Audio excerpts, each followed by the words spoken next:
Hello, hello, my lovelies. Welcome, welcome in. Happy time zones. Happy Monday. I hope you've all had a good weekend.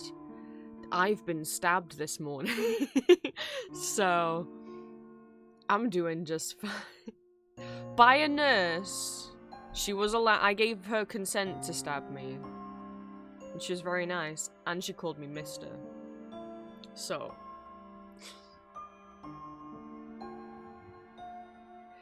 I got more of my blood stolen. She was very nice though. The last person I saw there who did my last blood test, oh, I just glanced over so I just glanced over at my bed where my IKEA shark is, and I didn't realize I got him secondhand because it was during the time where like you couldn't find them anywhere. It was like 2021 or something. No IKEAs had them for sale anymore. And he came a little, you know, well loved, so I restuffed him a bit, but I just looked I looked over, and while his top fin was getting a bit floppy, but it was still standing up, and I just looked over, I'm like, oh, it doesn't stand up on its own anymore. Oh, poor guy. Oh, I feel so bad.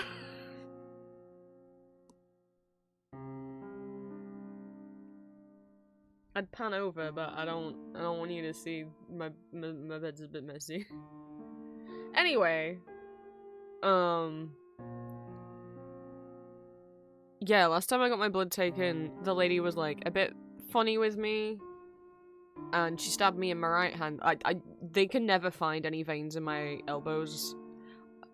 They just never want to come out to play, so they have to go in the back of my hand, which if you've never had that done, you know, having it in your elbow's like, oh, a bit of a prick, you know? The hand is actively very painful. Not only while it's being done, but also afterwards. It's like sore for a few days, whereas like your elbow is like fine, you can still bend your arm, you know? And last time she wouldn't go in my left hand. I was like, please, I'm right-handed, please don't do this to me. She wouldn't, but this time, the lady was very nice. And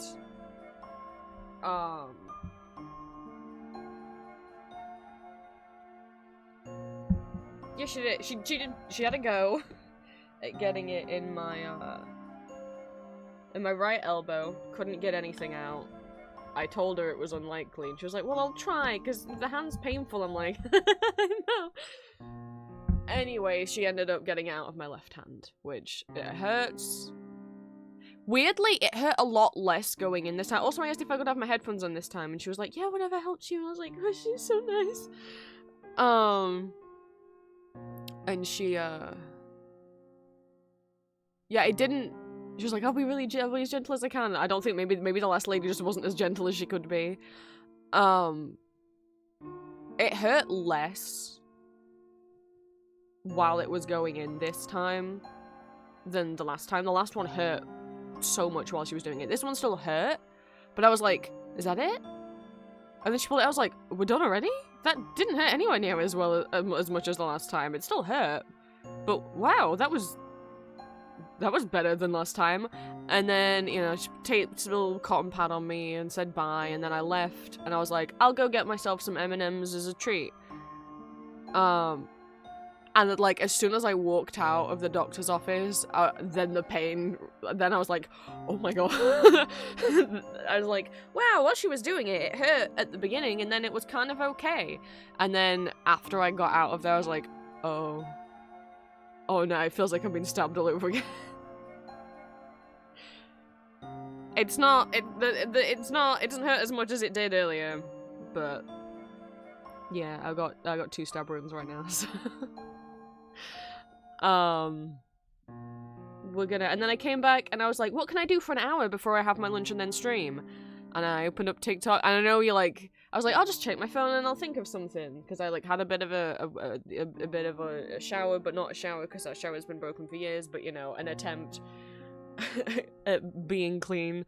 And then flopped on my bed while I was drying off and was like, I'll just open my phone. And then I opened up TikTok, and I know you're gonna be like, Prince, you said, look, I didn't actually end up doom scrolling. I did get distracted for 2 hours, but in my defense, at least it wasn't doom scrolling.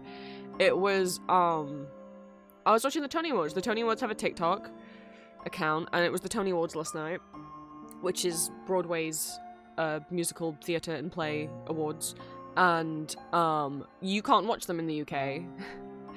And also, while CBS does upload clips to their YouTube channel afterwards, you can't watch their YouTube channel clips in the UK. They're blocked in the UK. They don't allow you to watch them. So people this morning on Discord are like, look at these videos. I'm like, I can't watch them. However, on their TikTok, they're not blocked in the UK. Sadly, it is like portrait view, so you can't, you know, a lot's getting chopped off. But if you're outside the US and you've been wanting to watch the Tony Awards performances or speeches, you could go on their TikTok. A lot of people were saying Death Becomes Her was robbed. Look, yes, I love Death Becomes Her. Thank you, those of you in my Discord who came and watched it with me last night. And it did get 10 nominations, and it won 1. The one that it won was the one I would have rioted against if it didn't win. It won Best Costumes, which it deserved. I would have been like, what the fuck if anything else won Best Costumes? But I'm not. So many people are like, they were robbed, they deserved Best Musical, and I'm like, no, look. I can be very objective. I can be like, look, did I love this musical? Sure. However, was it better than all the other ones nominated? No. And here's the thing. I don't think you get to say that a musical was robbed if you haven't seen the other musicals. You know, without seeing the other nominees, you can't start spamming the comment section that it was robbed. And I haven't even seen Maybe Happy Ending, which is what won. But I have heard nothing but wonderful things. My main source of like musical theatre news is Mickey Joe Theatre on YouTube. He's a theatre critic and YouTuber from the UK, but he does fly to New York a lot and reviews and goes over Broadway as well as West End theatre. And like not just reviews, but also like new shows that are opening. That's how I stay up to date mostly with things that are going on. And I've heard nothing but wonderful things about Maybe Happy Ending. And it just seems so sweet and so heartfelt that I'm like, of course it won. As much as I love Death Becomes Her, I was like, no, I think Maybe Happy Ending deserves to win. That's what I assumed would win. And it deserves the win. Death Becomes Her is fun. It is fun. But I'm not gonna come out of Death Becomes Her feeling feeling affected by it, you know? Like, I'm gonna be like, that was a fun time. And I know it's harder for comedies to win awards because they're not seen as like as serious acting, you know, or maybe as strong of an acting performance because you weren't screaming and crying. But Maybe Happy Ending really is. And let me just give a little plug to Maybe Happy Ending. It's originally a Korean musical that's been transferred to Broadway, and it's about 2 robots falling in love. Don't you may be like, oh, of course Prince thinks it deserves the win. Look, it's about Oliver. He seems so cute. Who's a helper bot 3, but both of them are living in Seoul. Oh my god, I'm gonna forget the female character's name. I'm gonna have to go. Hang on, we're gonna go double check. Where the fuck are we? Fine, I still have the Wikipedia page open. So, Claire, that's what she's called. So, Oliver and Claire both live in Seoul, in Korea. Kind of in the very near future.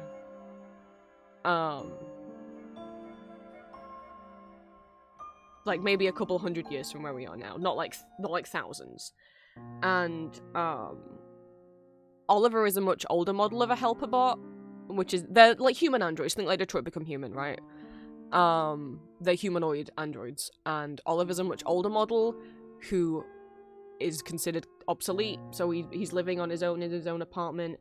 Claire, his neighbor across the hall, also a robot, a newer model. She acts much more human, whereas Oliver, because he's an older model, acts much more like a robot.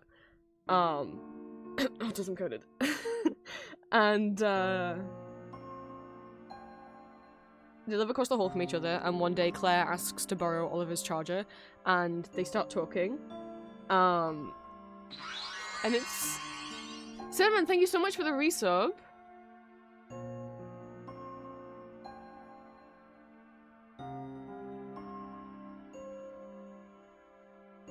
Check my recipes. I don't have to open Google and check my Anyone know if it's 30 minutes to 2 hours you let the bread rise for the first time?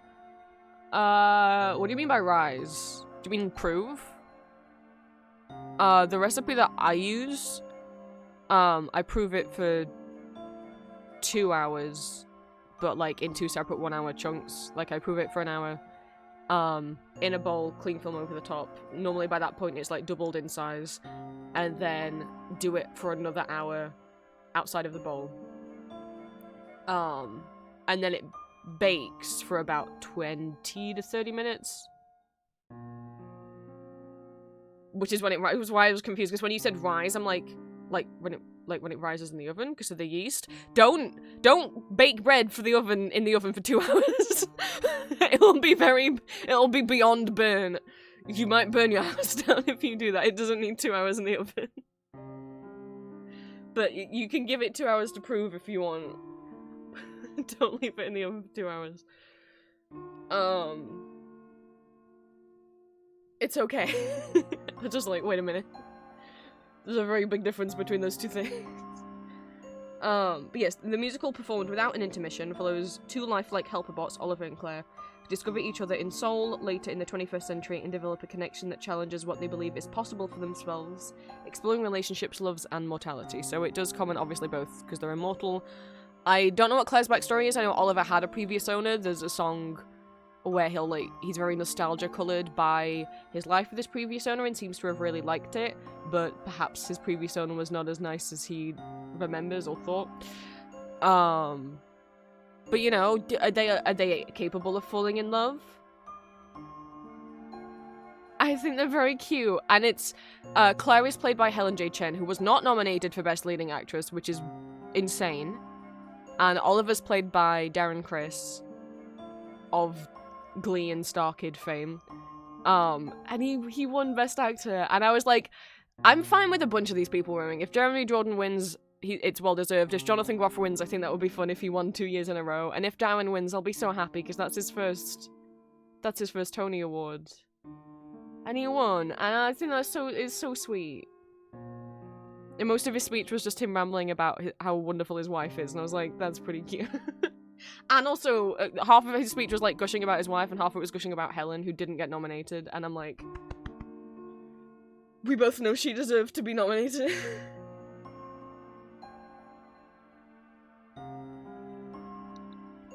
Who else won? But yeah, it doesn't surprise me that maybe Happy Ending won. I think it seems so sweet.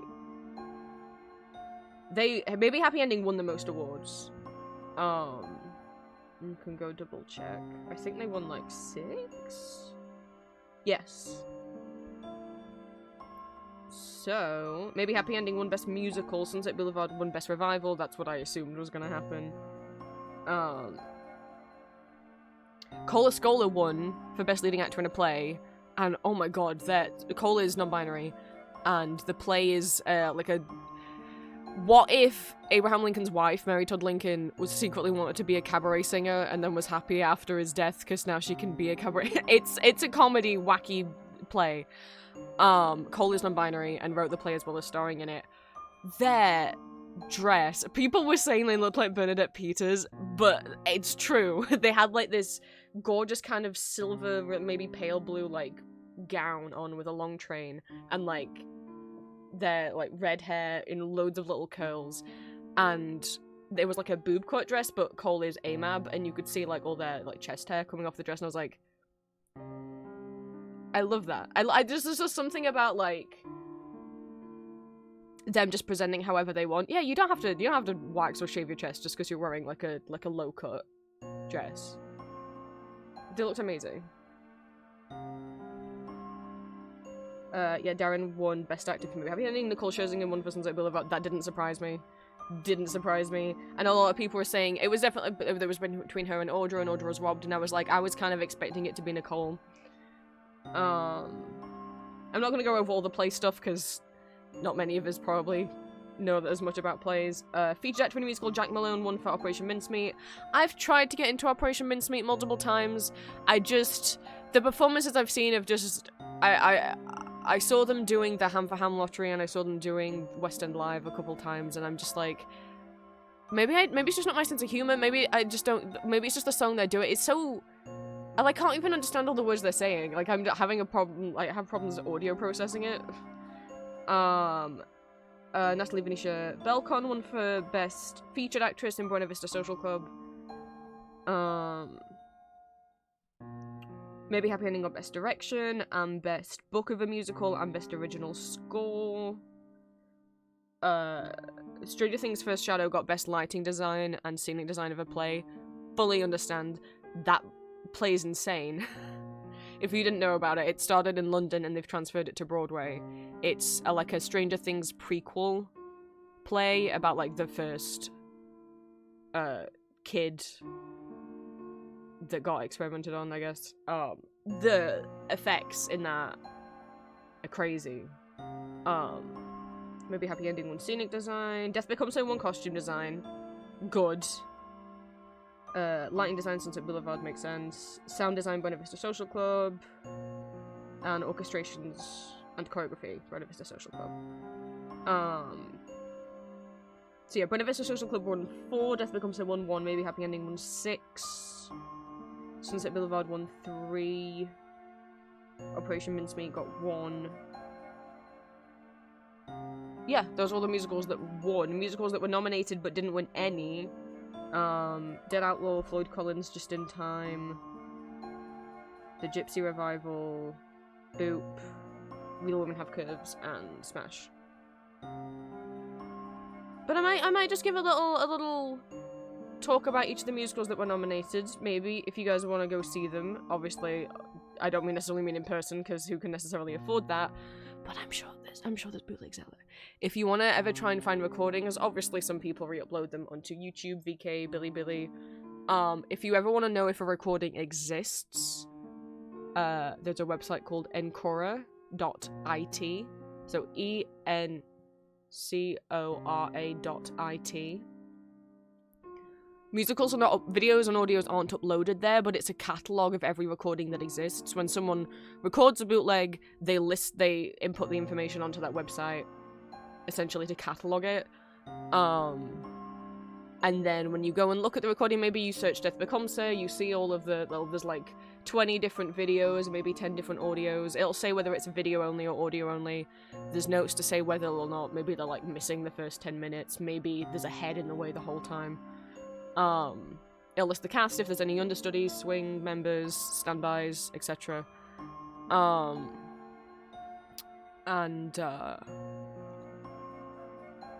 You can't get it from Encora, but it will give you a list of people who have it, and then you can contact those people to either purchase or trade.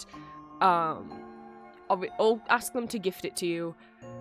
If you go on the website and you see that a bunch of musicals are marked as NFT, not fungible tokens. NFT in the theatre community means not for trade. Alright, there we go. That should take you to the website. You might need to make an account. Which I have an account on it. Can I very quickly show, for example, someone give me a musical to search for. Someone shout out a musical for me.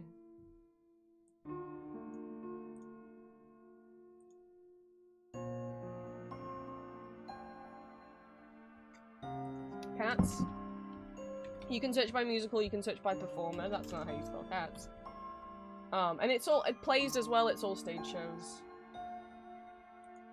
Oh, we had it, and then I clicked, you gotta deal with my PC trying to, this deltarune's open in the background.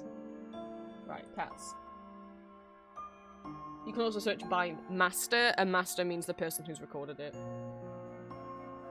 Okay, cats, in total,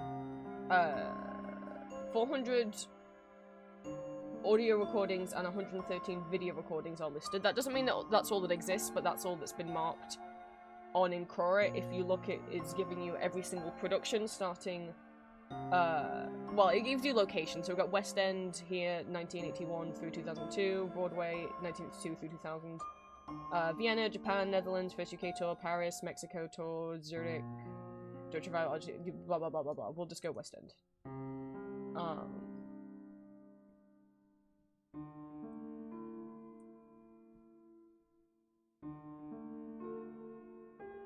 we not listen by date?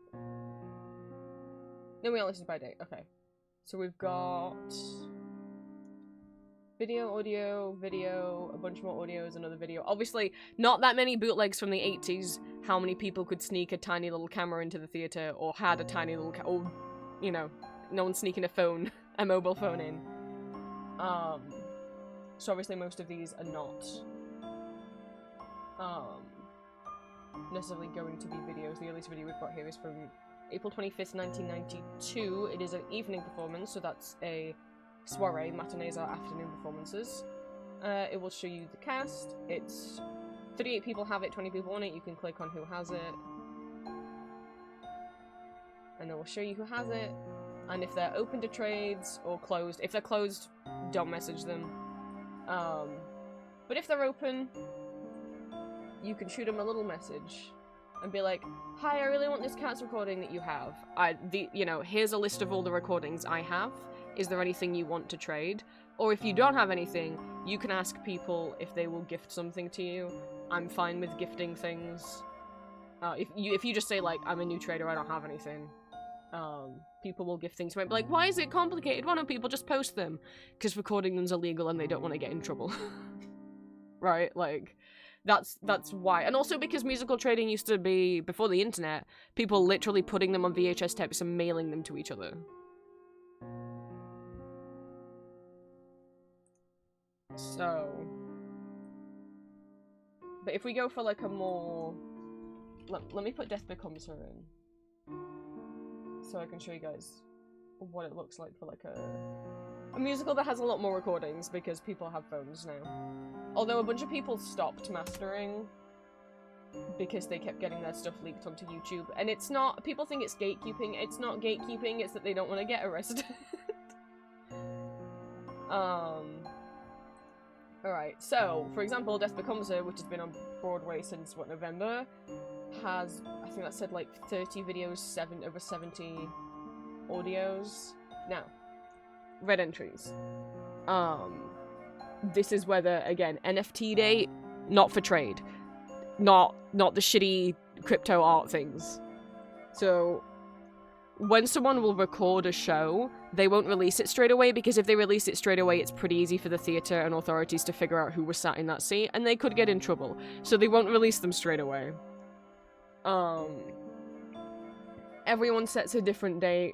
This video that was recorded May 11th is not for trade until is not for trade until November 1st, 2025.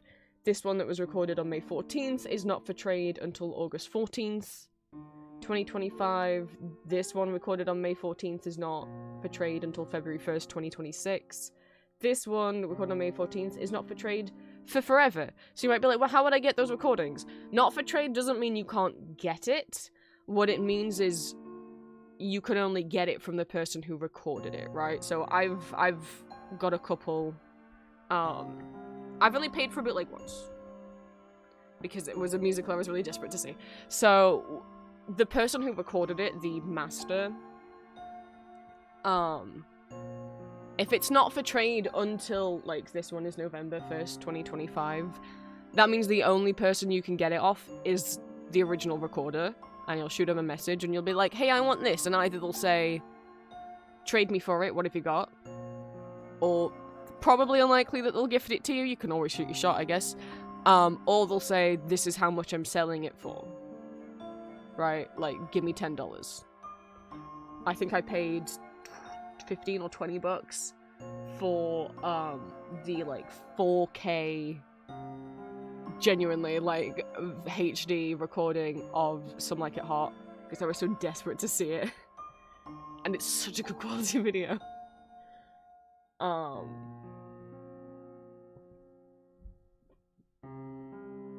Hi guys, welcome in. I'm talking about how to get your hands on musical videos. So this is Incura, this is the Death Becomes Her Broadway list. So, some of these things, the ones that are in red, mean they're not for trade. Like I said, this one is not for trade until November 1st, but what that means is you can still get it You just have to get it directly off whoever recorded it. Message them, they might trade for it, they might only be selling it for money. And then you have it. But what that means is you then can't trade your copy of that video with anyone else until after November 1st.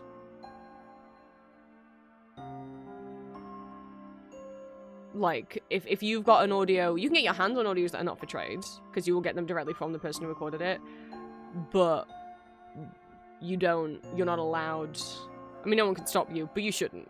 You're not allowed to then trade that with anyone else. If someone else is like, oh, I want that, can I have that off you? You'll have to go, no, sorry. You'll have to go get it from the person who recorded it. But all these ones that don't have NFT dates, they're available right now. They're just available. There was one the most recent one was recorded on June 5th.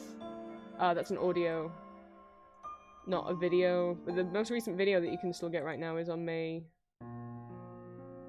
13th. A lot of the time people will have... Oh, I do remember seeing this person's recording. They might have screenshots. It's pretty washed out. It's not super good quality, as you can see. This person's username is between the boobs, because the way that they filmed this is they stuck their phone between their boobs to not get caught. I don't know how. That sounds quite uncomfortable. Filmed by boobs. It's like, master notes, very washed out phone recording. Act 2 is filmed much better than Act 1. Filmed by boobs. Oh, thanks for telling me who filmed it.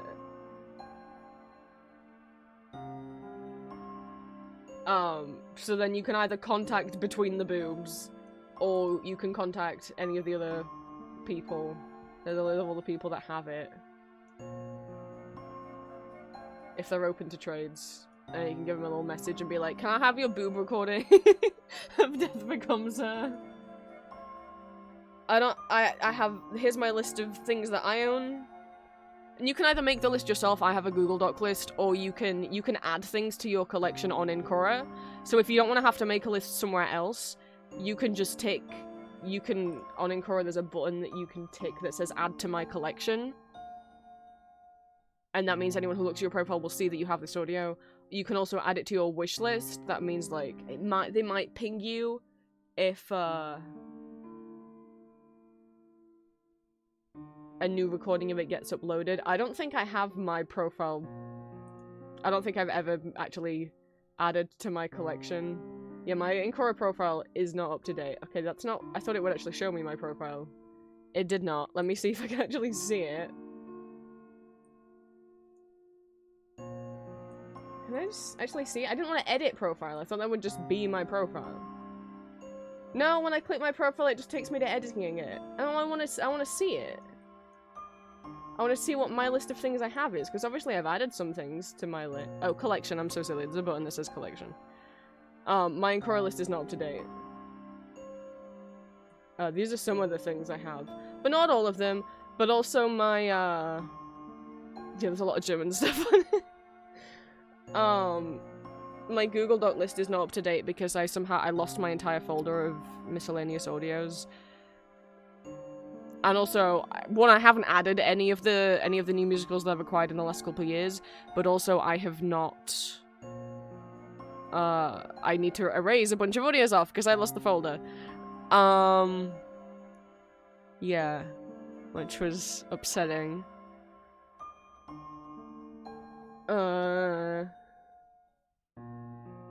So I don't really feel like being like, here's my list, because it's like, you might ask me for stuff I don't have anymore because I lost it.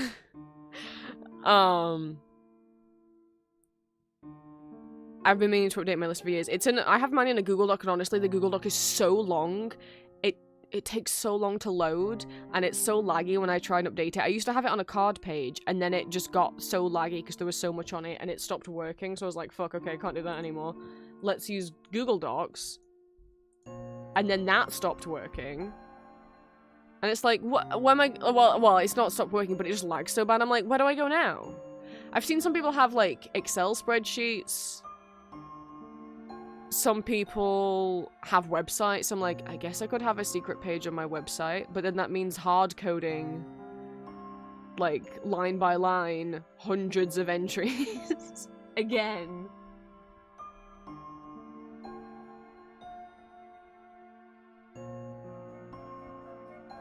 And while that wouldn't mean the website page shouldn't like when it loads, but like with that much text in the NeoCities editor, that's definitely gonna lag. I would have to edit it in a notepad document.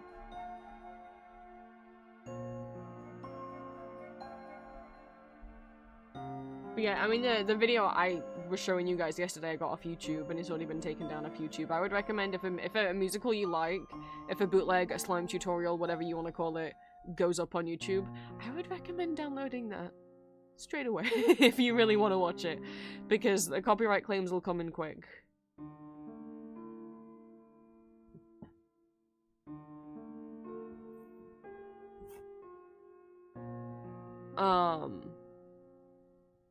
Yeah, that was a tangent. We were talking about Tony Awards. Oh, right, I was gonna briefly, like... I shouldn't have deltarune open in the background if I... But I can't show you guys each of the Tony Award performances. Oh, I could have. Because I could have got TikTok up. But deltarune's open in the background. Maybe if I remember at the end of stream. But yeah, who was up for Best Musical? Where are we? Winners and nominees. Maybe Happy Ending I already described.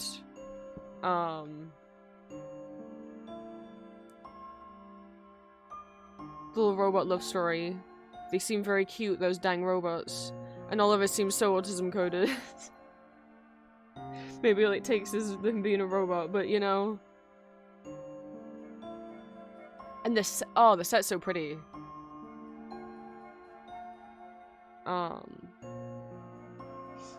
She just wants to take him to see fireflies. Claire teaches him what fireflies are. Because I guess at this point they're like nearly extinct in this future, and what does he call them? Like tiny glowing robots, and then he just keeps calling them like little robots the whole time. I'm like, you're my little robot.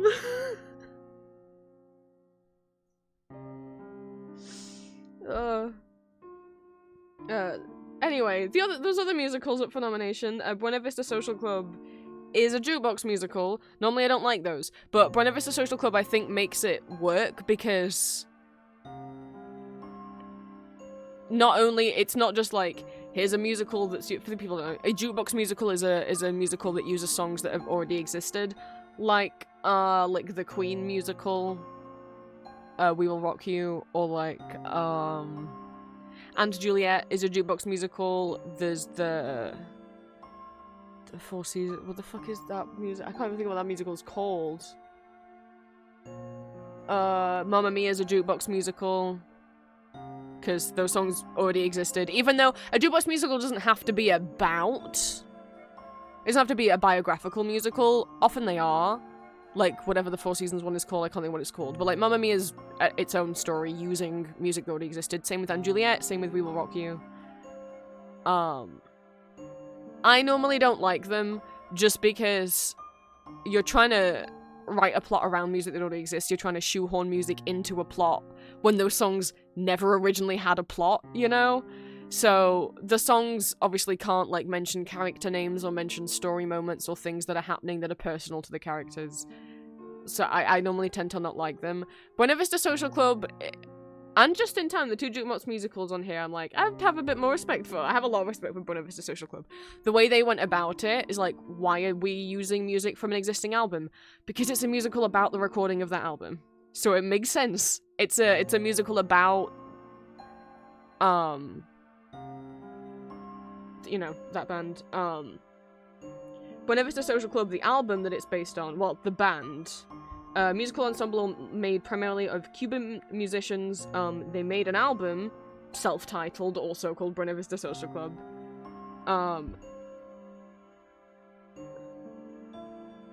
Yeah, I'm trying to, like, read about it. It's, like, I think the best-selling, like, Latin American album of all time, something like that. Have we got a better plot summary? There we go. The musical is set in Havana, Cuba, and spans time from the 1950s to 1990s, following the lives of 4 prominent musicians, the effect communism and the rise of Fidel Castro had on the musicians at that time, and their eventual collaboration in 1997 to create the album Buena Vista Social Club. The music in the show is entirely in Spanish, with the musical styles of son, dazon, and bolero represented in the musical score. They got a special award. The Tony Awards will sometimes make special awards for things like in musicals that don't have a category they'd fit into. Like a couple years ago, they gave out a special award for like best wigs and hair, for a musical that had like outstanding wigs. They gave a special award to the band in Buena Vista Social Club. They're insanely talented. And it just made me think, I'm like, yeah, there never is a Best Orchestra Award, is there? I guess because, like, all the orchestras are very, very talented, it would be hard to pick them apart. But the band in this musical are up on stage and also perform, like, backing vocals, at some point lead vocals, as well as playing the instruments. We've got Dead Outlaw. Little bit... I don't know that there's fake blood or anything, but little bit of a gruesome story. It is based on a real story of a real man, a real outlaw,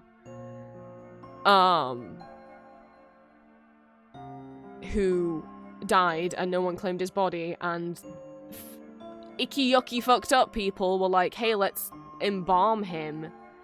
And I'll have his body, and I'll embalm him, and I'll prop him up as a tourist attraction. You can pay a dime to come and look at the dead outlaw. And then his body traveled around to a few different, like, sideshow things. And, then went missing. And then, in, like, the 1960s something, 70s, people are filming $6 Million Man, a TV show. And there's a bunch of, like, fake little rubber mannequin things that are meant to be like, oh, there's been a murder. And, Trigger, close your ears if you don't want to hear gross. One of the crew working on the show moves one of the mannequins and the arm comes off. And the bone in it. And the police are called. And, they eventually do identify the body. It takes a long... This is a real thing that happened. They'd bought the body off someone who was selling it as a mannequin, because they just assumed it was a mannequin. It was not. It was a poor, real man. And, like, yeah, okay, in his life he, like, robbed trains and maybe killed people, but I'm like, no one deserves... I don't think, just because he robbed trains doesn't mean... I don't think anyone deserves that to happen with their body after they die. Yeah, eventually identified and buried, like, 70 years after he died. So the musical, because it's a musical, it's called Elmer McCurdy. Is that a wayward boy born in the late 19th century allows a middle-class life with a girl to slip away. Instead, McCurdy enlists in the army and ends up in a life, or rather death, of crime. McCurdy is shot dead at the end of 31, and there is an actor playing McCurdy who obviously, like, is him in the flashbacks, but also plays the dead body. It has many scenes where he's just having to stay still in a coffin. McCurdy's body is left unclaimed, so the coroner uses the body and begins to charge spectators 25 cents to see who he brands as the dead outlaw. The corpse travels the country, ending up in wax museums, movies, and even an amusement park ride. Finally, years later, a movie set dresser discovers the body, acknowledging McCurdy's humanity, and sends it to a coroner who identifies the body. What a fun musical! The music's kind of country western rock.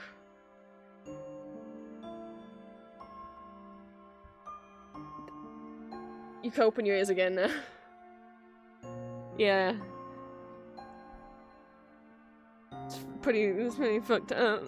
That was a human being. Maybe don't charge 25 cents, Mr. Coroner Man. Maybe just keep being a coroner. Death Becomes Her, which we watched last night, for those who weren't there. It is based on the 1992 movie of the same name. Does the Wikipedia page not have a plot summary? Oh, it has like a full really long thing. Okay, how can I shorten that down? Okay, two best frenemies, argue with each other, steal each other's man, blah blah blah. No, the musical's really good. Both of them end up drinking a mysterious potion. It's commenting on like ageism in Hollywood, and especially the ageism towards women, the misogyny in Hollywood. Both of them end up taking a potion to remain young and beautiful forever and never age and be immortal. But the didn't. Well, I was gonna say didn't pay attention to the fine print. That's not true. They were just told the fine print kind of after they drank the potion. But they don't obey the fine print, which is take care of your body. Maybe that's not clear enough to be like, just, you know, as like, don't get pushed down the stairs. But yeah, because if they were to get injured, they still can't die, and now their body will just start rotting, but they'll never be able to die. Uh-oh. As horrifying as that sounds, there's no gore or blood in the musical, but there is practical effects to make, like, someone's head fly off and someone gets shot through the tummy. I normally don't like gore, and I'm fine with watching the effect. It's very camp. It's very camp, silly. And fun. They won Best Costumes for a reason. Operation Mincemeat, which I've tried to get into and failed.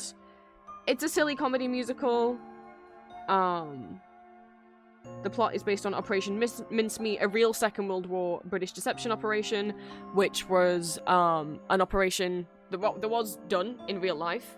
That was, what if we like get a corpse and dress him up to look like a British soldier and put some like fake papers on him of fake army movements and then dump him somewhere the Nazis will find him, and then they'll think that our troop movements are different than what they actually are. And the musical's about people trying to come up with that plan and execute it, but it's very silly. Who else was up for nominations? The revival of Sunset Boulevard. It's the Jamie Lloyd revival with like very minimal, no sets, loads of lights, loads of like actual onstage cameras, like cameramen filming things and projections and stuff. I'm not going to describe the plot of Sunset Boulevard or Gypsy. Floyd Collins. If you've seen Man in Hole, or the video, or H-Bomber Guy's Plagiarism and YouTube video essay where he talks about how Man in Hole was plagiarized, it's Floyd Collins, the man who went down the cave and got stuck and died after being stuck down there for like 7 days or something. There's a musical about it. It technically is it's classed as a revival because it's had an off-Broadway production and been in London previously. It's taken a long time to get to Broadway. It started in Philadelphia in 1994. It's on Broadway this year. And Jeremy Jordan is playing the man in the cave. He's playing Floyd Collins.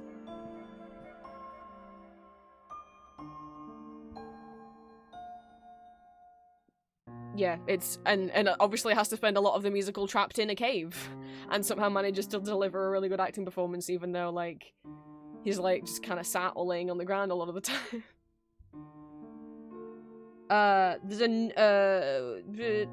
You know, I don't need to explain the Pirates of Penzance either, though the current revival of Pirates of Penzance that is on Broadway is actually a musical reimagining of the opera, set in New Orleans. Still all the same songs, they're just rearrangements of them to make them a more musical theatre sounding. And also to incorporate elements of like jazz into it. It's got Ramin Karimloo in it as the Pirate King. No, that's not the only reason why I was interested. He's got long hair in it. He looks like he's having fun. David Headpace as the modern Major General, Ramin Karimloo as the Pirate King, Jinx Monsoon is playing Ruth, and having the time of her life, good for her.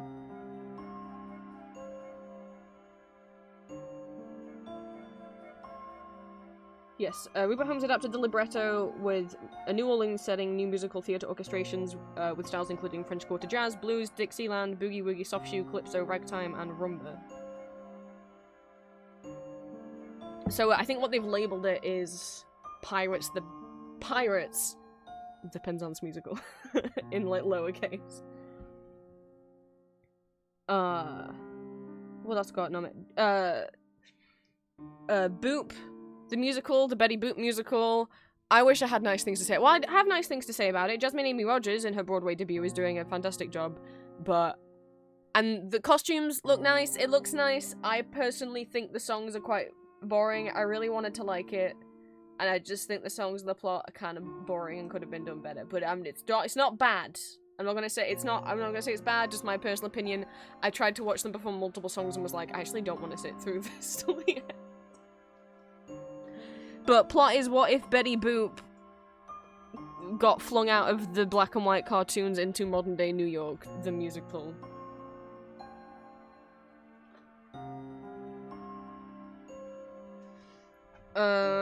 What else do we got? And then, where's this actor?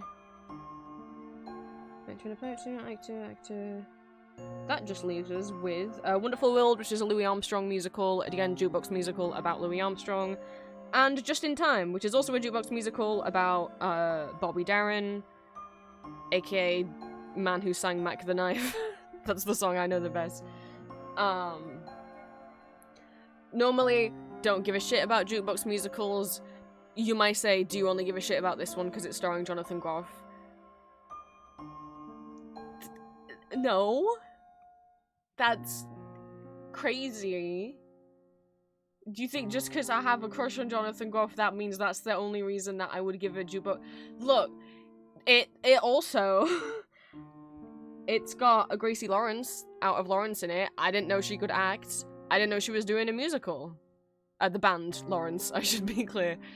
I just like their videos that show up on my TikTok feed of them doing the, like, acoustic recordings of them all, and their, like, all of their backing singers, like, performing, the I'm Confident That I'm Insecure. I never remember what that song's called. And, What You Want, which was going around a lot on TikTok last year. Gracie's vocals are insane. I don't know if I'd enjoy... I don't know how they're incorporating their songs into the plot, I'll be honest. Every time I see a performance of it, it looks like Jonathan Groff's having the time of his life. Good for him. But I don't know how they're telling the plot. What I like about it that is a bit refreshing than regular jukebox musicals is the band gets to be out on the stage. It very much is staged like he's giving a concert. Like it's a fun jazz concert in like an old jazz club, including the fact that it has immersive staging. There's a bunch of there's two stages, one at the front and then a smaller one at the back. And there's a bunch of chairs in between them, and you can pay extra to be seated on those chairs, which means the cast will walk around you, maybe lean over you, maybe talk to you, interact with you. There's 2 points in the musical where Jonathan Groff will pick an audience member to dance with. Looky there. In the Tony Awards performance, he picked out Keanu Reeves and climbed upon his chair.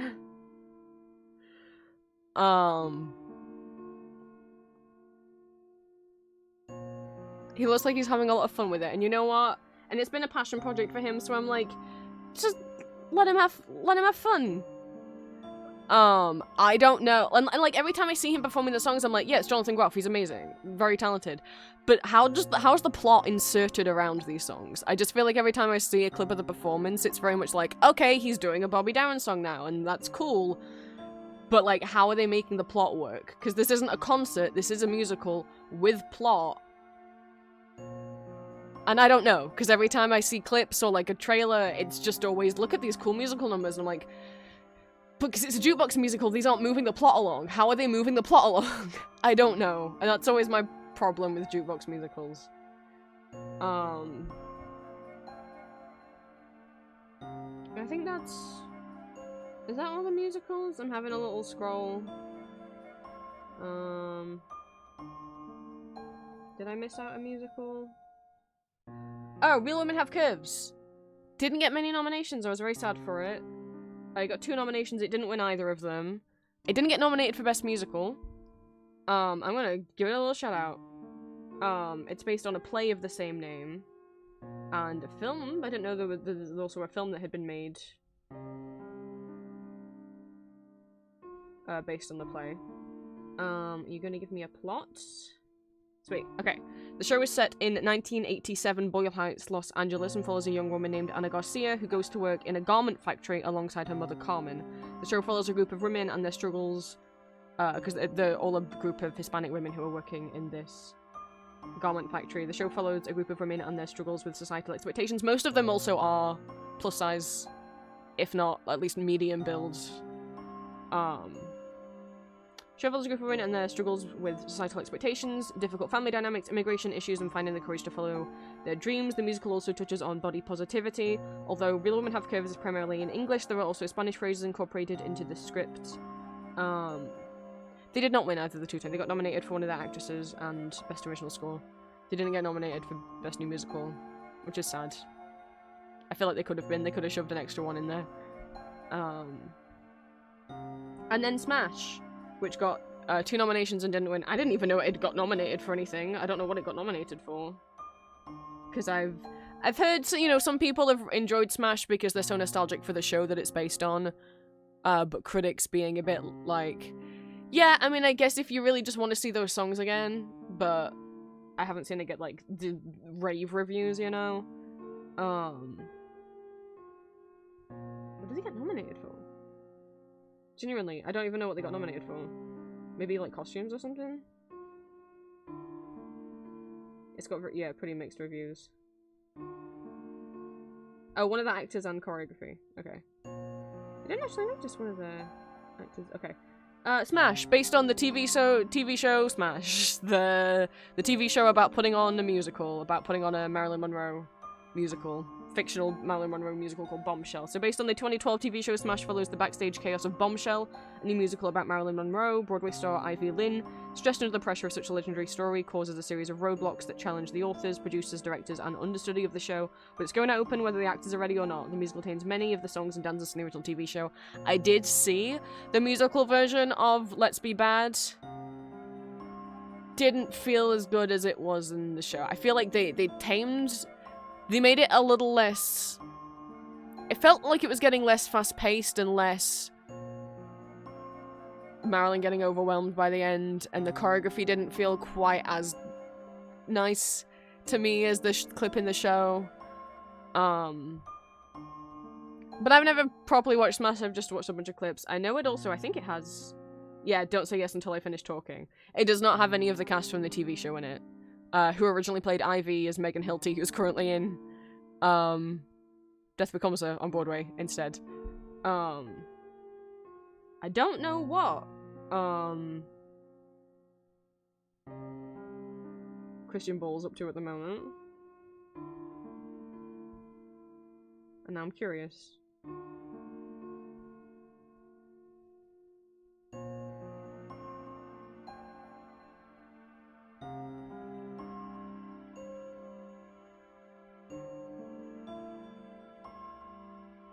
Where's that man gone? I can't find his theatre credits. There we go.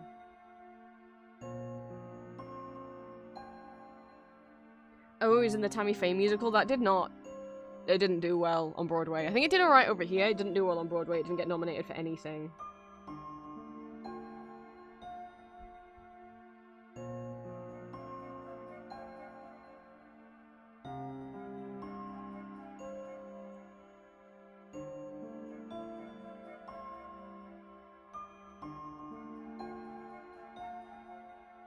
And obviously, yes, he's a voice in a show we won't talk about.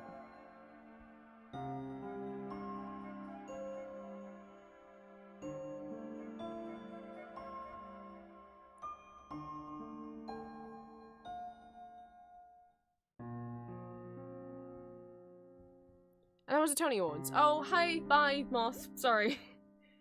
Maybe if I remember at the end of the stream, we'll watch some clips, because definitely CBS will probably copyright claim me for all of the clips, so I'd rather lose the last portion of the stream than have to, like, edit random bits out in the middle. Also at the Tony Awards, as always, there was the In Memoriam section. I was like, I didn't think it was gonna get me teary, and then I scrolled in the comments, and I was like, oh right, Gavin Creel passed away last year, and they put Gavin right at the end, and I was like, oh no. Cynthia Erivo was hosting most people probably know as playing Elphaba in the Wicked movies now. And she and Sarah Bareilles were singing this gorgeous, harmonized version, slowed down version of The Sun Will Come Out Tomorrow. And you could see, some people in the comments were like, do you think they put Gavin at the end so Sarah wouldn't break down? It's like, it seemed like she was really going throughout the song.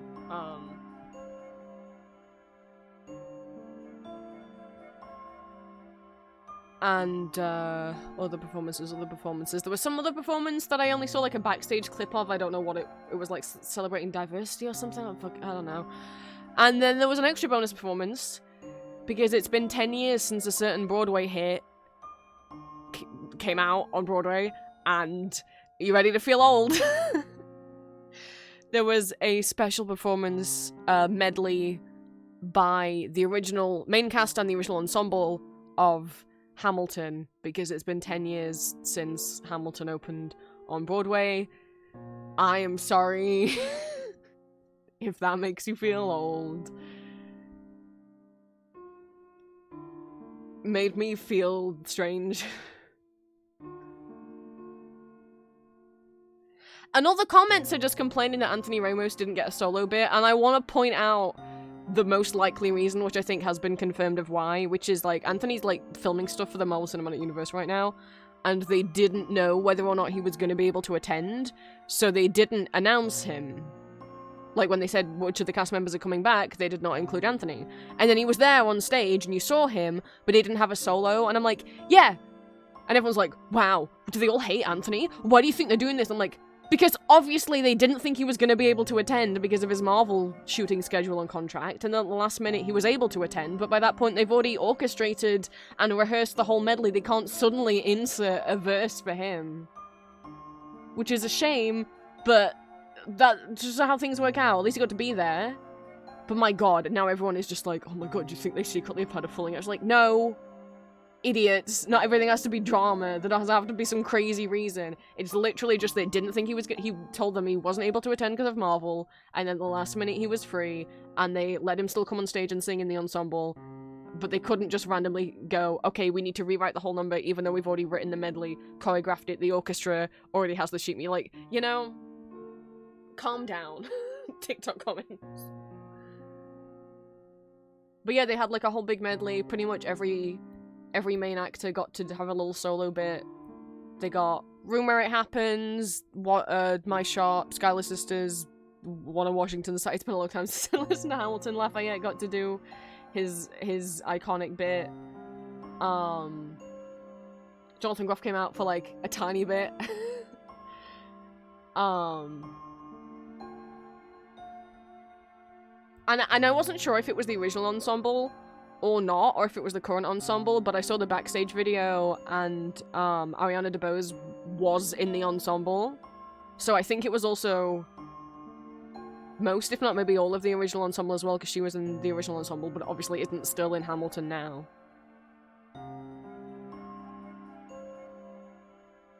See, that was the Tony Awards last night. Sorry, I talked for an hour about the Tony Awards. I didn't think I would. But even if you are outside of, if you're in the US, then you can watch the clips that of the Tony Awards that CBS put on their channel. If you're outside the US, you can't. CBS won't let you on the YouTube channel. If you want to see trailers for all of the musicals and plays that were nominated this season, the Tony Awards YouTube channel has trailers for all of them up. If you do want to watch performances and you don't care if the performances are acceptance speeches and you don't care if the quality's kind of shit or that it's vertical, the Tony Awards did put them on their own TikTok account, and you can watch them even if you're outside of the USA.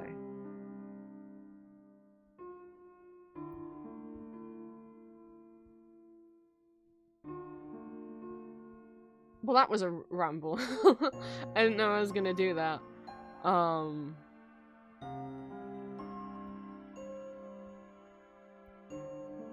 There's my thoughts on the Tony Awards.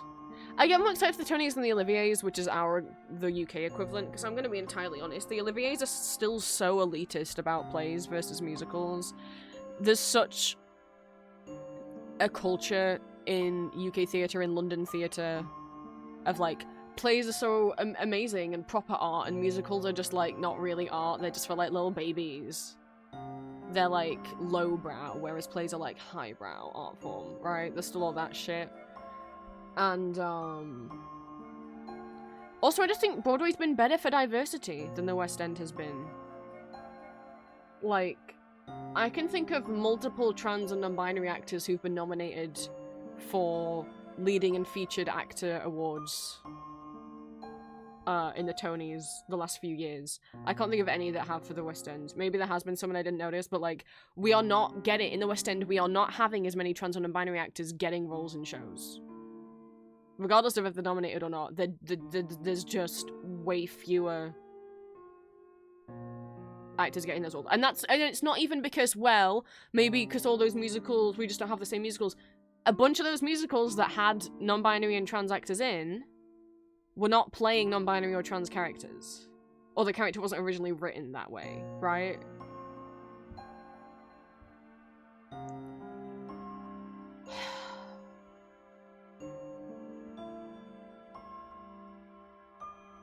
I'm not seeing it. I'm not seeing it from the UK. I'm not seeing it from London to have trans people in theatre in the West End. The only person I could think of who's trans on the West End is Ali Daniels, who is one of the Fates in Hadestown. She's a trans woman. She sings the lowest harmony out of the 3 Fates.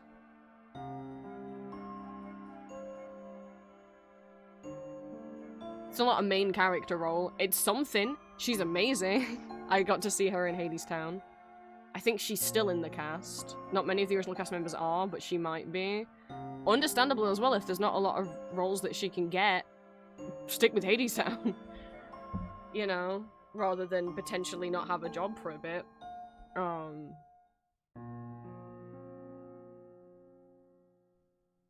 But yeah. UK theatre needs to get more like Broadway in terms of its diversity, I think. And even just, not even just gender as well, but like you see all the different musicals that are coming out about different countries, about different places and races in the world, like maybe Happy Endings set in Korea with an Asian cast, Yellowface has a largely Asian cast, which is a play on Broadway right now. But if it's a social club, obviously Cuban cast, Real Women Have Curves, Hispanic, Latin American cast. And you can't say it's because America's more of a melting pot of culture. Like, there's different people in the UK. I don't see London theatre giving as much chance to more diverse stories as much as Broadway is. And I think that needs to change. There's my little ramble. What are we doing today, chat? God, my face is so hot.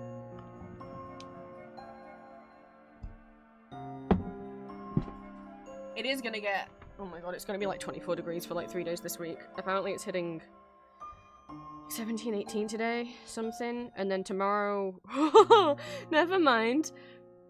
It's 25 now. Oh no. Wednesday, Thursday, Friday is going to be 24 to 25 degrees Celsius, which might not sound a lot for you, American, but bear in mind, we're not used to those kinds of temperatures. We don't have air conditioning. When it hits those kind of temperatures, a lot of us do get heat stroke, do get ill, because we've never experienced them before. And the UK has high humidity all the time. So, whatever that is in Fahrenheit, no, it feels hotter than that because of the high humidity. You can imagine it 5 to 10 degrees more. It's oh my god, it was disgusting out there walking to... I've heard so many people who've like come over to the UK from Australia, California, Florida, and been like, why does the heat feel worse here? Like, I'm used to coming from a hot place. Why does this feel worse? Why can't I cope with something? Like, it's the humidity. Have fun. It makes you feel like there's no air outside. Not even that there's no wind. Just that there's no air. There's no air. That's what it feels like. And everything just feels gross and sticky and like my brain's boiling in my head, but that's also because I'm particularly heat sensitive, but it does just feel like my brain is boiling in the fluid in my brain. The fluid in my head, I should say. Before we get into Deltarune, is there anything else I need to tell anybody?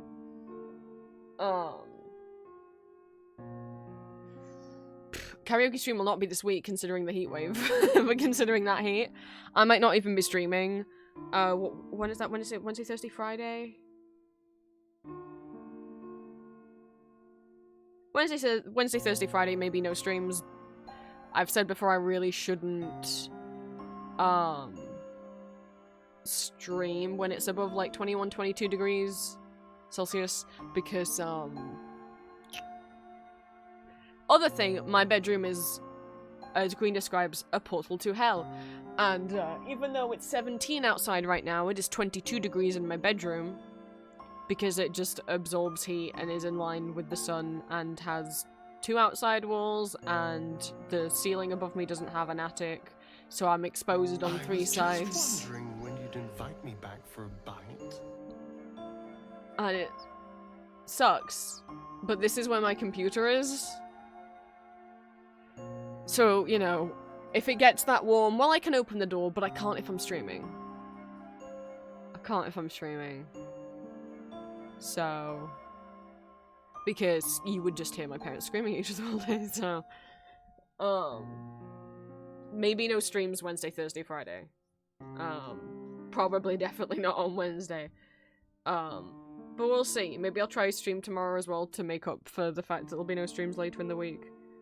I mean, it's only it's 17 today and cloudy.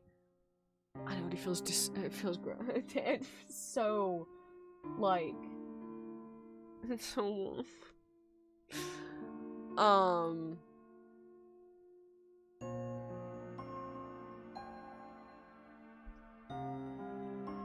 So yeah, this might be the only stream this week. What else? Because I would do early morning streams, but there's no point, because none of you would be awake. Because of time zones. Yes, thank you guys for the watch party last night. We watched Death Becomes Her last night. Next Sunday, we are watching Some Like It Hot. Another recent Broadway musical. This one does not have any horror elements. It is just fun. Yeah, I can't even say I would be awake and I'm in the same time zone. It's okay, Green. Yeah, next week we'll be watching Some Like It Hot, which is a comedy musical, like, kind of jazz music, tap dancing, and a lead trans character. Usually played by a trans actor. The recording I have has their understudy, and I don't know the pronouns of the understudy or what gender the understudy identifies as, but usually played by J. Harrison G, who is non-binary.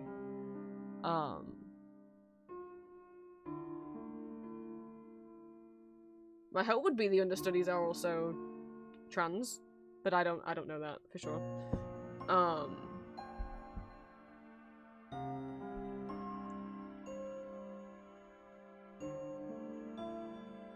I can't think of anything else to say. I got all my Etsy orders done before I left for my blood test because I was like, I'm not going to be able to press down or grip anything with one of my hands when I get back. There is no way once I get back I'm going to be able to push down the lever on the badge machine or, like, hold the circle cutter down and spin it. So, was in a rush. This was like, the timer went off to be like, you need to leave the house now, and I'm like, I'm still making badges! But I got them all done. Hopefully my hand at least feels alright to be, packing up in the morning. I think that's everything, so let me tell you guys what audios you can expect this week.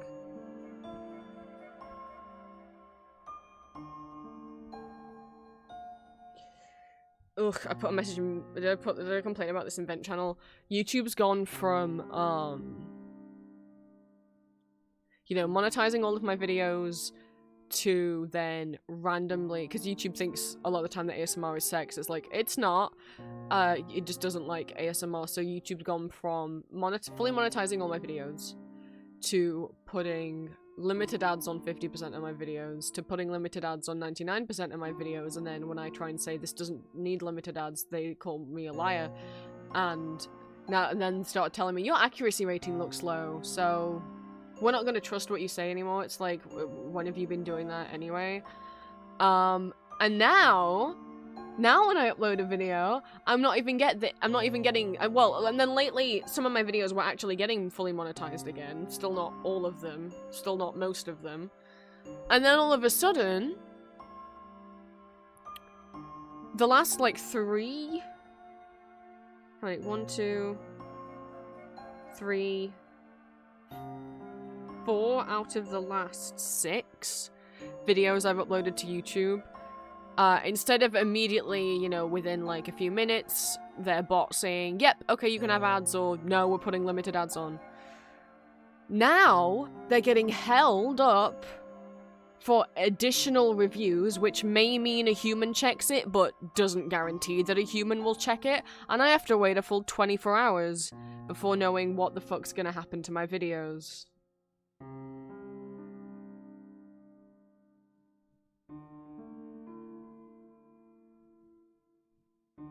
Just for them to put full ads on one and limited ads on the other. I don't know if a human being decided that. I don't know. You might say, what's the difference? So, full ads is when a video is safe for all advertisers. So, that is almost every single one of my videos. You can have a video with full ads if it references romance or sex, but without being graphic or, like, you know, that's right. So, like, if an audio has a little kissy kiss or a little flirting, that's still allowed with full ads. The only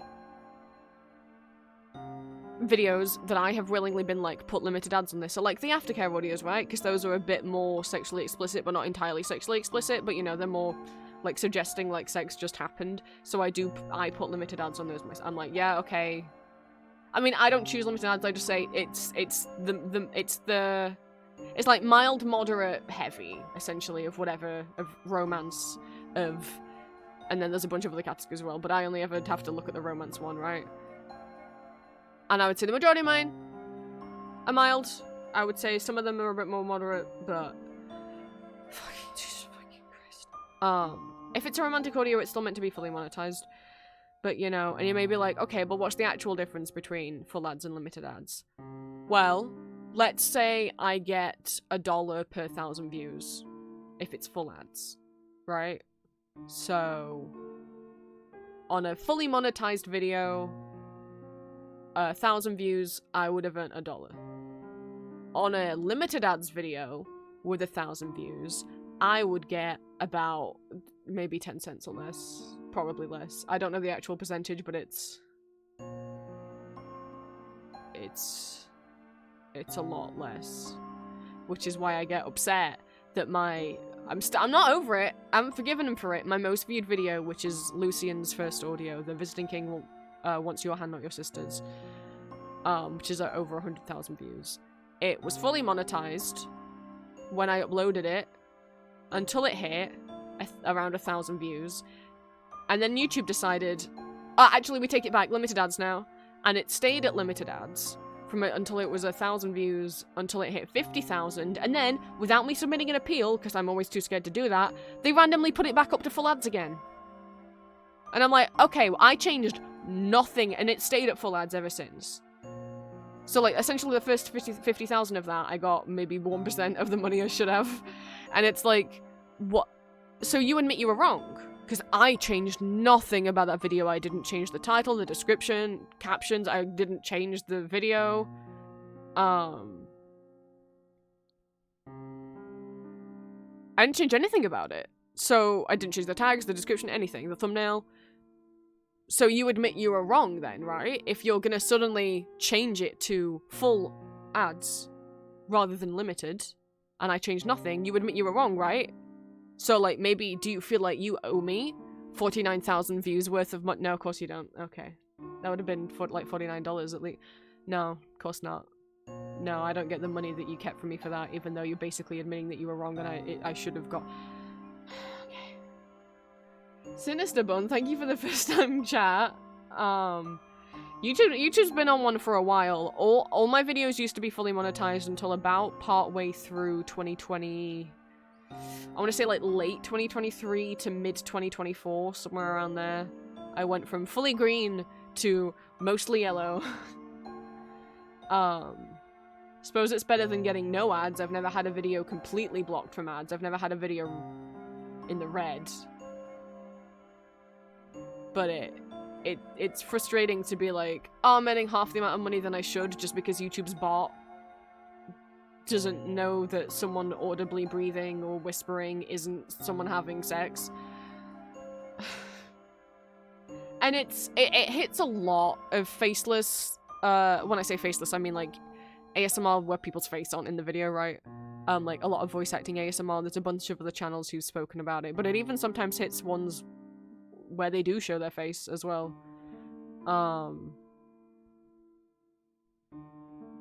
YouTube just don't like... YouTube also promised us when they introduced mandatory end of video ads, because they didn't used to be mandatory. I never used to have end of video ads on. I only ever had the ones at the beginning turned on, and I don't have mid-rolls turned on because I'm not going to do that to you guys when you're listening to my audio to help you sleep. I'm not going to give you a fucking jump scare in the middle. It would make me money. I'm not going to do that. And I used to have post-roll ads, like the end of video ads, also turned off because I'm like, yeah, it'll be more money, but I don't want people falling asleep to my video and then getting jump scared at the end by an extra loud ad. And then a couple years ago, YouTube made them mandatory. You can't turn them off. Every video has post-roll ads. But they said, because I think, you know, GB ASMR is probably the biggest in the game, and she complained. And YouTube were like, okay, if you tag your video with sleep aid, we won't put post-roll ads on your video. The bot will know not to show end of video ads on your video. So that's why I've had people comment on it like, why is this tagged with sleep aid? You might see the sleep aid hashtag like right underneath the title, like because YouTube said you won't get ads if you tag it with sleep aid. Yeah. And then I remember some artists being like, hey, so YouTube said this, but if you notice that you are getting ads on my videos, even though it says hashtag sleep aid, please let me know because YouTube wants to know, like, that they're doing this accurately and that they can fix bullshit. Every single video that has that sleep aid hashtag still gets ads at the end. I've never seen them honor that. Oh, and well, if you tell them, they'll fix it. They fucking won't. It just, the sleep aid thing doesn't work. Putting hashtag sleep aid, I'm still doing it, just in case. But I mean, everyone that I know is still getting ads at the end of my videos. So... what was the point in telling us that? And the only reason they made post-roll ads mandatory is because it makes money for them. They get a cut of the ad revenue too. But it's like, shouldn't that be up to the creator whether or not they want to have ads at the end, the middle, the beginning, all three? Two out of the three, or none at all? No, your option is none, beginning and end, or beginning, end, and middle. I swear to God, at this point we should be counting down the days before they make mid-roll ads mandatory. Like, who's gonna be falling asleep to ASMR on YouTube once mid-roll ads are mandatory? I mean, I guess... plug my Patreon. For £5 a month, you can get access to all the safe for work ones. For £10 a month, you can have the safe for work and the not safe for work ones. And, I have them all available as downloads. Some people on Patreon don't let you download them, only stream them. I let you download, you can download them. So you could join up for, you could pay £10 for 1 month, download 300 audios to your PC or phone. And also, just make sure, when you download via the Patreon mobile app, it will, I think the default is it will download it to Patreon's own in-app folder for offline viewing, not to your actual phone hard drive. So double check if it's actually downloading it to your phone hard drive, if that's where you want it. But you could pay £10, download over 300 audios to your PC, and then delete your membership. I don't care if you do that. Like, I'm allowing people to do that. That's fine. Like, some creators will only let you access audios for a month, and then they go behind like a higher tier. Like, yeah, for like this much a month you can have access to May's audios in May, but then as soon as June rolls over, you can't get to May's audios anymore unless you pay like £5-10 more. And some people will have the audios on Patreon, but no download link, so you have to stay subscribed every month if you want to keep listening to those audios. Or have them offline without ads, etc., because Patreon doesn't have any ads on it. I don't see the point in doing that, because if someone really wants to listen to your audio and you don't have a download link, like, they could just, like, screen record, you know? People are probably just gonna, in my opinion, I'm like, won't people just screen record it? I might as well give them the download link. Like... So, £5, the £5 tier gets you access to all the safe for work stuff, it gets you access to the safe for work and any of my old public not safe for work ones, to stream without ads, stream offline, or download and then just have them on your device even after you cancel the subscription, and then same but with the 2 not safe for work exclusive ones every month for the £10 tier. So there's that. I mean, or YouTube Premium. If you pay for YouTube Premium, you won't get any ads, but I don't know how much YouTube Premium is. And obviously, you have to keep paying that subscription over and over again. Whereas, like, if there's specific audios of mine that you want that are already up, you could just go in, download them, and then cancel. You don't have to keep paying. Unless I then make another one that you want in the future, and then you know. I don't mind if people just sign up, like, every January. Like, you sign up January 2024, and download all my audios up to that point, and then cancel, and then you sign up again in January 2025, download a year's worth of audios to get, like, I don't care. You can do that.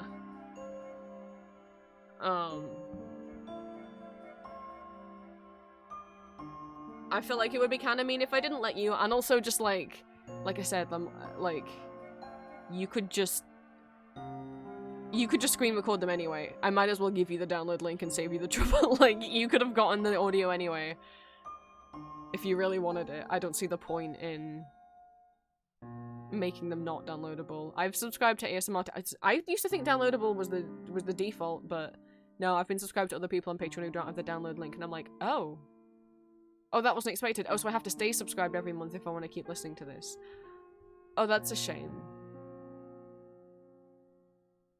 I don't know. I just feel like it's no skin off my nose to offer that. I mean, I guess it's like, well, if I didn't offer the downloads, maybe people would stay subscribed for longer and give me more money. I'm like, I don't think that's true. In a cost of living crisis, I think people are already staying for as long as they can. My audios aren't a necessity, you know. I might as well let you have the download link. Like, especially since, like, people could YouTube to MP3 them anyway. Now, granted, if you YouTube to MP3 them, you're gonna get the outro at the end. That's like, thank you so much for watching, my lovelies. Thank you to my Patreon, like, all of that. So the Patreon uploads don't have all of that at the end. I'm not naive enough to think that people don't YouTube to MP3. I would prefer if you got the audios off Patreon. I give you the full, the Patreon downloads are the full 320 kbps MP3, so like full HD MP3, whereas most YouTube to MP3 sites won't rip all the way up to 320 kbps. Yeah, okay. But, like, I'm not gonna fucking kill you if you do. I think we've all YouTube to MP3'd a thing or two in our time. I would just ask that if you do YouTube to MP3 it, don't re-upload it anywhere. Like, oh, I don't know, Spotify? People are still doing that. I have to report listing, like, Spotify uploads almost every month. Please stop. I don't want my content on Spotify. I don't support Spotify as a platform. At all. And also, like, there's no need to have them on Spotify. People's excuse, because one of them who got a copyright claim from me emailed me once, like, guilt tripping me, saying that, like, them removing their thing has made them so scared and they're only a kid. And I'm like, one, if you're a child, what the fuck are you doing lying about your age to get a Spotify account and then re-uploading other people's content as podcasts, especially some of these people who have these Spotify podcasts where they just re-upload ASMR. There's ones that re-upload YouTube to MP3 ripped ASMR, and I know it is because my outro's there. There's ones that leak Patreon content via Spotify podcasts. There's ones who have re-uploaded my old public not safe for work audios onto Spotify. There's ones who have leaked my Patreon exclusive not safe for work audios on Spotify. You might be like, Spotify allows porn? No, it doesn't. They're both breaking my copyright rules, and they're breaking Spotify's terms. There's multiple Spotify podcasts by these people, who again are 99% children, that are just audios taken off the Gone Wild audio subreddit. Which, if people don't know what that is, GWA, Gone Wild Audio on Reddit, is a porn audio subreddit. It's a mix of scripted audios and people just audio recording themselves jerking off. Not only should children not be listening to those or be on that subreddit, they definitely shouldn't be then reposting them for other children to listen to. And, putting them on Spotify, a platform that doesn't allow porn. I've made so many posts. You can find them on my socials begging people to stop doing this. They won't stop doing it. Probably because they're dumb kids. But, like, you guys gotta stop. Because, like, at least I'm just sending you a DMCA. Someone who's more pissed off than me could take you to court. Like, it's illegal what you're doing. The audacity, like, I don't know, when I was a kid and you had illegal MP3s, you'd just keep them on to yourself. You wouldn't, because again, some of these people will use Spotify podcasts to upload other, like, albums that they like that aren't on Spotify, because those artists don't want to be on Spotify. Oh, never mind, some 13-year-olds put it on Spotify as a podcast. Or they'll make Nightcore remixes and then put them on Spotify as podcasts. It's like, you're not allowed to do that. You can put that on YouTube if you want. But, like, if an artist doesn't want to be on Spotify, you really shouldn't. And Spotify just isn't doing anything about it. There's so many, like, these, like, ASMR podcasts.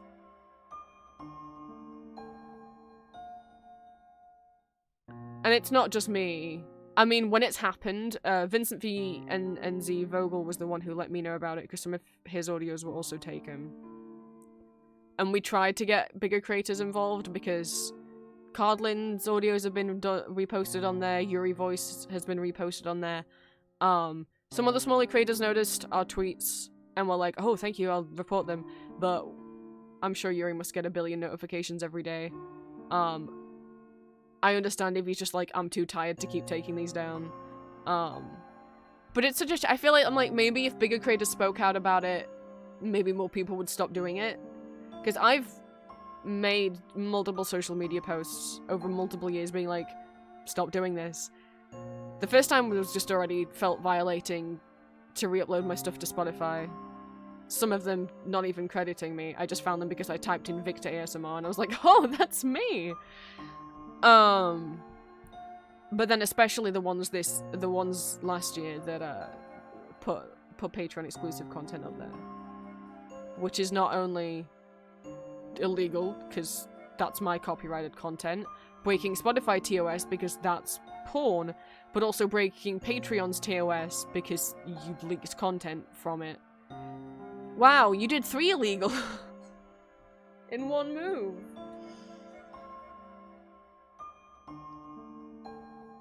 And thank you to the people that reach out in my email. And as much as it's like, makes me feel sick every time I get an email that's like, hey, I found more of your stuff on Spotify, I am very grateful. Thank you for it's not you that's making me feel sick. It's the fact that it keeps fucking happening. And Spotify's doing nothing about that. I mean, okay, I'll give Spotify this. When I report them, Spotify takes them down. But I often will say in the reports, like, not only have they taken my content, but every other episode of this podcast is stolen from a different YouTuber, or every other episode of this podcast is stolen pornography, and it's just my episodes that get taken. It's just the episodes plagiarizing, well, not plagiarizing, the episodes of my stolen content that get taken down. And I'm like, well, thank you, but also, like, do you think at this point there needs to be an investigation into these?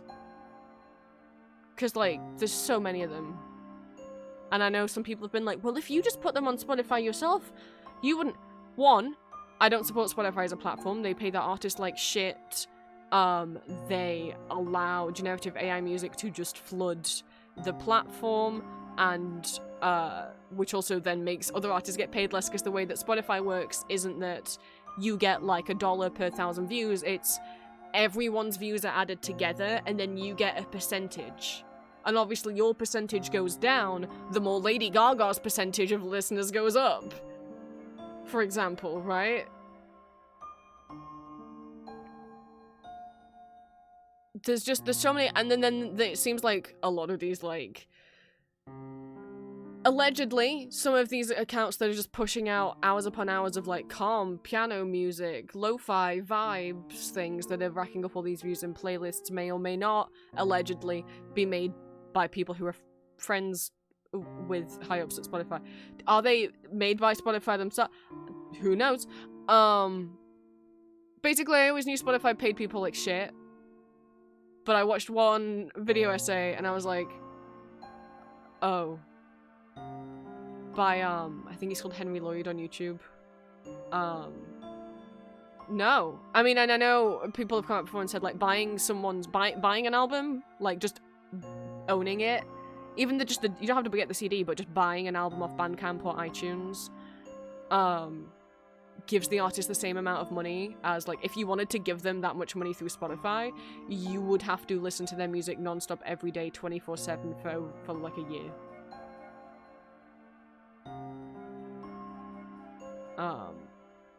And this is not me saying you're a terrible person if you use Spotify, it's very accessible. I'm just saying I personally don't want my stuff on there. I think, one, I don't want my stuff on there, I don't support Spotify as a platform. Two, I think it may potentially decrease the amount of patrons that I get. And three, but there's no need. People have said, well, I only did it because I wanted to listen to your music without any ads. I'm like, okay, then YouTube to MP3 it. Which I know you already did, because this is clearly a YouTube MP3 rip from my YouTube channel. It's got my YouTube outro on it. So you already had the MP3 file. Why didn't you just listen to that? Why did you post it online? Well, I'm just doing other people a service by helping them listen to it offline. And I'm like, oh, one, if the excuse is, well, it's a service to help other people listen to it with their phone screen off. I put all my public audios on soundgasm.net. You can listen to audios on Soundgasm. You don't have to have an account. You can listen to any audio on Soundgasm with your phone screen off. If you turn your phone screen off while Soundgasm is playing, the audio will still play. So, nice try, but I already put them on a platform where you can listen to for free with no ads. Because Spotify has ads. You can already listen to all my stuff on Soundgasm with your phone screen off, so try again. Wait, so you can listen to it offline. Okay, but there's like YouTube to MP3 downloaders and like Soundgasm to MP3 download. Like, I know that you know about them because you clearly YouTube to MP3 ripped this. And if you're saying, well, it's to help other people listen to it, you think other people don't know about YouTube to MP3? You think you're the only one who's discovered YouTube to MP3 and, wow, what a groundbreaking discovery you've made. So now you're putting them on Spotify to share with them. Everyone knows about YouTube to MP3. Why didn't you just YouTube to MP3 it and then just keep it to yourself on your phone? Admit that you reposted it, and maybe not for money, because maybe this isn't monetized, but for the attention. You feel like when people listen to your podcast, they like you. Like, wow, thank you guys for so many views on the podcast. Like, what of stolen videos with stolen fan art as the album cover. And even when they do credit the audio creator, they never credit who the artist in the stolen album cover is. Batshit, like...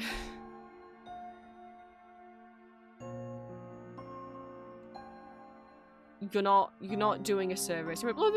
Other people know that they can YouTube to MP3 things.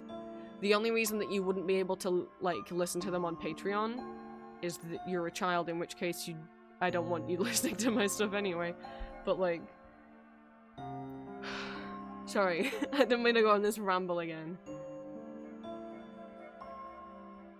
You can watch Henry Lewis? I think that's his name. You can watch his video about Spotify if you want to be disillusioned with Spotify. I'm at least glad I've never given Spotify money. I used to use the web browser version of Spotify, which is kind of glitchy.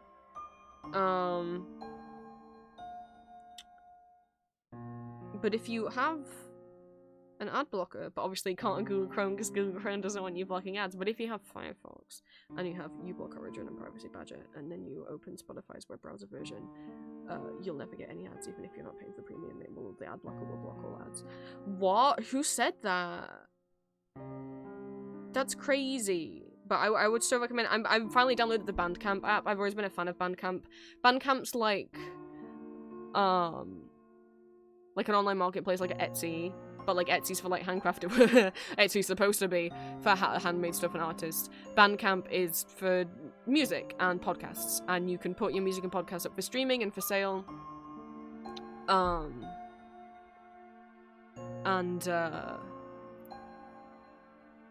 It's mostly indie musicians, pretty much exclusively. Ghost has all their stuff on Bandcamp. I think, what have I got on my Bandcamp? When you purchase something off Bandcamp, and you can purchase digital and physical music, like I got Ghost's Skeletor cassette through the Bandcamp pre-order as well as a digital copy. Not only can you then stream them through the Bandcamp website, you can also stream them through the Bandcamp app, and it will give you offline listening through the Bandcamp app, because obviously you bought that album, so you can listen to it offline. I have, in my Bandcamp library, that I have purchased, Skeletor by Ghost. I've got Flavor Foley's, Cardiac, Contrapoint album, which is a Vocaloid album. That's what Butcher Vanity's on. Yellow Craze, Songs of Origins and Hayfields EPs. Every single Ultra Kill soundtrack by Heaven Pierce Her, which is Hakita's music name. It is the developer of Ultra Kill is also who made the music. And all of the Ultra Kill soundtracks, each of the two main soundtracks, which is Ultra Kill Infinite Hyperdeath, that's the Act 1 soundtrack, and Ultra Kill Imperfect Hatred is the Act 2 soundtrack. Both of those are like €4. A lot of Bandcamp is like, pay what you want, or here's the minimum price, pay this or more if you want, like you can tip them. Each of those full albums for the video game were €4 each, or €4 or more if you want to tip. And then all the EPs, like Ultra Kill Encores 1, Ultra Kill Violence, Ultra Kill Chaos Order, Ultra Kill Deep Blue, and Ultra Kill Pandemonium, were all €0. They were free. Insane. Hakita.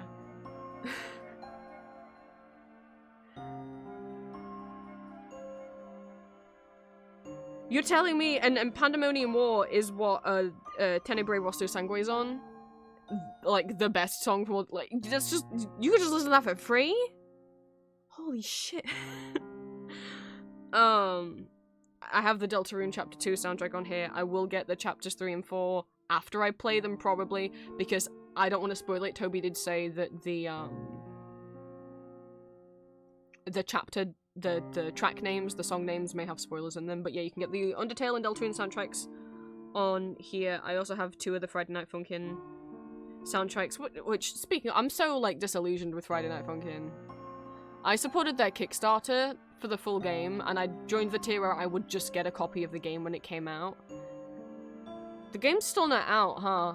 And it's been years, and I know a game takes years, but they already had a lot of the game done, like, that you could already play in the free version of the game. And they haven't really been giving regular updates, and if you look in the comment sections of the Kickstarter, it's just people saying that they haven't received any of their physical rewards.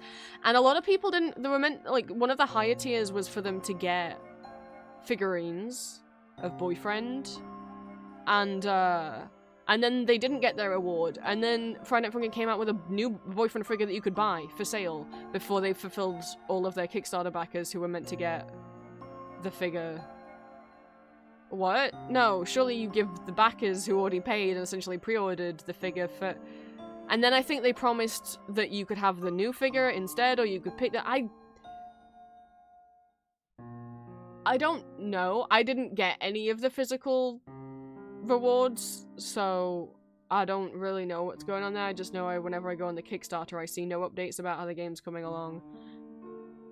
And just people saying I don't have any of my physical rewards. Which is a shame. Because I liked Friday Night Funkin'. And obviously you can still play the original game for free, and the modding community, people making fan songs and fan levels for it, is still going. I don't actually know what's going on with the game. I've never funded a Kickstarter before and just not got anything. And you may be like, well, the game's still in progress. I'm like, uh-huh.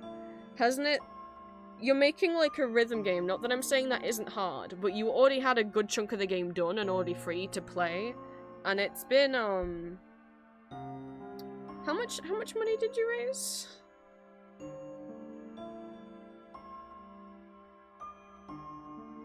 $2 million. Over $2 million, $2.2 million. Uh-huh. When? 5 years ago?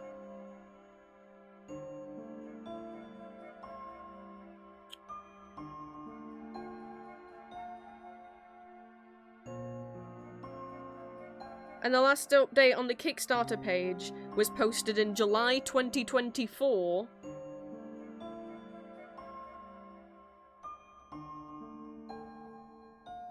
July 2024.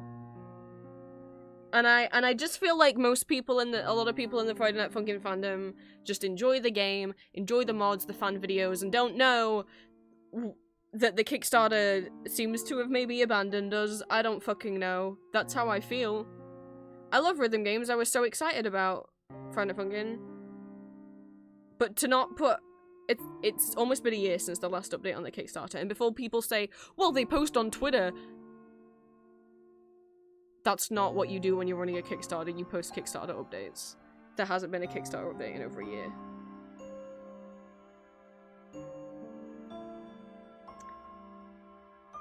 $177 comments. Can I read them? I don't know if I can read them without being logged into Kickstarter. And I'm not logged into Kickstarter.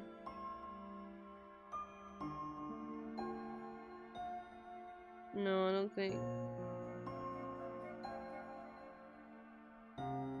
Yeah, even people from this week commenting still don't have the pin. Listed as pending on the backer website. It's been 5 years.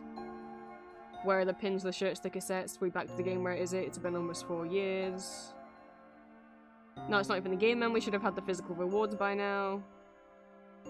Every other Kickstarter I've done, I got my rewards better than this. People calling it a scam.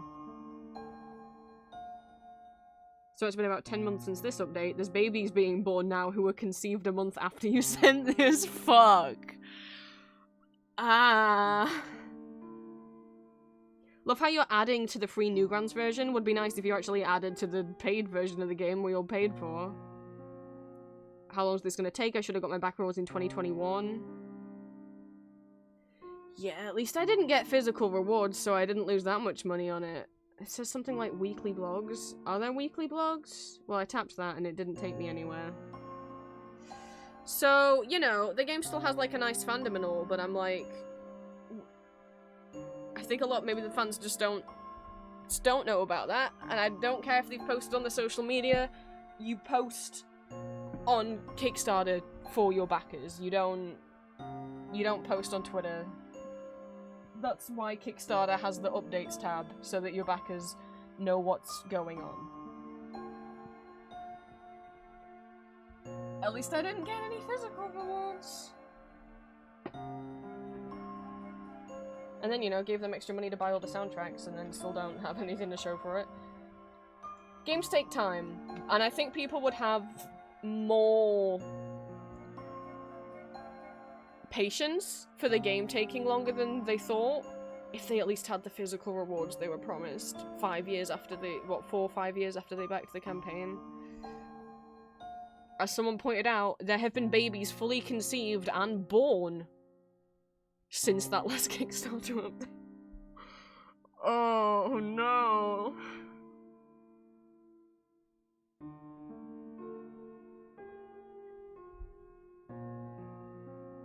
Because it was 11 months ago. I mean, that's a funny thing to point out, but that's a bit grim. Anyway, a game that didn't screw over its Kickstarter backers, because if people that didn't know, Undertale was originally a Kickstarter project, and it came out. Good. Thank you, people who backed Undertale on Kickstarter. You helped make one of my favorite games come to life. Anyway, Deltarune Chapter 2. Like, good things can come out of Kickstarter. Kickstarter's not a scam platform, it's just some people do use it to scam with them, and I'm not accusing Friday Night Funkin' of being a scam.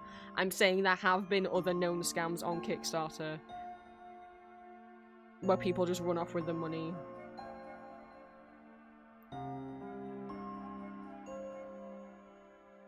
Or 10 years pass and no one's got the rewards, you know. Only not 20, because I don't think Kickstarter's that old of a platform. Okay. Right, I've been stabbed twice, I rambled about things, I got a bag of M&Ms as a treat for being stabbed. Hi, Cirrus. Don't worry, I haven't started playing the game yet. And I've got to stop framing it as being stabbed when there might be people who only just came to stream.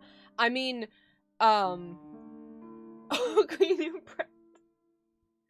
I mean, I had to have a blood test this morning, and they try to get it out of my elbow, even though I always tell them, you'll not find anything, no one ever does, you'll not get any, you shouldn't dig for gold there, and then they try, and then they're like, never mind, hand please, and then they'd take it out of my hand, and now I have an Uchi. I mean, where they stab me in the elbow, can't feel it, feels fine. Where they stab me in the hand, not only does it hurt a lot more while it happens, but the residual pain, oh boy.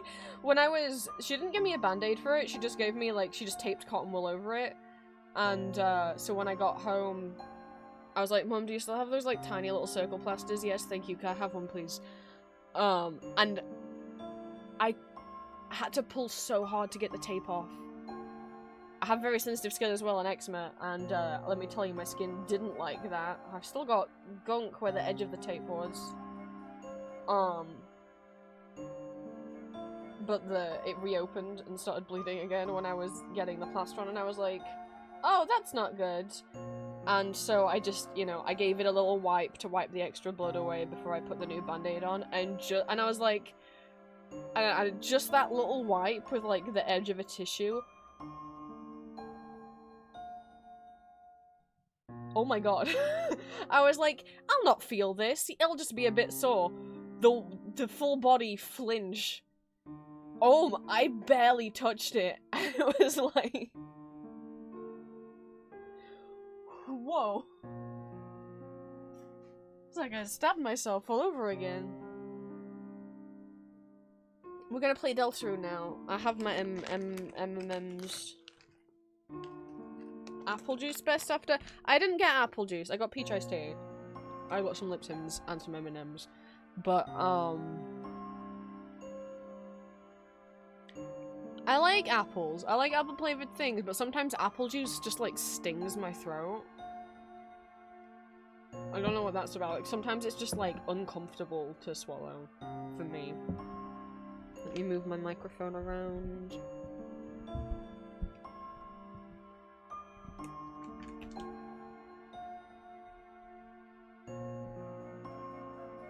Maybe that's just my body's weird problem.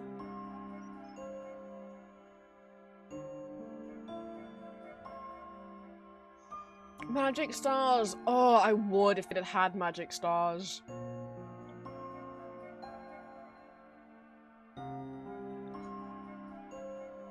That's not how apple juice is supposed to feel? I don't know what to say. Oh. I just thought everyone no, but, like, everyone just puts up with apple juice stinging their throat a bit, right? That's just... But you drink it anyway because you like the taste, right? Don't tell me that. I don't know what I'm supposed to say to that. It feels sharp, right? Is there something wrong with us? Okay, see, that's 3 of us saying it's like burns. That's 3 of us. So we can't all be wrong. Anyway, magic stars. More. I don't know what I'm allergic to apple. I don't know what that's supposed to mean. But how are they gonna listen to Orpheus? That was a stupid joke. if it doesn't sting if I eat apple, if I eat pieces of an apple and I swallow, I would never eat apple when I eat pieces of apple.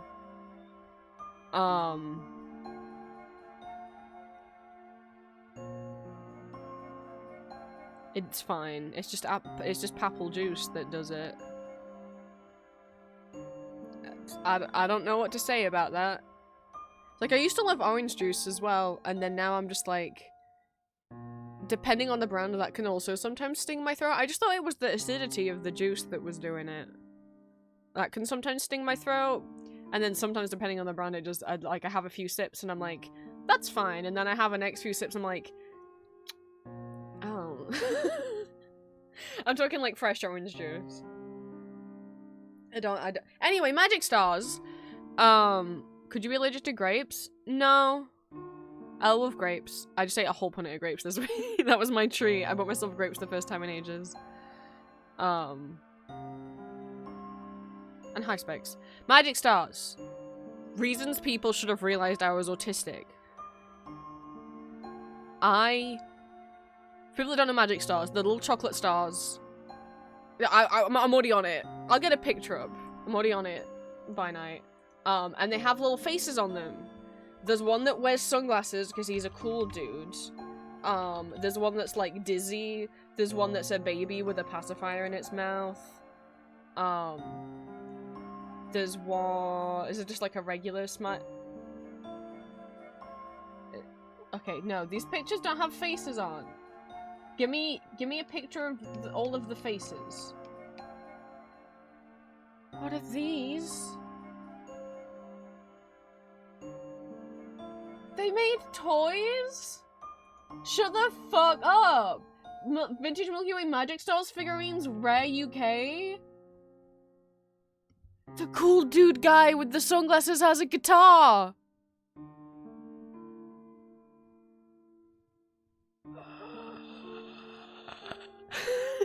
I want him! I want the cool dude magic star with the glasses.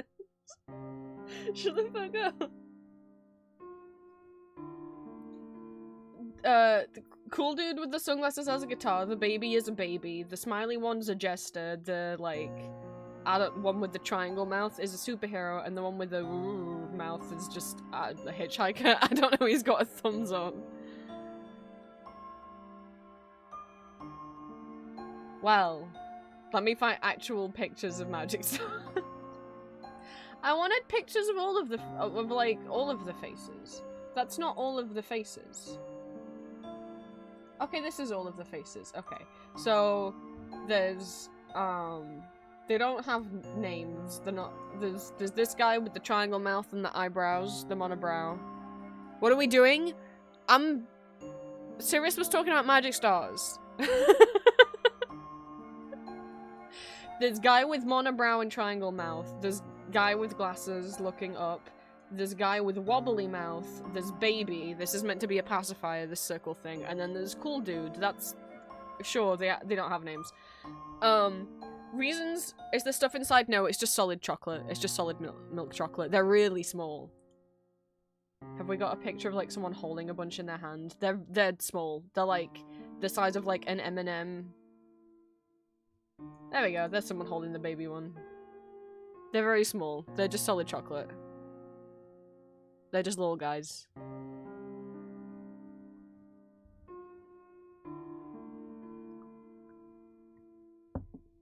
And, reasons people should have realized I was autistic when eating food as a child. I refused to eat Magic Stars any other way than having two with the same face. So, like, two babies, two sunglasses, two... non-sunglasses with the regular glasses. So, like, I guess basically star-shaped chocolate chip. I would never describe something as like a chocolate chip. That's just not... I mean, it's just a piece of chocolate. Do you guys associate chocolate... Do Americans only think about chocolate in relation to it being in cookies? But no, I have to get two of the same, so like a baby and another baby, and then put them flat sides together. like back to back, and then they can go in the mouth. Okay, well then my follow-up question to Bun and Blue and Green. I mean, I know the answer with Green. Do you have autism?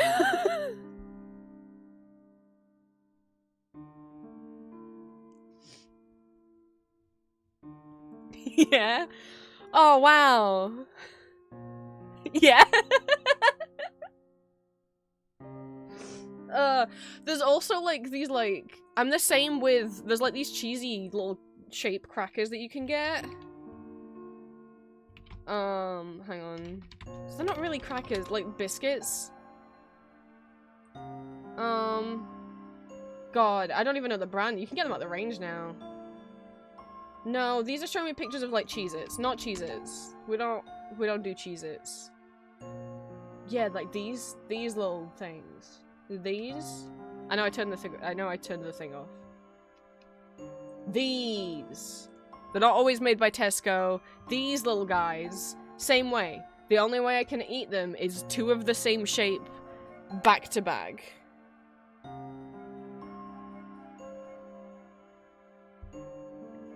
If I have one and I can't find a matching shape, then I guess that one's going in the bin.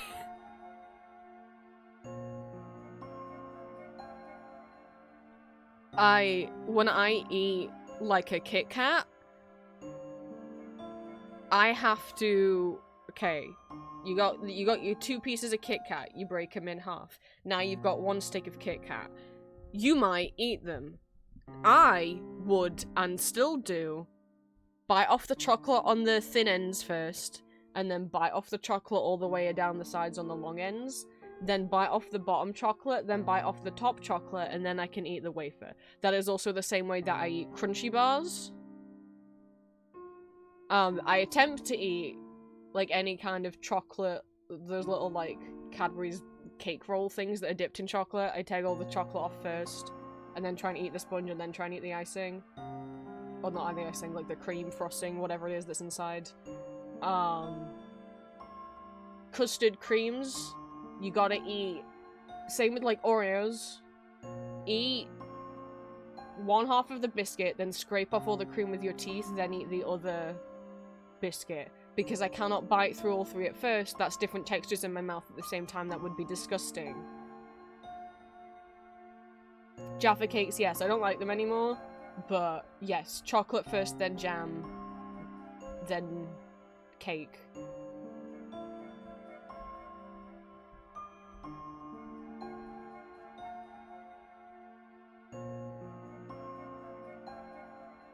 And for anyone not autistic, you might be like, what do you mean you can't eat them any other way?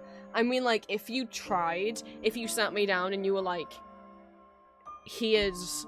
Especially if it was like a cake thing, if it was like a sponge that was fully dipped in chocolate, especially if it was like, oh, like a crunchy or a Kit Kat or whatever, and you were like, or like an Oreo, and you were like, bite all the way through this Oreo, you'd have to put a gun to my head. Like, when I say, like, well, what would happen if you did it, I would meant pain. Like, when autistic people are picky eaters, it's not because they're just like, I don't like it that way. It's like, no, you don't understand. I mean, yes, but also the sensory experience of having the crunchy cookie and the cream, because I'm using Oreo in this example, would be so distressing to me, I would probably cry. I would be in, like, anguish the whole time. Like, even if you put the gun to my head in this scenario, I'm like, okay, well, I don't want to die. I'll eat it, but I'll be so upset and uncomfortable. Like, bad texture, bad food, bad sensory overload is painful. Not necessarily in a physically painful way. My tongue won't feel like it's getting stabbed. But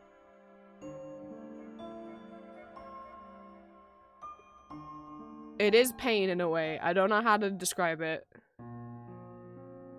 And yeah, my parents never once questioned. I think just because also they don't understand they don't know anything about autism.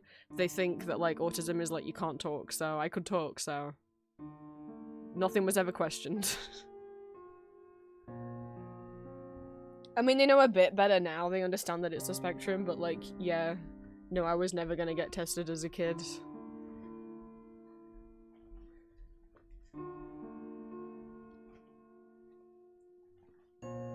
And that's not to say, one, if you don't like mixing certain food textures, I'm not diagnosing you as autistic. It is just a common thing for people with autism.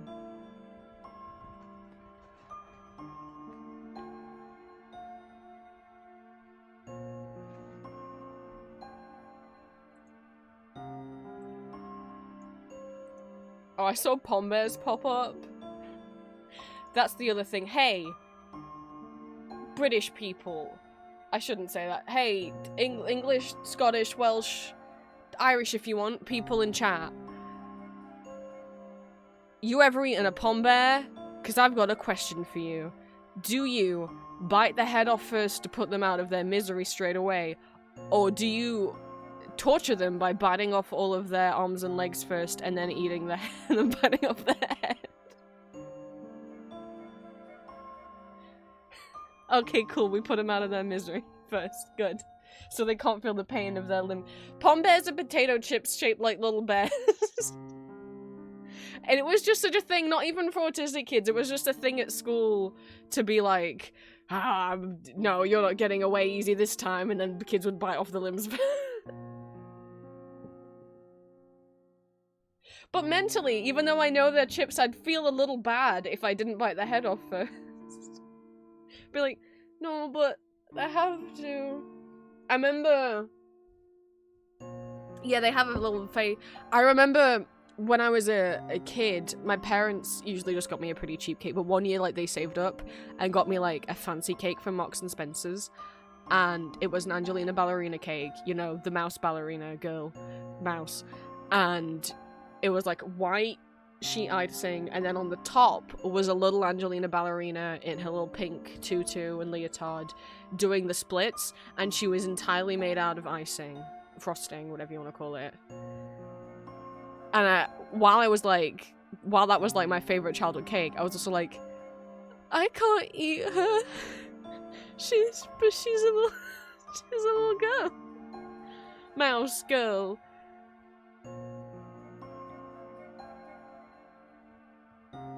I went to Google, they have pre-shaped cheeks as well, if I remember you mean fries. No, I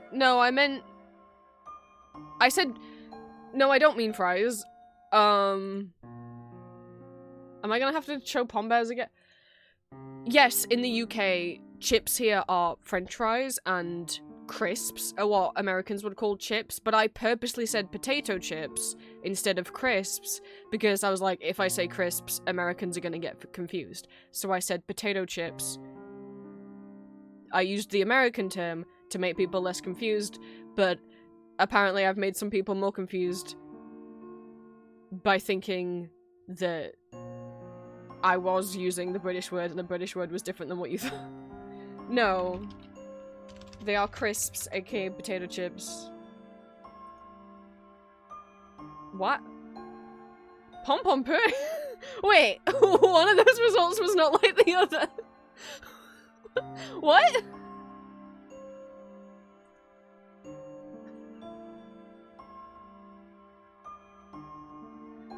No, there's a wow, look at this dramatic photo of someone holding up a pom bear. I think they're from Germany, originally. I've seen pom bar.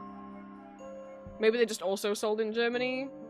I remember when the Game Grumps were trying different crisps, and the pom bears they had were German. I was like, oh, I guess, yeah, this one says pom bar on it. Oh no, there's an umlaut on the A. It is pom bear. Ah. So maybe they're German bears. Anyway, how come when I put pom bears, I guess because it was Pom Pom Purin from Build a Bear? But that's, yeah, it's like, oh, you want pom bears? Here's pom bears, pom bears, pom bears, pom bears, life-size Pom Pom Purin. Pom Bears, and Tycho Bitsy Bear's 90s Pom Pom Bear vintage.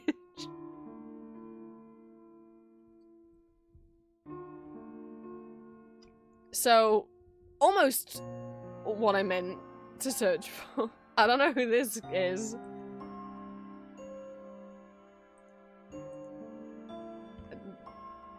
That's not... I guess she's called Pom Pom because she's a cheerleader. I don't know why her hair's like this tricorn of hair. I feel like they did you dirty with your hair. It doesn't look like pigtails, it's like a helicopter on top of her head.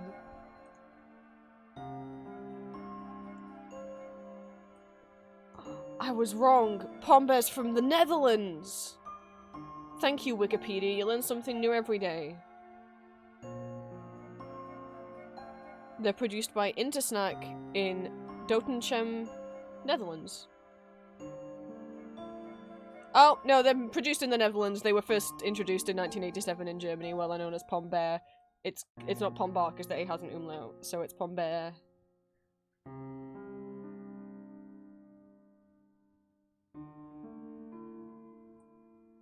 In 2010, a specially produced advertisement featuring a 3D Pom Bear was shown before screenings of Shrek Forever After and Toy Story 3. You learn something new every day. Anyway,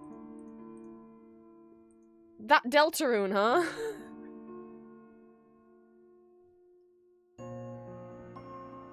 Oh my god, I didn't tell you that- I went on a Spotify rant and didn't tell you what audios were coming out this week.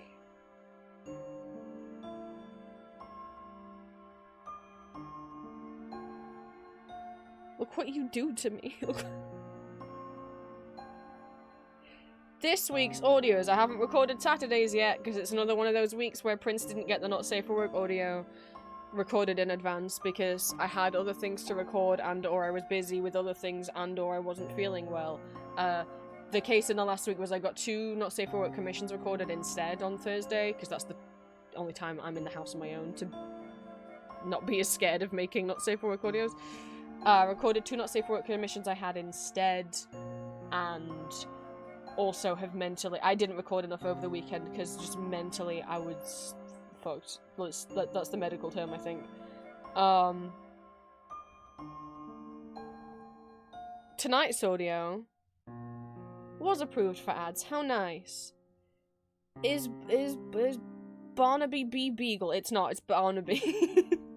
It's my Barnaby. I don't know why as soon as I said Barnaby, brain was like, just say the funny one. Is Barnaby and Oscar?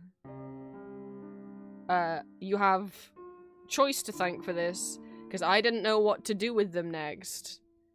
And then Choice was like, my friend in Discord, Choice was like saying something like, my friend was like, why have the physical music when you can have it on your phone? It's just as good. And then I was like, does your friend not know that CDs are higher audio quality than Spotify? I mean, unless you have really good speakers or headphones, you're not going to notice the difference, but Spotify does not offer 3D quality, even if you... Spotify doesn't offer CD quality, even if you pay premium. It doesn't offer you as high quality of an audio as a CD. The only streaming service I know that offers CD quality is Tidal. I only know things like this because my dad's real into... I mean, we're both into music, but he's also into, like, comparing music streaming services and comparing speakers and, like, having, like, a hi-fi setup and stuff, so... No, it's not, I'm not... Congratulations, you got an audio- you made an audio happen by accident.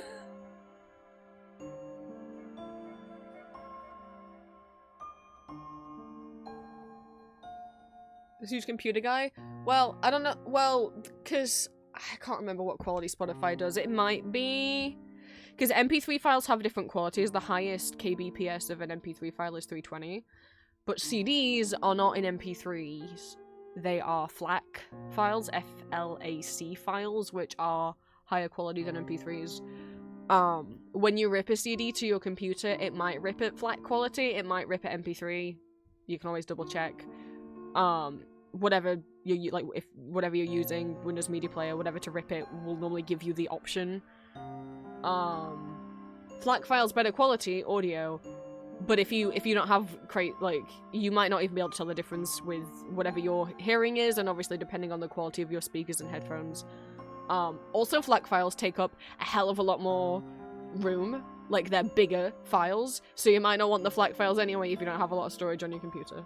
Like when I find musical albums for downloading, I'll normally pick, or like with Bandcamp, you can, I think they'll, depending on the album, they might offer, do you want it as a FLAC or do you want it as MP3? And I'll always pick the MP3, even though the FLAC is better quality, because you can't tell the difference with my headphones, and I don't have a lot of room left on my hard drive.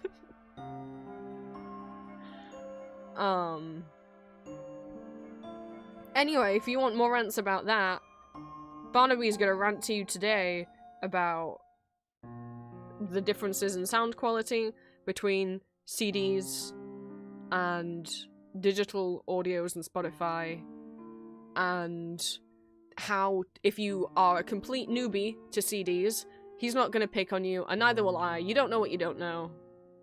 He's gonna teach you how to rip CDs, how to burn CDs, those are different things. Ripping is getting the audio off the CD onto your computer, and then burning is having a blank CD and putting your own music onto it. And you know, maybe he'll make you a mixtape. Because I've met some people who didn't know that they could get audio off CDs onto their phones. They're like, well, what's the point of having the CD? I can't get it on my phone. I'm like, yes. You put CD in computer if you have access to a computer or laptop that has a disk drive. If you don't, then you can't. But if you can get access to a computer or a laptop that has a disk drive, CD in drive, put in computer, open up the iTunes or Windows Media Player or whatever, and rip CD, and then go into the hard drive, see where the MP3 files went, plug in phone to computer, drag, if you have iTunes, well, I haven't used iTunes, so I don't know, but if you have like Windows Media Player open, click on the Synchronize tab, drag files in there, it will sync them to phone. Better to do that than just directly drag and drop the files from one hard drive to the other. And that now music is on the phone. You did it. Wednesday is cookie day. Which cookie could it be? He's a little bit of a stinker. He wouldn't like it if I called him that. But he's gonna help you fall asleep. Totally for your benefit, and not because he has any sort of ulterior motive.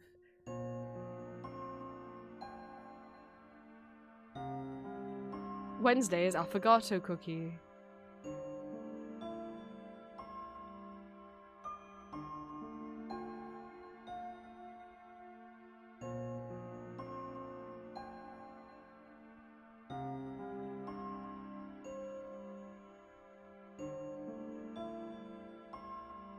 And then I haven't recorded Saturdays yet. I will do it on Thursday. It has been, I think someone pointed out, like almost a year since he last had a not safe for work audio, so he had to be prioritized to show up at some point. So, it's Dimitri. It's gonna be. I haven't recorded it yet, but it's gonna be Dimitri.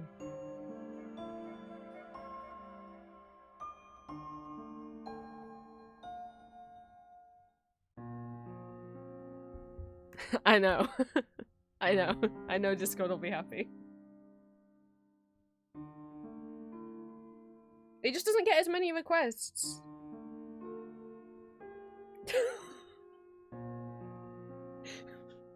But are you okay?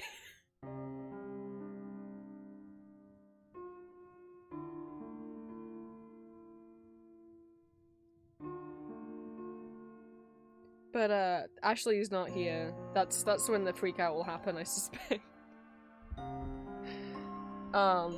Someone could go tell him if you want.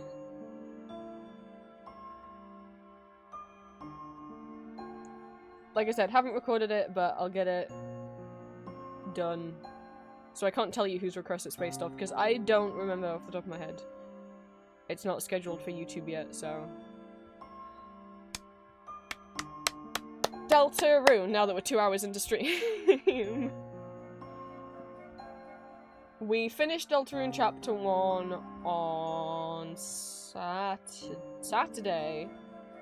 We skipped the secret boss because I tried my best and I couldn't do it again, and continuing to try was making me literally have three meltdowns. I had cried 3 times that day and was having multiple meltdowns back to back if I kept... So, for my mental health, we skipped Jevil. And we ended Chapter 1. I know not all the VODs are up on YouTube yet, but the ones that aren't on YouTube are still available to watch on Twitch if you need to catch up.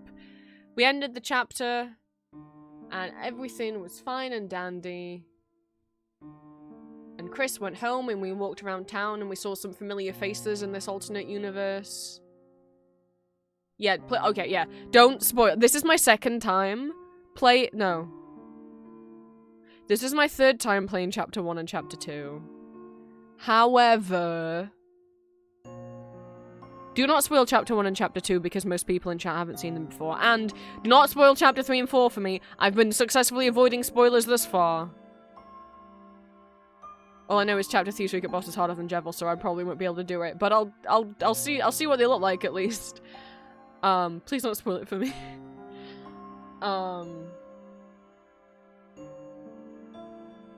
So, yeah, Chapter 1 ended, everything fine and dandy. And then, bedtime, sweet bedtime. Good night, Chris. Oh, Chris, why are you crawling out of bed? Oh, Chris, why did you pull your soul out of your chest? You threw it in a Chris, why do you have a knife? Why is your eye red? Why do you look like Kara? End of Chapter 1. So, Chris may or may not be showing signs of being aware that they are a character in a game. I mean, characters in Undertale knew that, Flowey knew, Sans knew, but maybe they weren't as upset because we weren't controlling them. But, you know, imagine you were playing, like, Breath of the Wild and Link turned around to you and was like, why are you controlling my body? I don't want to move like this. I want to be- I was just living my life and now, like, you're making me move and build things. What are you doing?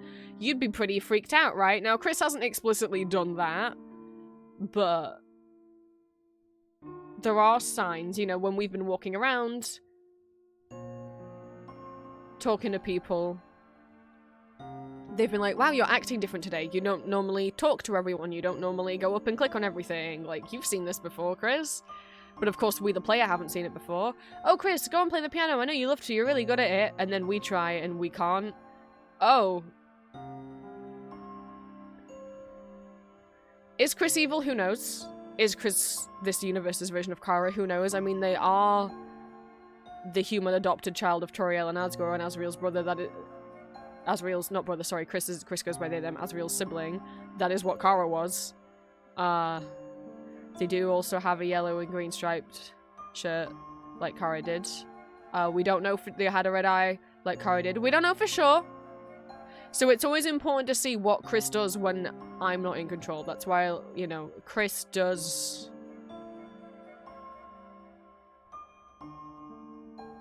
get their shield out and jump in front of Susie to stop Susie from being hit. Because one of the things I always worry about with Deltarune is, like, what if Chris hates Susie? What if Chris is really traumatized by her and hates that now we're puppeteering them to, like, be friends with Susie? But Chris did jump in front of Susie and protect her, so I hope that they don't hate Susie. Deltarune always makes me feel a bit upset. I don't have as much...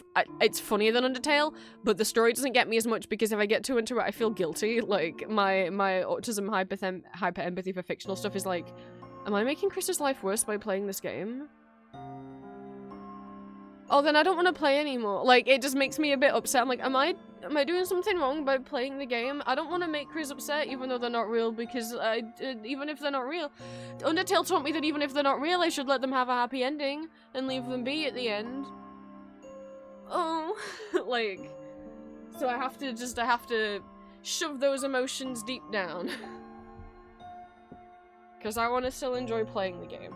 So, that's what happened at the end of Chapter 1, for anyone who missed the very ending. We closed the Dark Fountain. And then this, Chapter 2, will take place the day after. Sweet. So what are we meant to do tomorrow? Onion San said they'll tell us a secret tomorrow. San says tomorrow he wants us to meet his brother.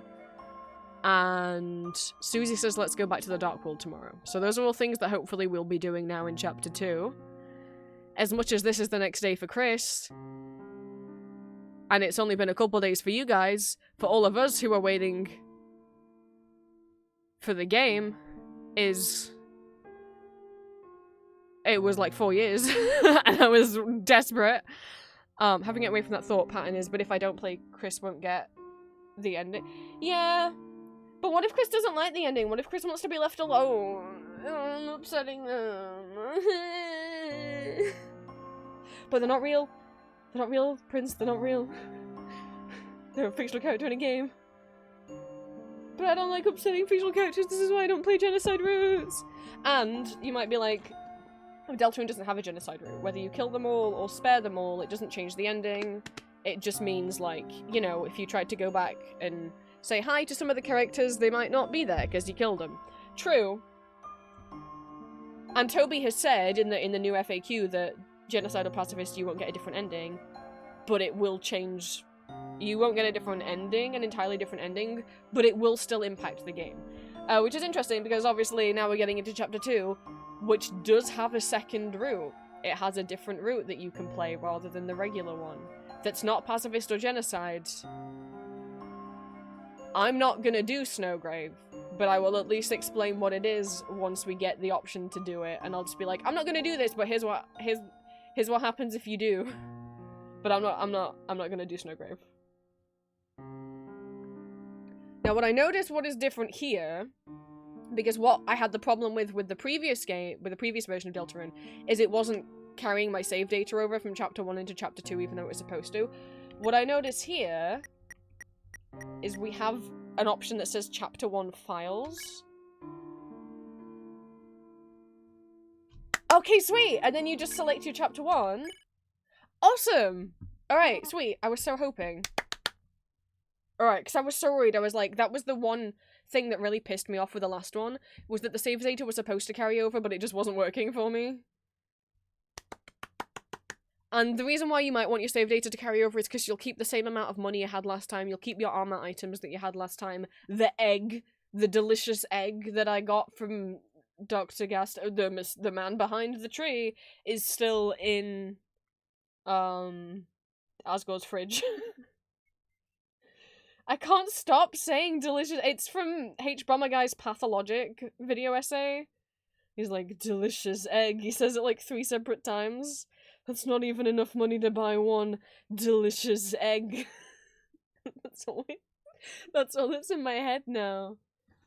There is one thing I want to double check. We're nowhere near it yet. But I do want to double check egg location. I do remember how to get delicious egg.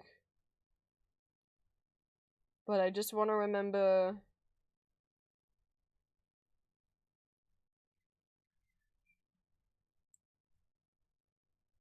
where dog is. Maybe I'll naturally see dog.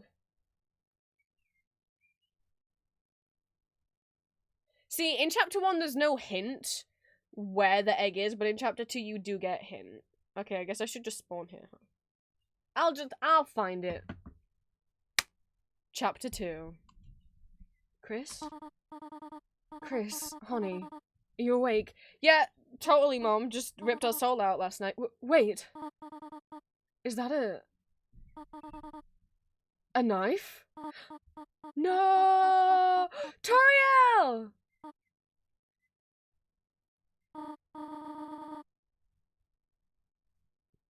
Chris, did you eat all of the pie?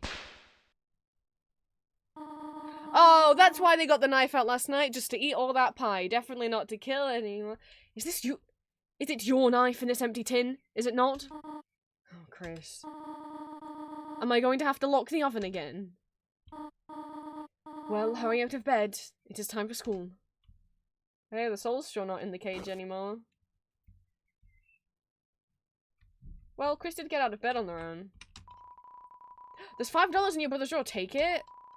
You reluctantly borrowed $5. It's okay. Azriel loves me. It's fine. I'm delusional. Underneath the bed is an old cartridge of Cat Petter's RPG. Catty and Caddy can be seen faintly written on it in one gel pen. On the computer's desktop is a folder called Epic Game Stuff. It's a poorly drawn design for a game. Seems the last boss is a creature with giant rainbow wings. Even in this world, Azriel wants to be Azriel Hyperdeath. Azriel, god of Hyperdeath. That's what Azriel looks like in his final form. Doesn't seem like this game ever saw the light of day. It's Azriel's persona. Oh, I guess not his persona because he's already for. It's a birdcage. When the door's closed, there is no escape. Oh! Clothes drawer. It's your bed. If you go back to sleep, you'll miss a lot of important things. If you go straight to bed, it will skip the game. No, I'm not gonna bed. Yeah, thank you.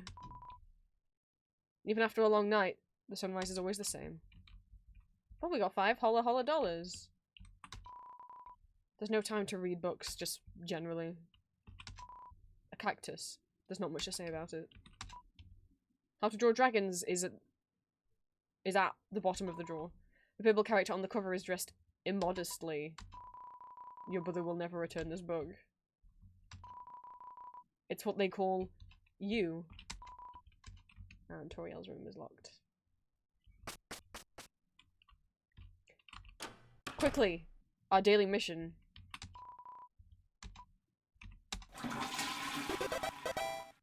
I'll make sure we do it every day. It's not yet time to wash your hands. Wait! But then we'll leave the room and Tori will have heard us flush the toilet but not turn the tap on. Chris!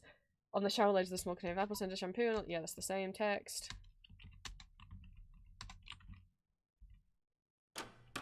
Well, she's definitely not gonna think that we went to pee and didn't wash our hands, right? There's a photo of you in the fridge. It's you, your mother, and your brother. Now if I was some white furs are in the sink drain. It's just the same. It's just the same. It's just the same. Got $7 now. It's Cheerio. The TV's plugged in, but it's dusty. TV wasn't plugged in yesterday, was it? I mean, yesterday is in the in-game time. Are those water sausages? Oh, good, she was outside. She'll never know. Well, shall we go? Is it montage time once more? Nope. Chris, there you are. Even Susie showed up before you.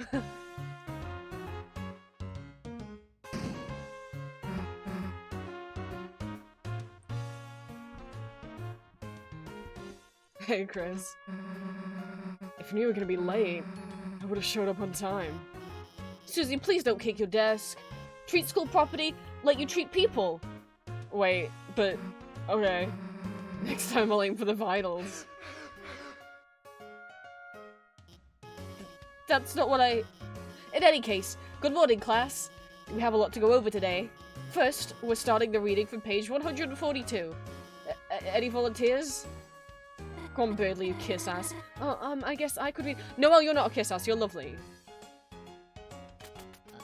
Yep. Ah, trouble yourself not, Noelle.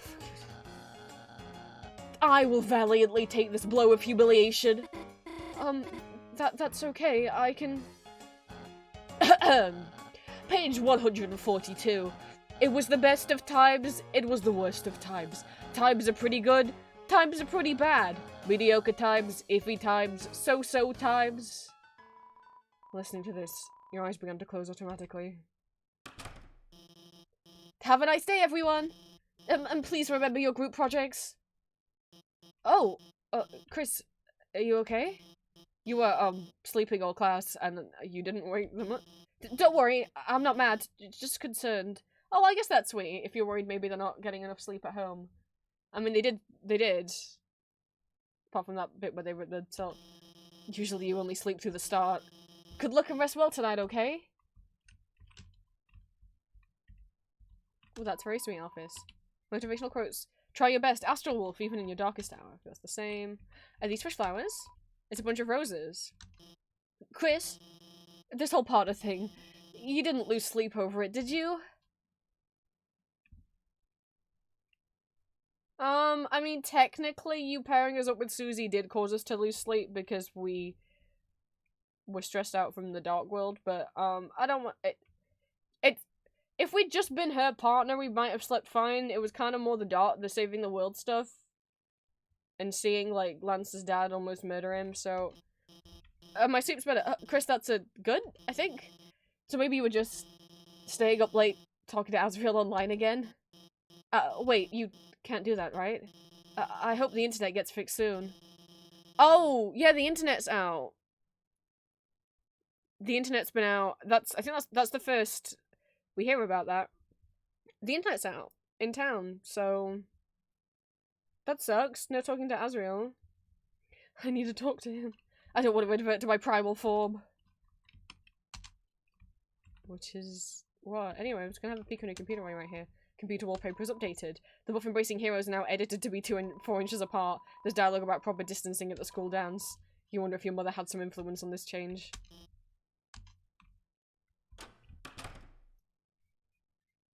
Oh, hello. Well, look who it is. The school zombie. You were sleeping like a corpse, old class. What's the matter? Had trouble going to bed by last night? Me too, Chris. Like I could sleep after yesterday. Just waiting for today felt like years, because it was 4 years. Did all that stuff really happen? Lancer, Ralsei, everyone, are they still... Look, you've been wondering the same thing, right? Come on already!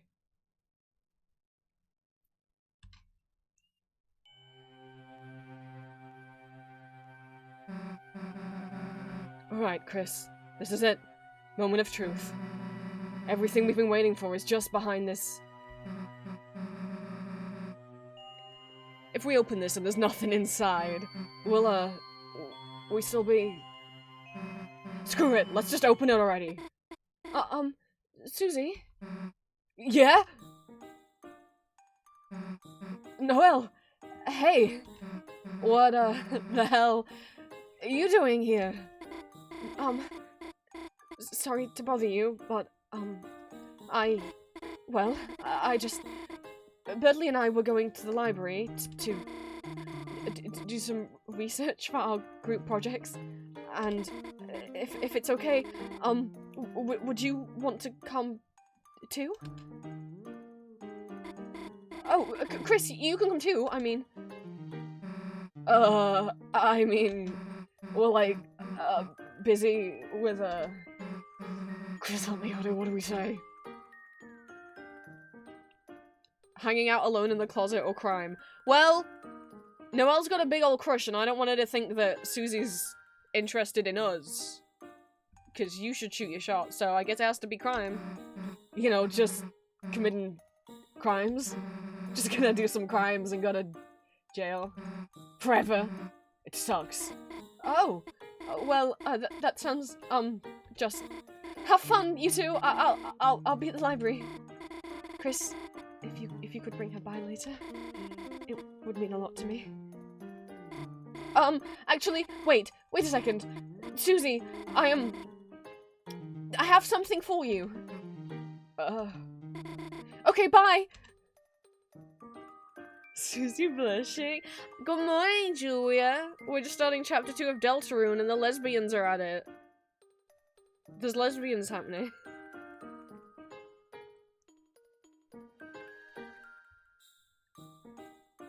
And in Pride Month, of all places. It's a lunchbox? Full of chalk? She had chalk the whole time? And didn't give it to Alphys? What the hell? Here, you hold on to this. Wait, Chris, what the hell was that? Why would Noelle ask me to do homework with her? Death Witch much does she want to fail? Wait a second. Chris, did you know how nervous she was? And like, blushing and stuff? You don't think she, You don't know our secret identities? You know, this dark world stuff. Damn, we gotta keep this under wraps. This is our thing, you know? Anyway, enough waiting already, right? Let's go!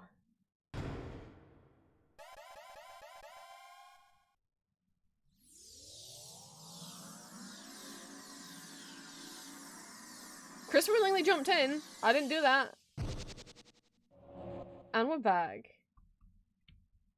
Oh, that's so weird how they move opposite directions at first. Hey, Chris. You really gonna walk everywhere so slow? I know you're kind of, taking it in, but you can run, you know? I know, I just wanted to walk. Actually. Here we are. Chris! Susie! It's been ever so long. Yeah, it's been what, a day? Oh, that is short, isn't it? Poor little goat boy's never had friends. It's just that I've never had friends before, so I've never waited so long to see them again either. Fine, guess we'll try to not let you die of loneliness. I bet Lassen wants to see us too, right? Hey, wait a sec. Where is Lancer? Where's everybody? Worry not, Susie. You'll see them in a moment. Just wait here, alright? Okay.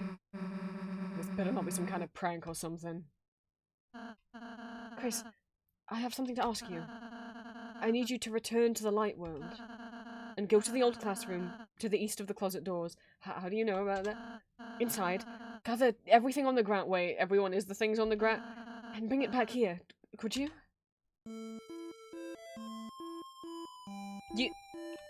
Are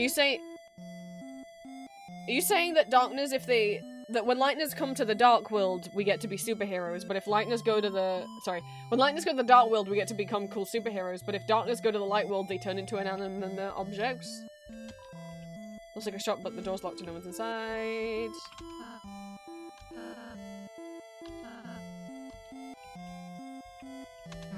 Sorelse, you're not gonna put your hat back on? Oh, why? Did I look cuter before? No. I just mean... You think I look cuter now? It was just nice to seeing less of you! You look upon the castle you first saw yesterday. You're filled with the power of immediate nostalgia. Ah. Hell you going? Trying to have cake without me? Oh, fine.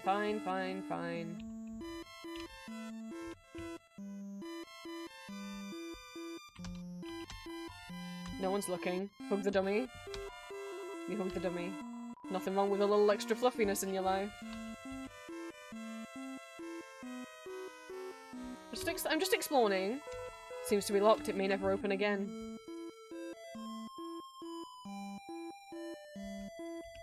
There's your first Game Grumps reference of the stream.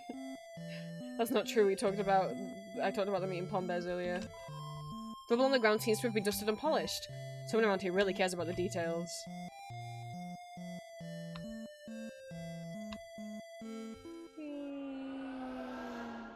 I've reverse fallen down.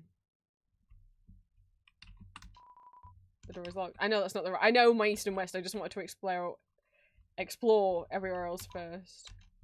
I can't remember. Okay, no, it won't let me. I can't remember if there was stuff in the lockers. Okay, it won't let me.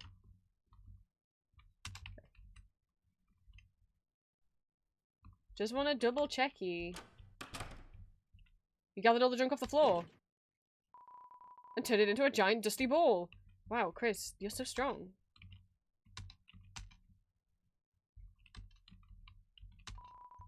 Managed to cram everything into the closet, even the rug.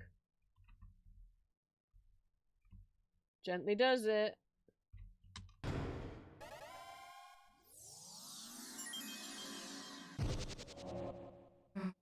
Hey, Chris. So where is every... one?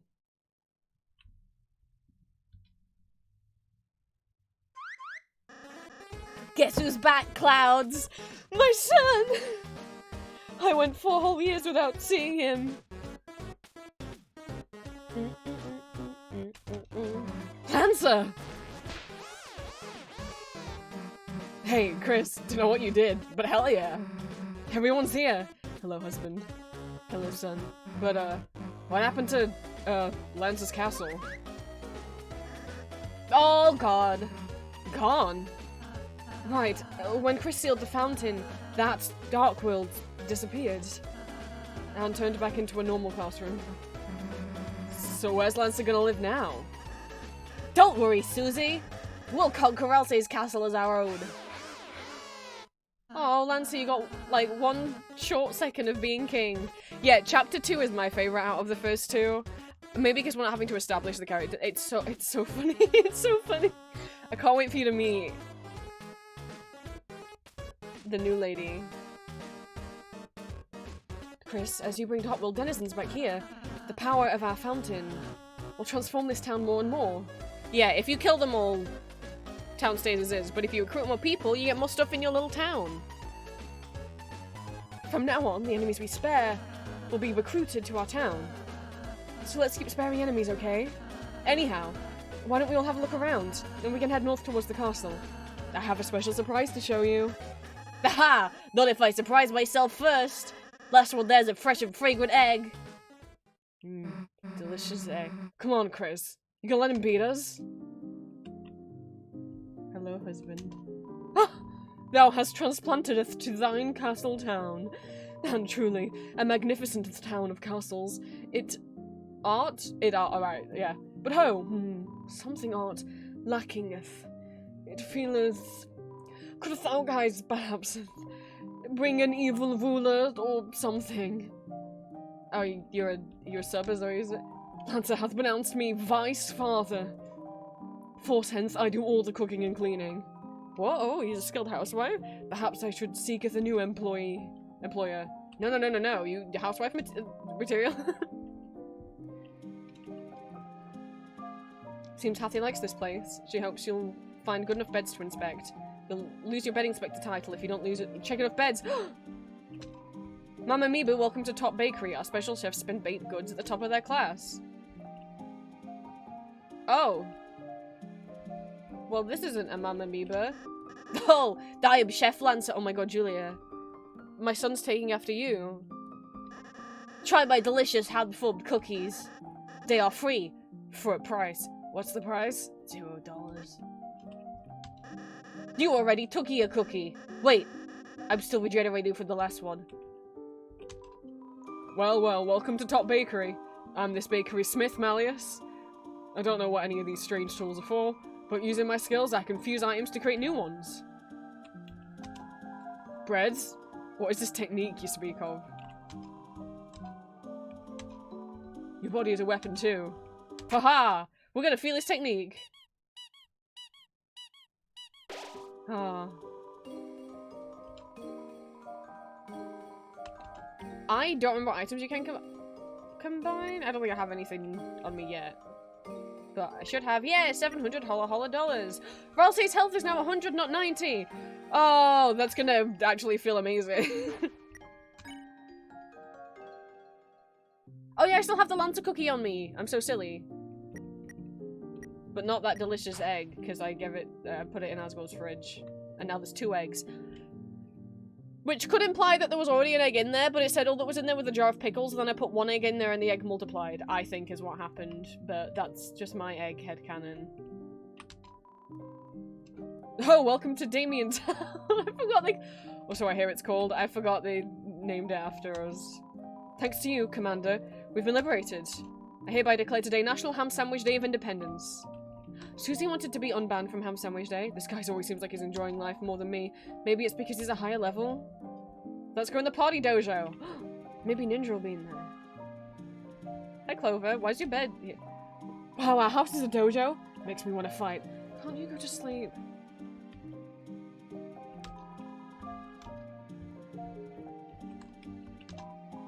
Hey, boss. Boss.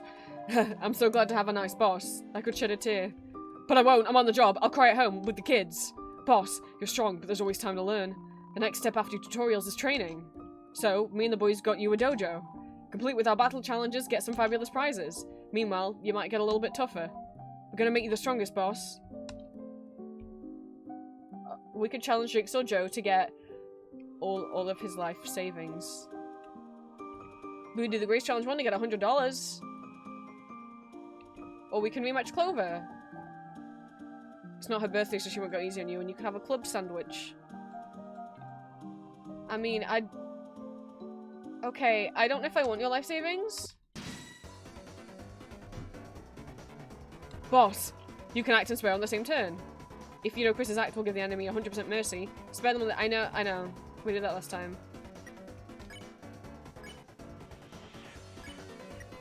I don't know that that will necessarily spare him. You shaved Jigsaw Joe's stubble. Susie spared Jigsaw Joe. Oh boy, she's sparing me? Wait, now he has to give me his life savings? Wait a second. I got something else to remind you of. Boss, it works the same with making an enemy tired. If an act will make an enemy tired, use Ralsei's pacifier right away.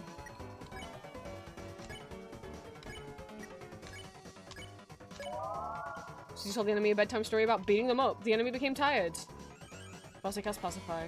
You did it, boss! If you can manage to spare enemies right away, battles will go a lot faster, that's all. Amazing battle. As promised, here's your rewards. I got his life savings, which was $1. Is that the dollar I gave him the whole in chapter 1? I might try. Let's try and do the challenges. Why not? Get 100% TP without getting hit. Ooh, I'm not very good at not getting hit. Ah. I got hit. Oh no. Oh, I'm trying it.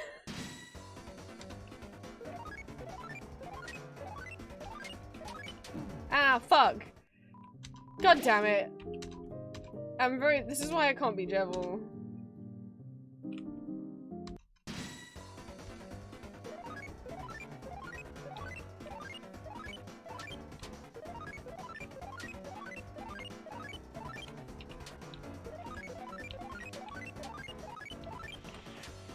Is that it? Fuck! Fuck! I was doing well!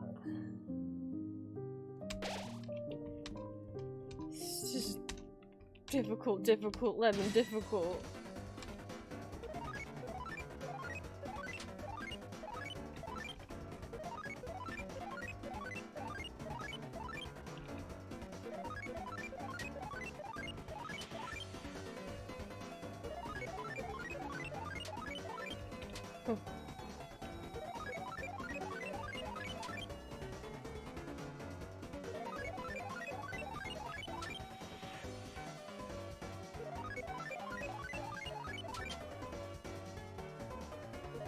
I was being so fast.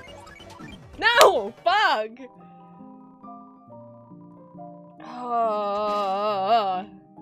I'm not gonna do that all day.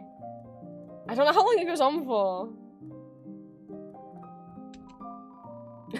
Looks like fighting wasn't in the cards for us. Lucky for you. Just hope you don't meet my friends. Finally, dojo for people that are normal shaped. Oh, until you get full TP? I wasn't— oh, because I have to graze the— I was just dodging them. I'll train myself for the tournament. I thought maybe after the round was over, I'd get to defend, and then it would be an— okay, one less. I just thought he was saying his name was Graze. I don't know why I thought that. Fuck. I think because I don't remember what his name was.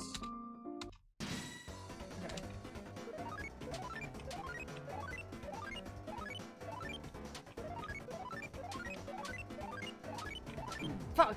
Fuck, okay. God,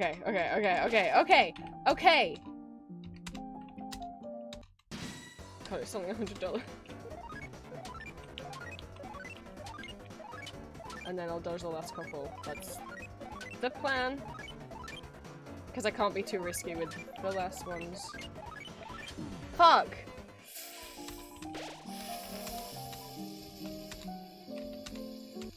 It's not getting me as bad as Jevil's fight.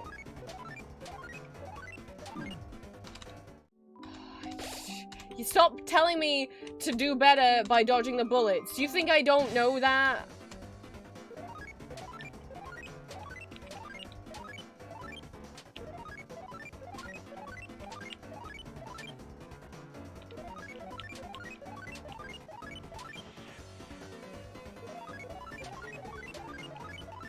Fuck.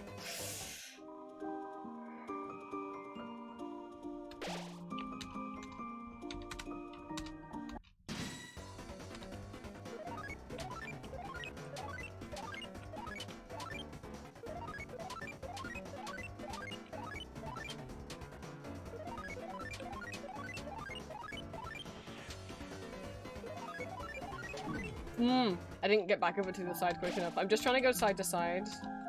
Graze the first few and then dodge the last couple, because I'm not good enough to be risky with it.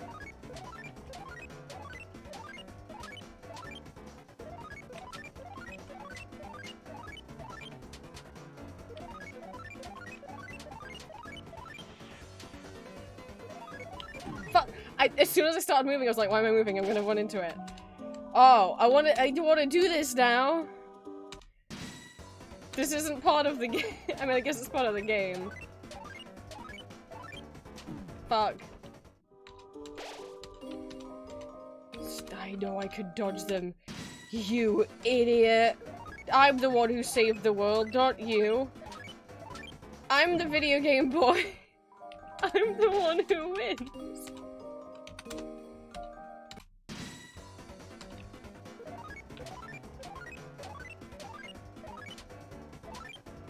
Oh my god, the game lagged for a second. Everything's fine, I don't know why it, like, froze for a second. Fuck, I didn't run back far enough. I know, I'm getting about halfway. Seems made me stop playing Undertale. I hope you have fun, Cryptids. I replayed Undertale first, and then Deltarune. Just to get back in the spirit of everything. And Deltarune's like baby practice for bullet hell, because I mean Undertale, because I think Deltarune is more difficult. At least the secret bosses are.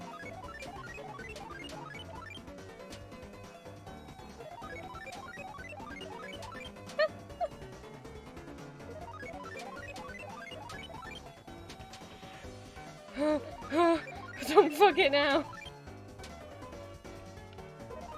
Come on, come on, come on. Come on. 98!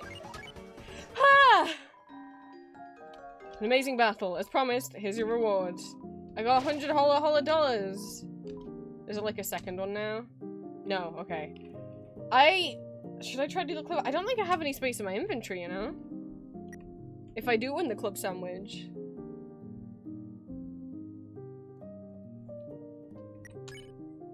I don't know if I've got 2 more extra slots at the bottom or not. Or if that's full. I mean, the club sandwich would be better to have than the Lancer cookie, I guess. But I don't know what's gonna happen if they give it me and my inventory's full.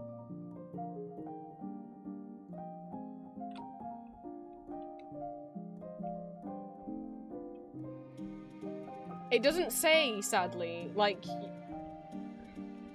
I'm not stupid, right? It doesn't say anywhere. No. Like, Undertale says how many items out of how many... Well, actually, I can check if I go to the shop. Hang on. Yeah, I'll deal with you in a second. Oh! Oh, space 26! Oh, they upped your inventory space for chapter 2. Alright. I can have the club sandwich. 26? Are we sure that's right, or are you counting all my inventory together? No, it definitely says 26. If I could have 26 dark burgers on me when I did Jevil, could you imagine? But no, you can have like 8. Alright, let's see how hard Clover is when it's not her birthday.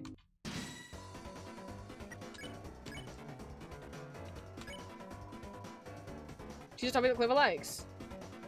Oh! Oh! None of those! I thought? Dance? That's right, not bad. It's okay.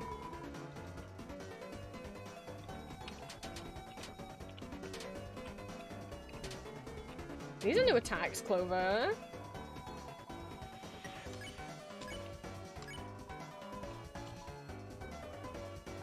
Surely parties, because it's her birthday.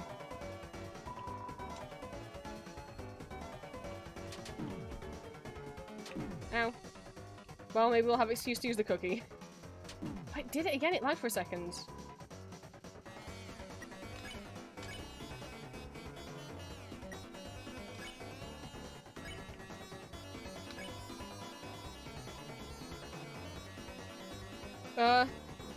Sandwich? A girl after my own heart, or 3 girls after my own heart? Oh god, this is one of Jevel's attacks. No, not the balls.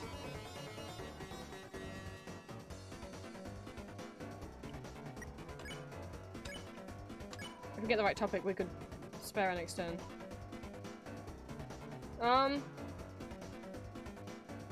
Turtleneck? Fuck! I should have known. She's got 3 necks. She's not a fit. I just thought maybe make her a special. I didn't think it was gonna be clown. Well, I didn't get hit that round at least. Dance. Okay, sweet. Just don't die. Just don't die. Just don't die. Just don't die.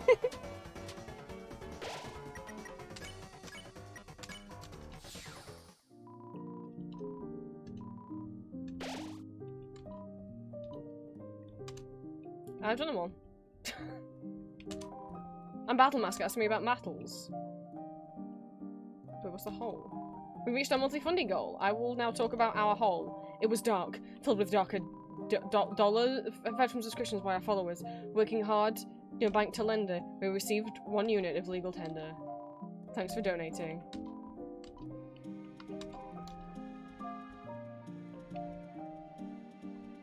Well, was there like a save point?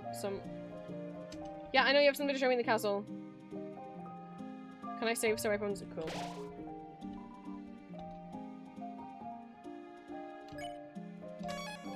And that should get everyone's health back up. Alright, now we'll go talk to Sean. Actually, this guy first.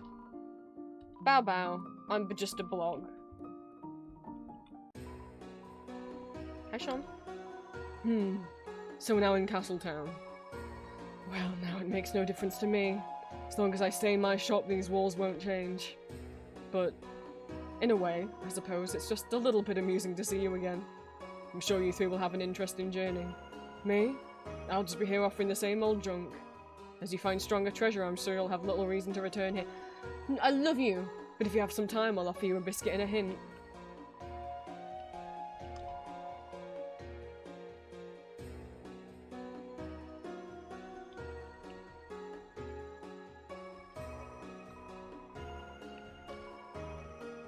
The little prince has something to show you in his castle. Well now, are you going to turn down a royal invitation? Need a plush for that. There is a Sean plush, right? There's plushies of Ralsei in like his shadow form with his hat on, and then Ralsei without his hat, and then Ralsei with an alternate outfit. Well, actually no, you buy the outfit and then you can put it on him. There's a Lancer plush, there's a Jevel plush, there's a plush of someone we haven't met yet in season 2, in chapter 2. There is one. Yeah, there's a Sean plush. You could get him and Jevel, them and Jevel, and then have them be partners. Oh, you're in the cafe, not the bakery? Mama Amoeba, I wanted to run the bakery, but somebody's already working there. A cafe that serves pastries, what a disgrace. What sort of humiliating thing will happen next? I can only generate 1 spin cake at a time. Please finish your cake and I'll give you another. Mon Amigas, welcome to the bakery. I wish. So we have Rudin, Hathy, Pondman, Rabbit, Blocks, Jigsawy, Rudin, Ranger, and Head Hathy. That's really the only villains that we fought last time? I guess so, yeah. I mean, that aren't bosses, yeah. That can be like more info. He likes shiny things. Said to be someone's best friend, but maybe not. Shine on, you lazy diamond. Shine. A heart with a big heart, always supporting others with her bullets. A simple organism that takes life 1 square at a time. A real dust bunny, known to play dirty but loves to play clean. A shape-changing fighter, ironically blocking is not its forte. It cries tears of joy that are its boss. That you are its boss. Obsessed with ranger shows, it lets everyone know it's better than Rudin. Although stronger than Hathy, seems to have fewer friends.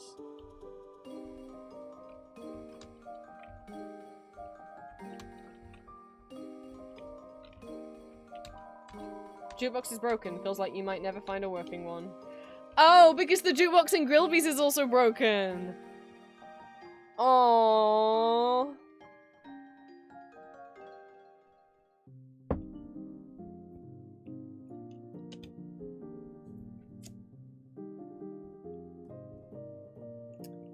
bug will be... Lemonade, please? Hey, boss. I'll have a dark candy starfait. Hathy seems fine. Sure is great to be here with my best friend Hathy. Oh! There's a little bun bun. It's a clean start for us here. Sekiri. Is that like the Japanese noise that rabbits make? I don't know. A book. It's a manual. Read a topic.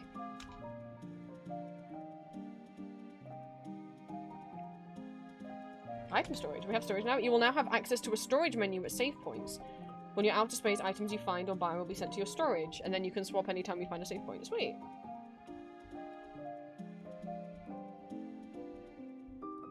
Hello, ball. It's a bit scary moving to a new place, but as a ball, there's nothing to sphere except sphere itself. Prince Ralsei, I will keep your hat erect until you need it. Just wanted to show off your huge house, huh? No, what I want to show you is upstairs. Oh, I nearly forgot. This is where I cook. You cook everything in a giant witch's pot? Of course! Cauldron cooking is very convenient. Here, Chris, Susie, have a cake. Shit. A little thick on the frosting. That was for sharing. Yeah, anyone was free to make an interception. Okay, make a chocolate one. Why don't we go upstairs first? Level 2, floor 2, living quarters. B floor? Oh, these are living quarters for bad guys. It's violently protecting the jail. Hey, why are you guys still... We're still behind bars for some reason, but it's okay. We've grown to love this hellish place where we dress as animals. Oh yeah, they've all got cat ears on now. And the animals have... We decided to dress as kings. It's a cultural exchange. Wonder who could be down here. Oh. Oh. Got anything to say for yourself, you bag of scum? Oh. The lightness. Have you come to humiliate me?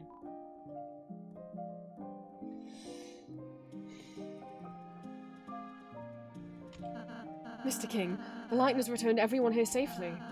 If you're willing to reconsider, then... What? Live in a kingdom ruled by you? The lightness little patsy. Staying in the cell is far less humiliating. Now, if you'll excuse me, my giant hamster wheel is getting cold.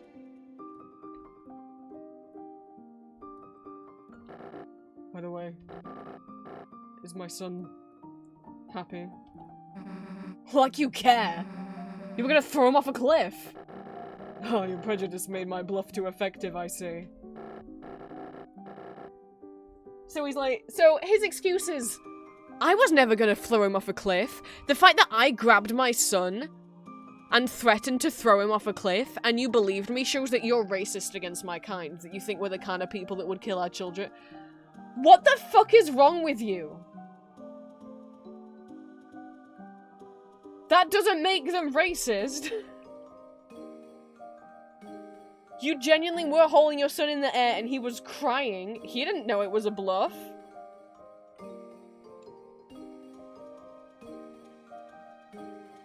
Besides, even if I threw him, he would just bounce. My son is a bouncy little pumpkin. Oh, cute. We're done talking to you. You know, enjoy your hamster wheel and your big hamster sippy cup thing. Door is locked. I guess let's go upstairs. Living quarters for good guy. I have a surprise for you two. I made rooms for you in the castle. Rooms? So you can stay here whenever you want? I'd be happy if this place could be like a second home to you. A place that you can go no matter what's happening outside. I'll see you do this overnight. Well, we'll take a look. It's our room. Is that moss? Some decorative moss looks delicious. Where the hell does your room get moss? It is so cute. Transcoded. It's a bed that's been carefully crafted. It's suitable for a bed inspector. It's a stand for your manual! If you threw the manual off in chapter 1, if you tossed the manual so that you had extra room for health items when going against Jevil, or you just thought it would be funny, you don't get this scene. I thought you might want to keep it here in case you want to read it. Oh, fuck. How do I view it? I'll show you guys what it looks like, because... Oh yeah, Chris has trophies! I'll show you guys what it looks like. So you can all feel bad if you threw out the manual. It's really long and boring, huh? Do you want to know what it looks like?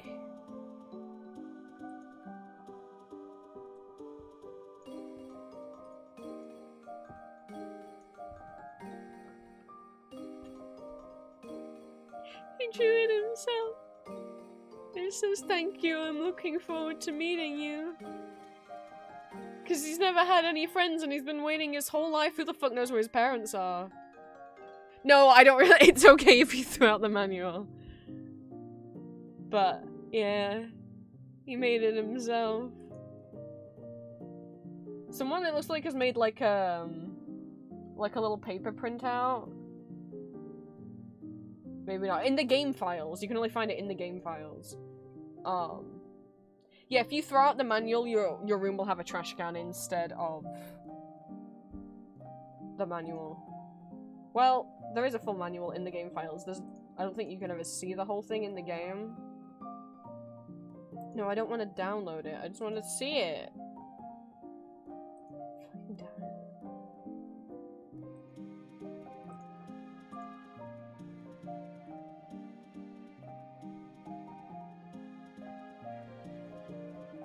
Ralsei's Guide to the Dark World. My Friends 101, Ralsei's class.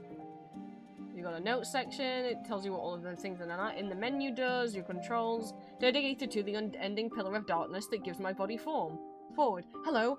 I don't know who my friends are yet. I'm so excited to meet you. I know the Dark World can be confusing, but I hope we can have a great time together. Just wants friends.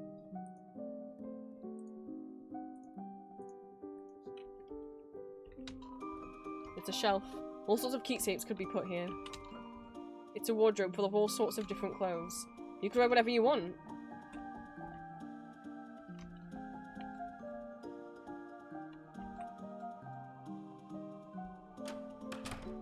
Oh, she'd love this. And Susie, this is your room. I tried to make it something you'd like, but you can put anything else you want in here too. I really hope you like it. Axes and spike, Ralsei. See, that's really sweet. Even though it's not Ralsei's aesthetic, he was like, Susie, you'll love this. My own room, huh? Susie, do you not have your own room? To be honest, we never hear about Susie's parents. I don't know if she, like, lives in, like a foster home, or, like, an orphanage, or with her dad, and maybe she just doesn't have her own room. I don't think we've heard anything about her family yet. I guess that's pretty cool. My own room, like this. How long did it take you to do this? Well, since I last saw you two, You're a real weenie, you know that? I think she likes it, Chris. Jealous I got the cool room. Look, Chris. Cool spike bed. Now I can stab myself during the night. Finally, some convenience. Damn, there's everything in here. Pine cones, chalk, moss, jars of salsa, pieces of ice, black crumbs from the toaster, jawbreakers. Oh, and like actual food too. Susie, you didn't get to read the manual, so I put it over here for you. Cool. I'll read it before bed. That'll put me to sleep. This clothes drawer full of spiky and dangerous clothing. All the clothes are ripping each other's up to shreds. Hell yeah. Jealous, Chris?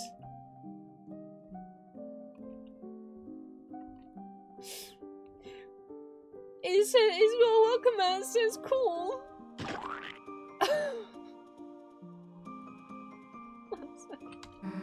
Answer. You aren't gonna believe how sick my room is. A room as sick as you?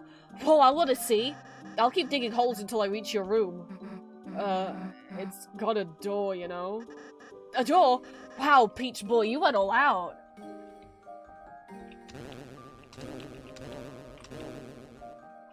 Where's your bicycle?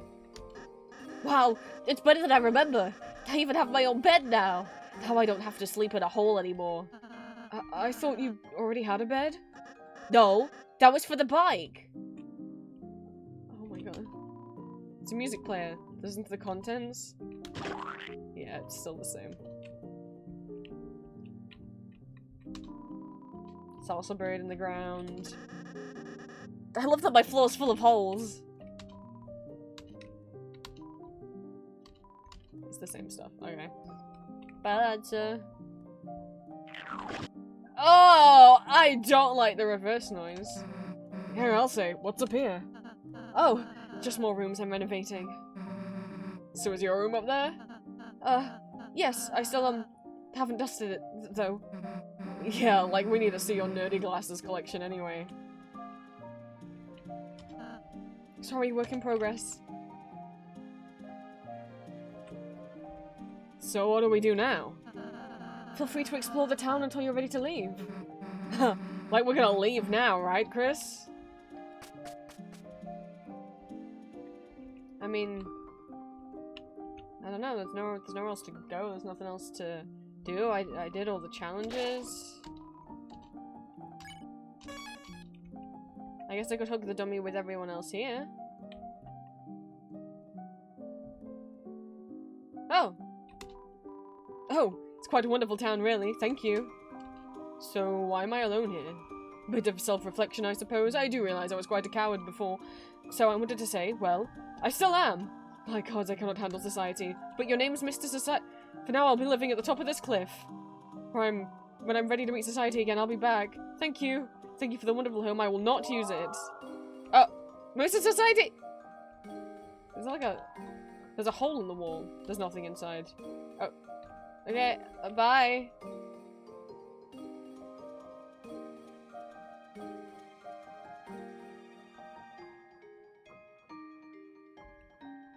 Worm! Mr. Society left, didn't he? I reckon I knew this would happen. It's not no fault of yours. I'll be back one day. Hello, Worm. Without trees, I must gain nutrients by eating clothes. Such is the way of the worm. Looks like the clothes are nibbled. Take a bite. You put your mouth against the mannequin's cheek. Chris! Don't bother, it tastes awful. Susie?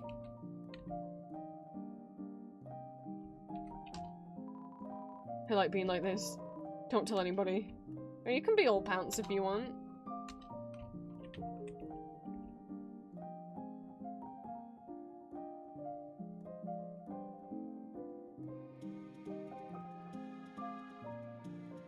It's my fault I don't- You are not dumb Green, you take that back. Wait, Chris, we're leaving, but we just got here. And I don't want to go and do our group project. Oh, you two have homework? Well... Susie, Chris, you want to do it right away. School's important. I put it in the fridge. Oh, I've never proved anything in the fridge. I think... I put it in bowl. And then cling film over top. I don't know if put in fridge is better or worse. Mine doubles without fridge.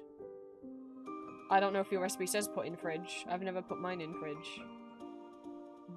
I don't think it's necessary to put in. I don't know if fridge would, you know, slows it down like. Oh, okay, yeah, because it's yeah. And banish you from this kingdom until you start your project. Ugh, fine, I'll do it. Jeez. Susie, don't worry. I'll go and help you too. Wait, Lancer, perhaps you shouldn't... Too late, kind boy. Friendship form. Lancer was added to your key items. What? Where'd you go? Don't worry. I just entered your inventory. I'll just be hanging out in Chris's pocket. Don't know what that means, but okay. Fear not, I too shall assisteth. We're good. Quite. We as a team art good. Rules became a key item even though no one wanted- I wanted it! That's what I didn't get last time. I didn't get Star Walker because it wouldn't connect to my chapter 1 save file and didn't know that I'd met Starwalker. If you don't go back and meet him, you know, you ding the bell on the bird and then you run all the way back, I will also join. Oh my god! Oh my god, he has a walking anime! The original Starwalker became a key. I didn't know you know. Alright, enough already, let's get going. Good luck today, Chris. See you soon. Well, I guess let's check out what's going in here. Hi, guys! Oh, Starwalker's at the top. The hole! That'll be tough, boy. Treat me like one of your items. He just makes a splat. Okay. The original Starwalker. Thou gazeth upon a man most handsome. This daring genius adoredeth beyond all. Hey! I guess we ran out of room. He's just dancing in there.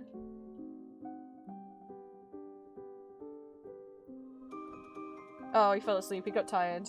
It's okay. You rest, Lancer.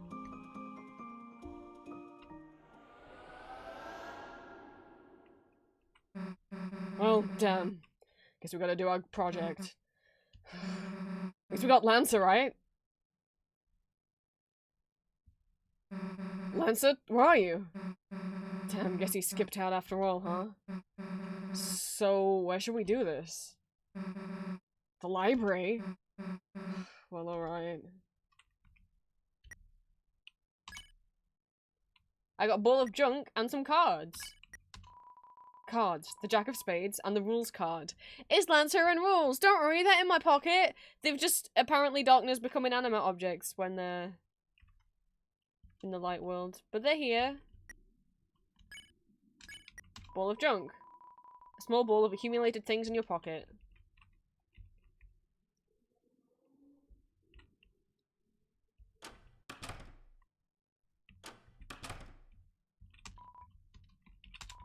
Just want to check that there's nothing in these this time.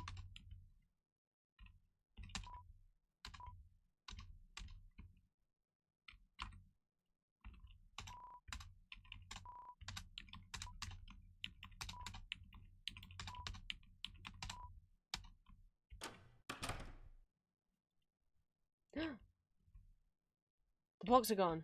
And there's a different fruit! It's an orange. It's unknown if it's safe for teachers to eat this.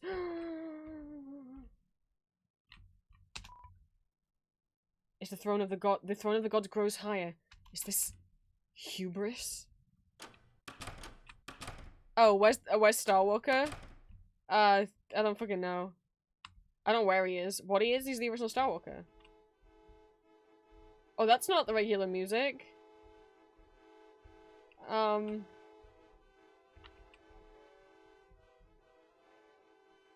Is that Flowey's theme?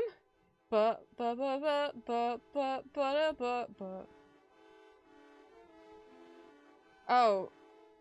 Now it's Undyne's theme. Guess now to go with the library.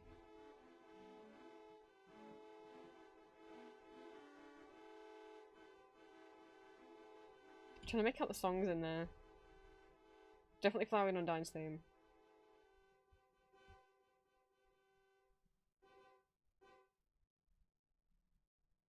Oh. Huh? Damn. I was just directing traffic as normal. The little dog drove one of those toy cars into the middle of the street and started doing donuts. In the chaos, all the cars in town got jammed up. Thankfully, no one was hurt, but ordinary citizens like you gotta get out of here. I got some heavy lifting to do. Traffic's moving at a snail's pace. I love snails. Could today get any better? I heard a dog was doing donuts, so I sped over here. But I just learned donuts is actually the name of a special attack for cars. Why is my life stuck in a loop of donut? Because donutty disappointment.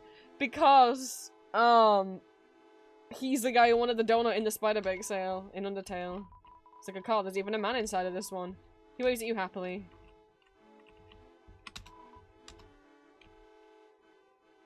I guess nowhere to go but the library. Alright, we're here. School goddamn project. Books. Goddamn crazy about him.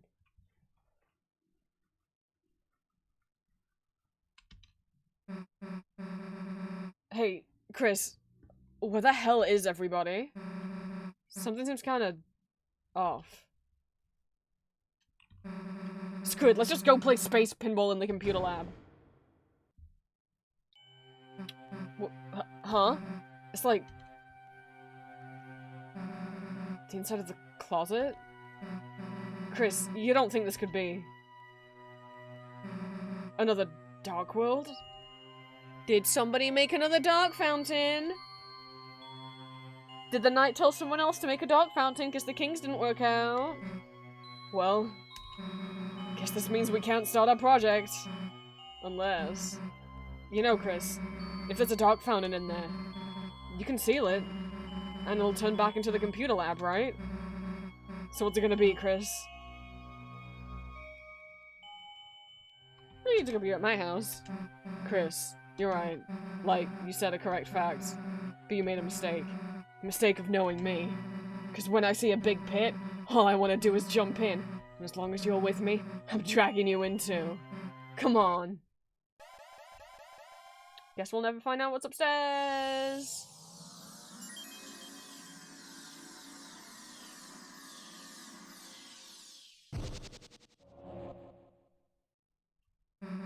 This is new. Well, the old one was based on the stuff that was in the closet, right?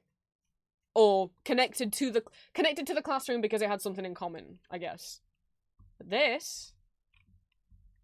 well, this was connected to a computer room. How you guys doing? You still good? Rules? What the fu- Where did you go? You ass- the whole rules jumped out of your pocket. How dad-crabatic. He left already. All it took. Oh, he really fucking loves evil authority figures. If there's a villain in this world, I bet he's already sucking up to them. Hi, Starwalker. At least you didn't leave. I could be sucking on something else. I can't say that.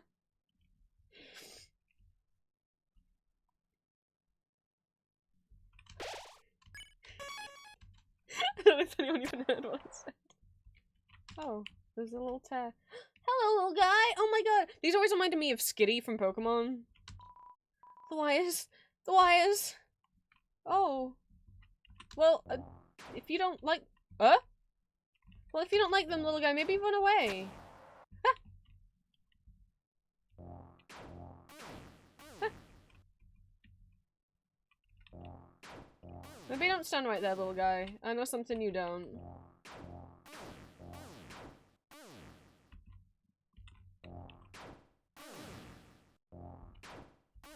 Which for some reason Susie doesn't have a soul that can be hurt by this kind of stuff. Hey! Everyone was what? Hey!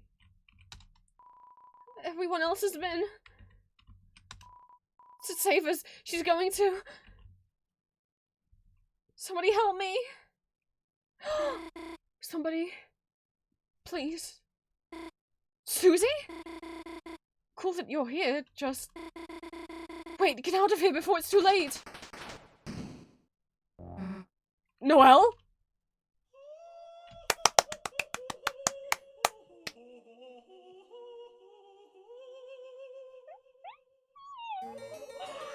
Hell of a study session. Who the hell are you? I am known as serial number Q5U4EX7YY2E9N. But you foolish children may call me Queen. Like we're gonna call you Queen. Q5U37 Queen. Well look, Queen, we're not children. Teens are merely big children. And adults are even bigger children. Doesn't that make you a child too, then? No, I am a computer. Computer? Well, thank you for the stimuli, but I must leave now. Wait! Why'd you capture Noelle? I would have captured you too, but I ran out of cages. By the capturing! So that she may become my willing peon. In my quest for world domination. Also, maybe I will make her face into a robot one. What? Why? Seems cool. Well, forget it, dude. Nobody's turning anyone's face into a robot. Could that be a statement of animus dissension? Huh?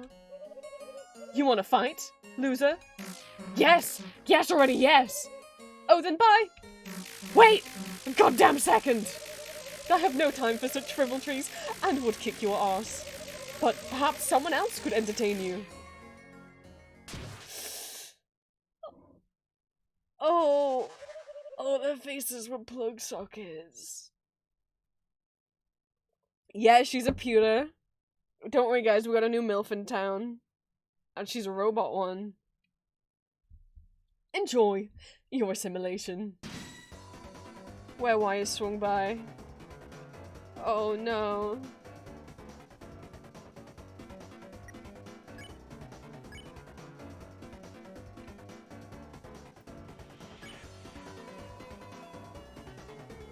It'd be great if we get them both at the same time, but, you know. I don't. It takes so long for them to line up, you know? I think I'll have to focus on one.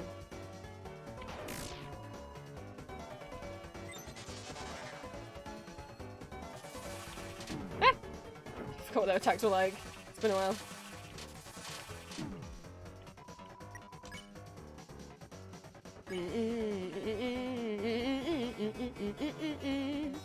Erase little GLaDOS in your voice. You can't hide it. I wasn't trying to hide it. GLaDOS has an American accent now.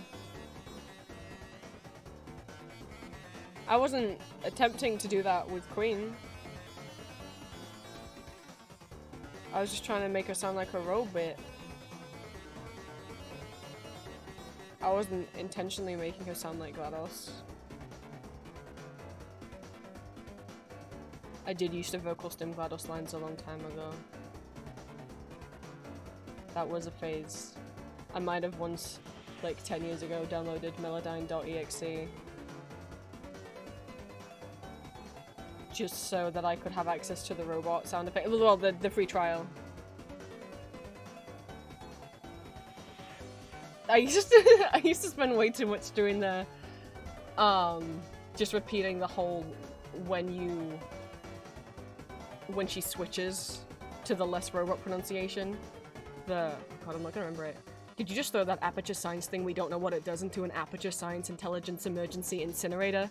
That has got to be the dumbest thing that- whoa, whoa, whoa, whoa. Good news. I figured out what that thing you just incinerated did.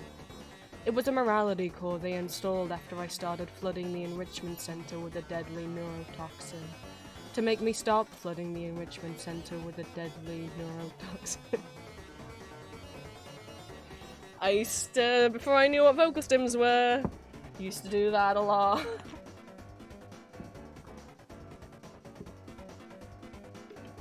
I just found it really satisfying.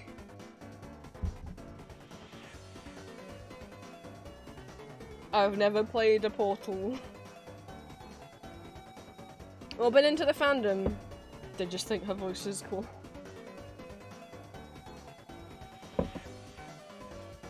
God, if I get them both at the same time, that would be so perfect. It's so difficult.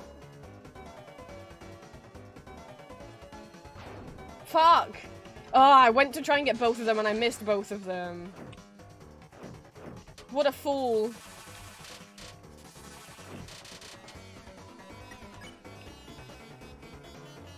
Doesn't matter that they're tired. Ralsei's not here.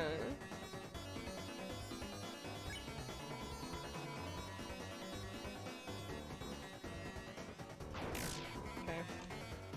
We'll just at least get one of them. Ah.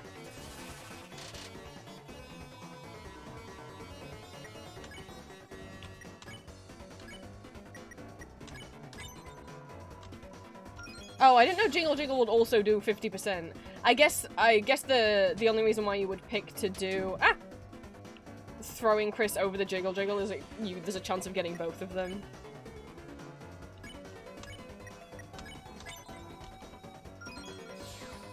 Woo! They're free! And I can recruit them. You said recruit 2 out of 6, so I have to spare 6 of them in order for them to show up in my town. Phew, nice fighting again after so long. Let's go catch up to Queen. Or not. Huh? They calmed down. I just used pacified to put them into sleep mode. Ralsei, you're here? I felt a dark presence and hurried over. It seems that a new dark fountain has appeared. Ralsei, they got Noelle. Damn, what was she thinking messing in our dark world? If we don't do something, she might be— I think she was just in the computer room when— Probably not, Susie. All we have to do is seal the fountain. Yeah. Can't be mad about another adventure, right? Come on, Chris. Let's go. Bullmore, there was a pit. Well, I guess more of them will appear later. Hey, are you guys back here okay? I saw you stand up to Queen. That was amazing. I'll definitely become a were-warrior if you can just free me. No, that doesn't mean you should— No. I mean, I'll try, but maybe I'll miss you? Like, maybe I won't notice that you were— These guys. Here's the thing. People love these guys. I'm gonna be honest. I don't like these characters. I like their designs. But I actually, like, don't like their fight. And I don't like their fight that much, but more than that, I don't like any of their music. I think they're fun. But their fight music, I don't like it. I always skip all of their fight music. I skip whenever the soundtrack comes up. I think their designs are fun, I think the characters are fun, but something about the fight, and especially the music, I'm like, I think this is the worst music in Deltarune. Well, hey, there's a whole world over there. Perhaps even a green field extends before you, and in the distance, a city shines brightly. You're filled with the power of a new adventure.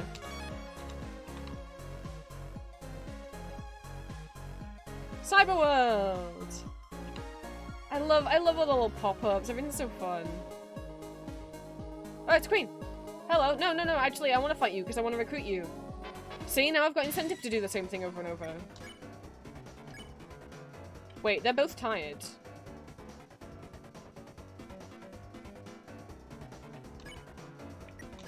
So can't Lassie just immediately pacify them? Yeah!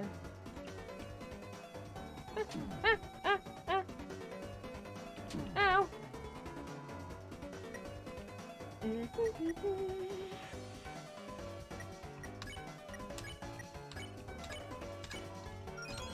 Two more, and then they can be in my town. Oh no, I remember being very bad at one of the teacups. I got a glow wrist. How much better is that?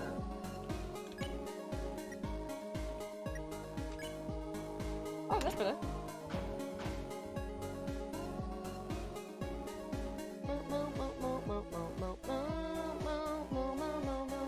Yeah, I was about to say point to heal. Why waste an item when this is right here?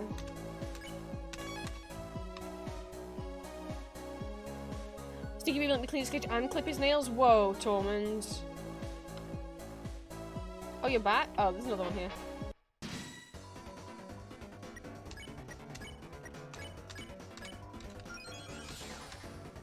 One more, and then they'll be in Castletown next time we head back. I'm so bad at dodging this one. Yay! I like going to all the ends because you see all the little pop-ups down where it says Queen rules. Oh god. Speaking of rules. He sure likes some maniacal ruler, huh? So you have to, yeah, you have to get... Fuck! Oh, was it okay? You have to get Chris to, hit all of those. But also there's a secret thing you get if you do them perfectly. And I can't do them perfectly. Fuck! I don't know if it's this one. I'm practicing, okay? You have to move where Chris is with the arrow keys. There we go, got them all that time. Okay. Hi, guy. Oh, bye, guy. No, no, no, no, no, no, no, no, no, no, no, no, no, no.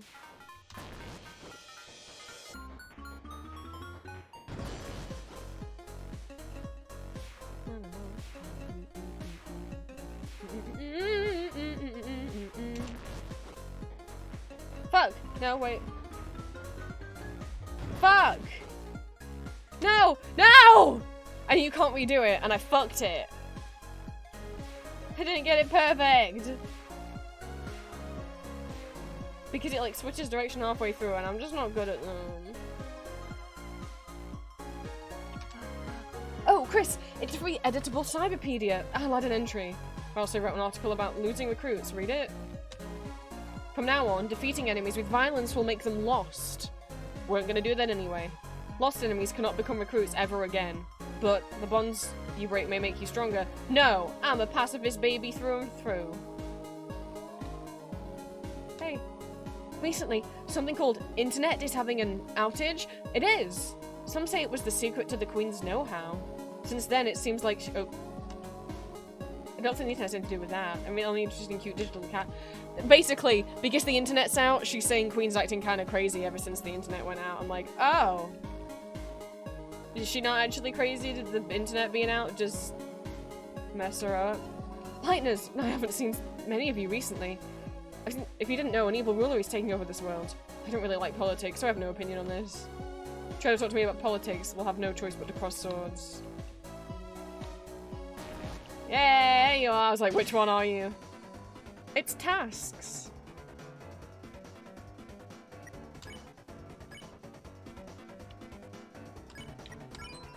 Rossi talked in a soft voice. There. It's okay, little kitty. Isn't that just how he normally talks? Meow. Ah.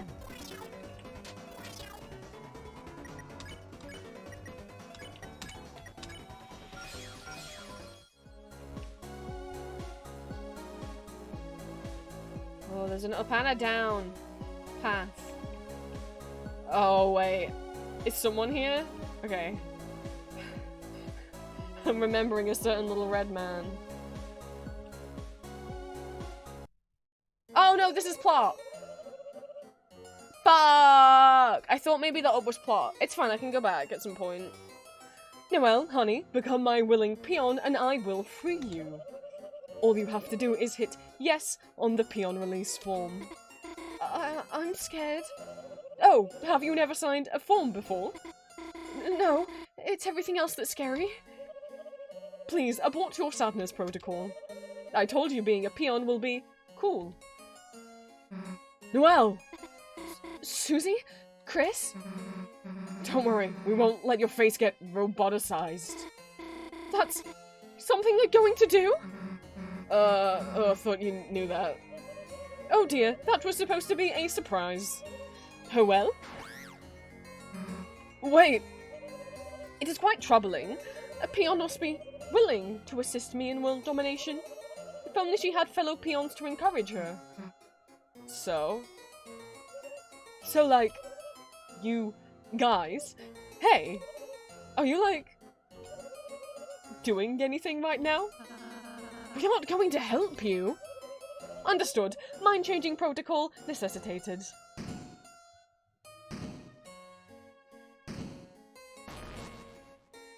Hello, sweet Swatchling. Goodbye.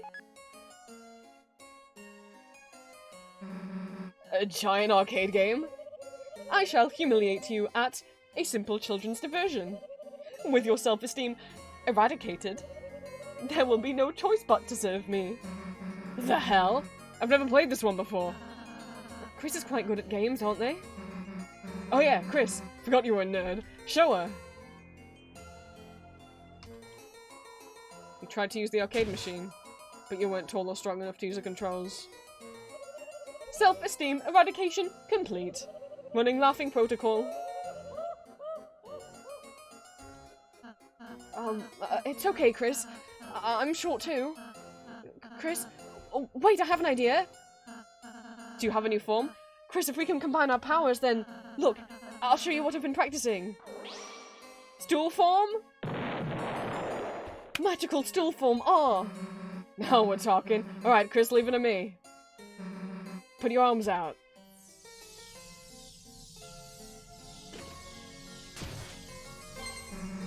Power Beast form S. Move your arms and I'll move them with you. Let's go. Incredible. Your transformation is combining all your weak points. Self-esteem crushing, efficiency 300% and rising. Yeah, that's why I'm speaking in the robot form, because all of her words are capitalized. That's why I'm talking like this, is because I'm trying to convey.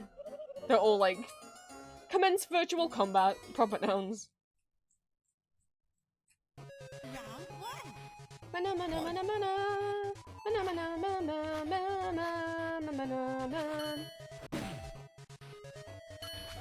Ah, fuck, I forgot about it. Hang on. It's been a while.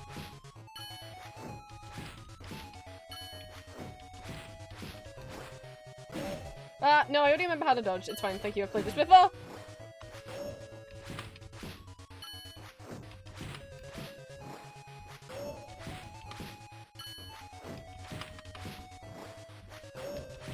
But it's nice that she doesn't tell you.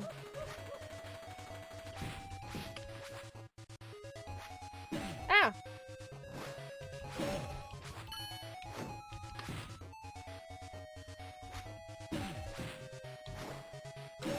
Ah!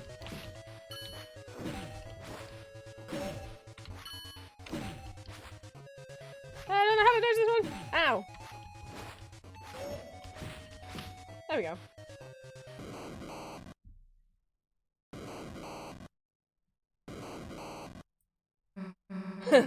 Thought you could beat Oz. Beagle laughter. Oh my, that was actually quite amusing. You life forms have exceeded my expectations. I will offer you a new, exceedingly benevolent compromise. Assimilate into my cyber army, and there is only a 50% chance I will reprogram your face. Please select your choice. Perished in the chill of absolute destruction, or flourished under the warm bosom of my hellish reign. I mean... It said hit the ball? Oh! I thought by hit it meant it was gonna hit me.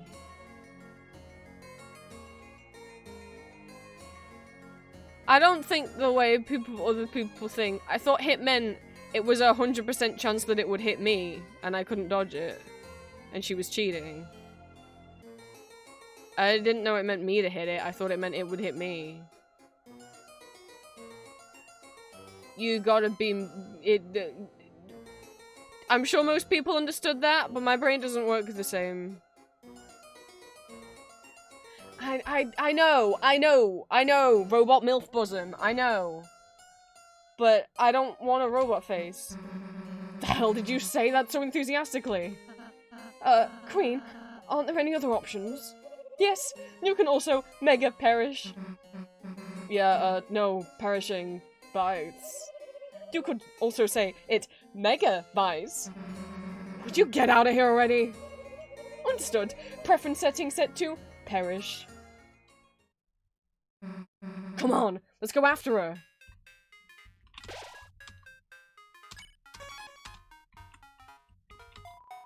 Looks like this gamer's paradise has become a gamer's hell. Alright, we'll go up. I thought the same thing with the ball. Chris, I think you should handle this puzzle. A, P, P, L, E, that spells apple.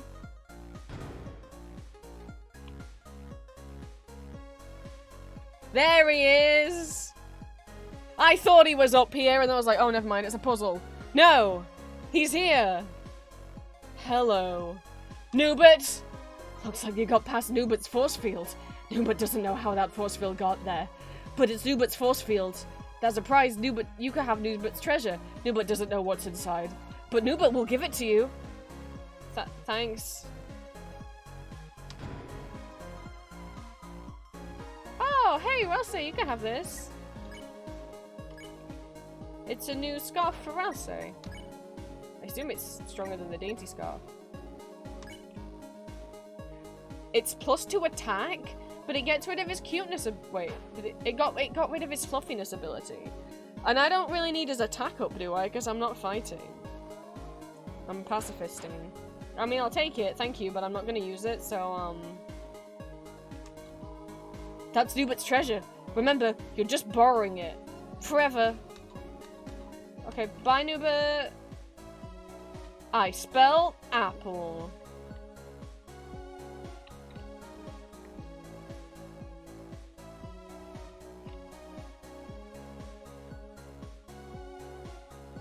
You want to eat, noob? Oh, hi!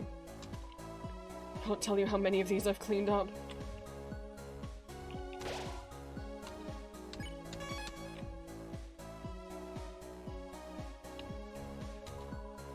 I want to go back to the city, but the way's blocked. I'm no country boy. Let me out of the cyberfield.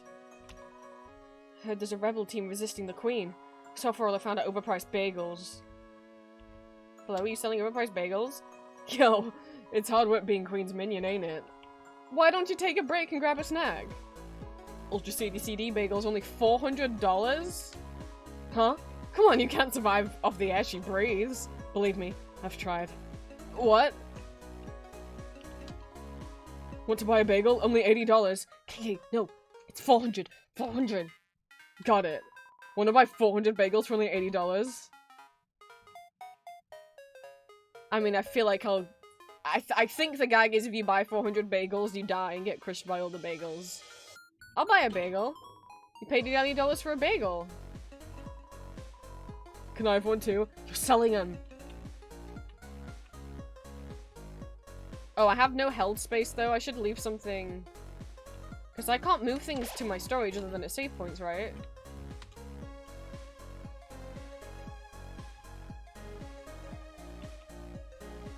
I guess just use one soon. Wow, heals 80 HP. So it's like better than the Dark Bulbers. I guess I'll keep him. It would be silly to get rid of one and then lose in a fight.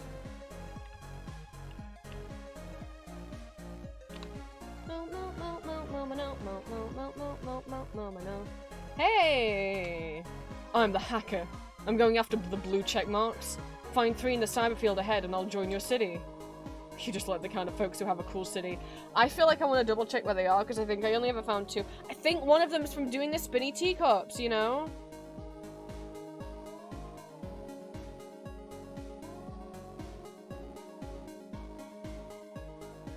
I want to give you guys the full game. It's not cheating.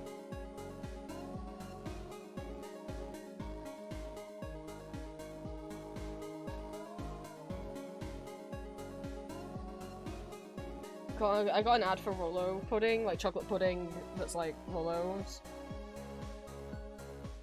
They were like, I normally don't like chocolate pudding just because I don't like liquidy food, but after my dental surgery, it's like, yeah, okay, I have to be on liquid food. That was my one dessert. They were pretty nice. Now I want Rolo pudding.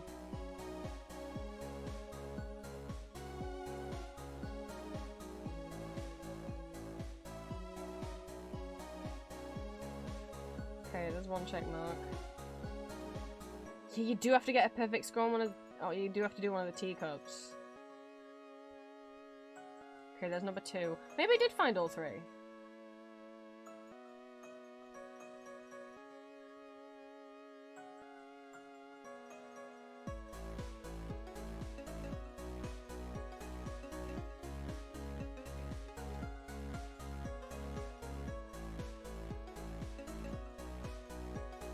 Maybe I did do it. Or maybe I've done all this.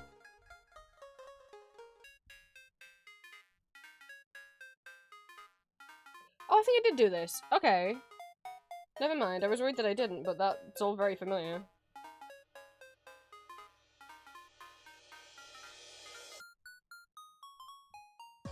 Okay, no, actually, I already knew all that.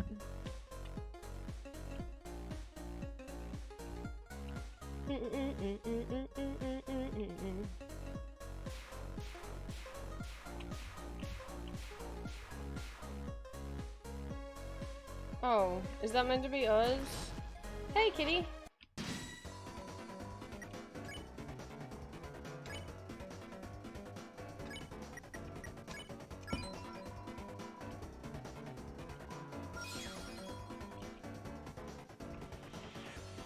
ha, da, da, da, da. One more and then I'll have kitties in my town. Let's check my number 1. Put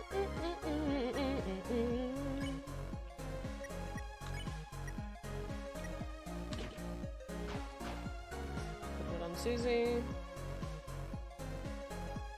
Oh hey! Seems to be stuck. Oh, poor kitty! Oh no! I can't help it. It won't let me help it.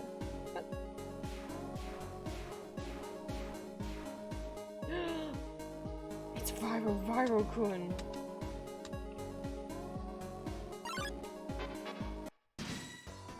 It's Viral-Kun.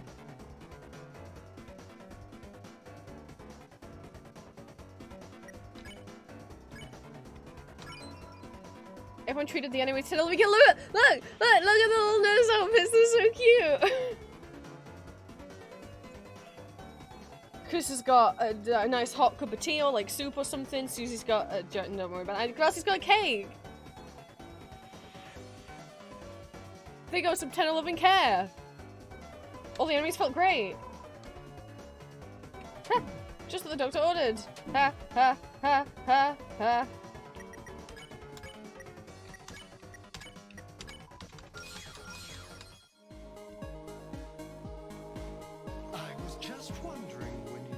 Wait, is this another puzzle? You do it. You can't- the thing is with these is you can't hit the same letter twice. Oh, you can, but if you step over it. You can go on the same letter again, but... That seems suspicious. You typed, agree to all. Thank you for agreeing to this peon release form. Now you are all legally my minions, and I can use your likeness for funny statues. What if we just don't do what you say? In that case, I would be forced to use another guy, probably. Better get started on that then. Okay, but I'm still going to use your likeness.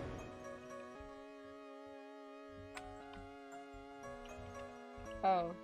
Is that all I got from this zone? Hi, Viral-Kun. No, come back, come back, come back, come back! Viral-Kun! I'm trying to interact with you!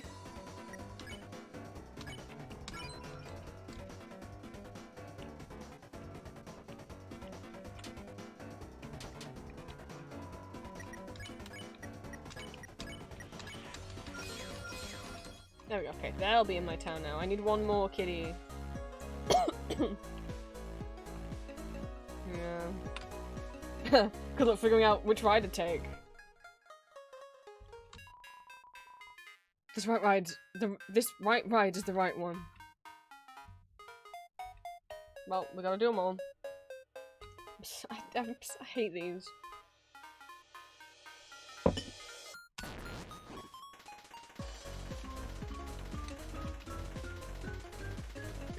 Oh, okay.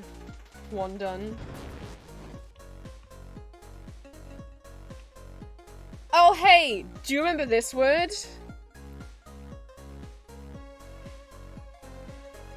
It sure looks like the word from the icy crossword puzzle from Undertale. Alright, well. There might be multiple ways to do this.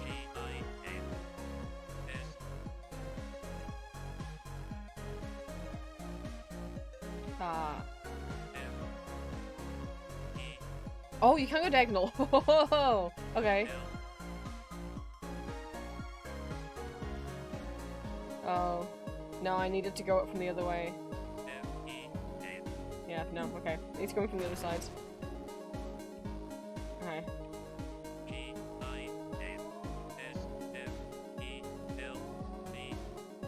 Oops. I need to go back to the- ah, shit. Okay. I still ain't paying attention. S, F, E, L, B. No! Oh my god, I did it again! Can I not read? L. Fuck! I was trying to go diagonal. Hang on.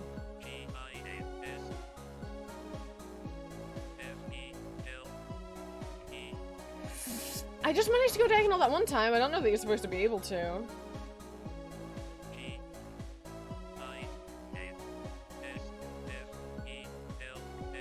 Okay. Wait, there's no R here. It doesn't even matter if I could get back to the E, there's no R. Wait. What has to be one of these G's?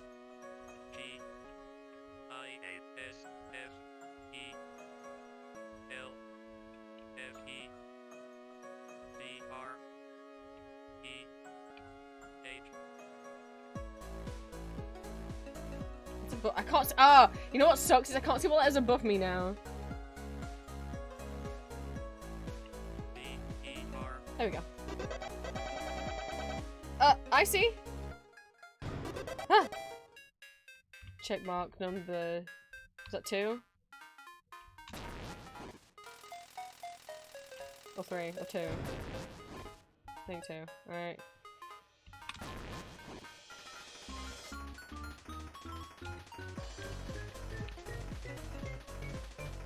Okay, well, I guess I am not having as much trouble with them this time.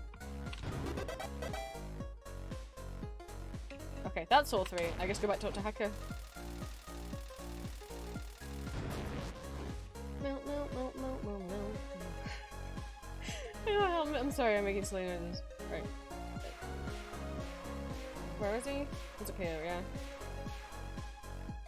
I did it. Found 3 check marks. Elite. I will now live in your city. Maybe our cyber paths will cybercross once more in Queen's Mansion. In the meantime, let me show you the power of the blue checkmark. I do love Queen's themes, by the way. Just like at least 3 different music themes. I love them all. Power of the blue checkmarks. It's my face! It's Susie's face! It's False's face!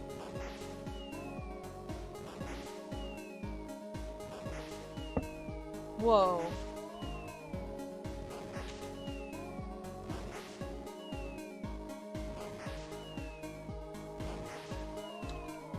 I just wanted to make a cool demo scene for you. Now that I finished this, I can show up all sorts of places.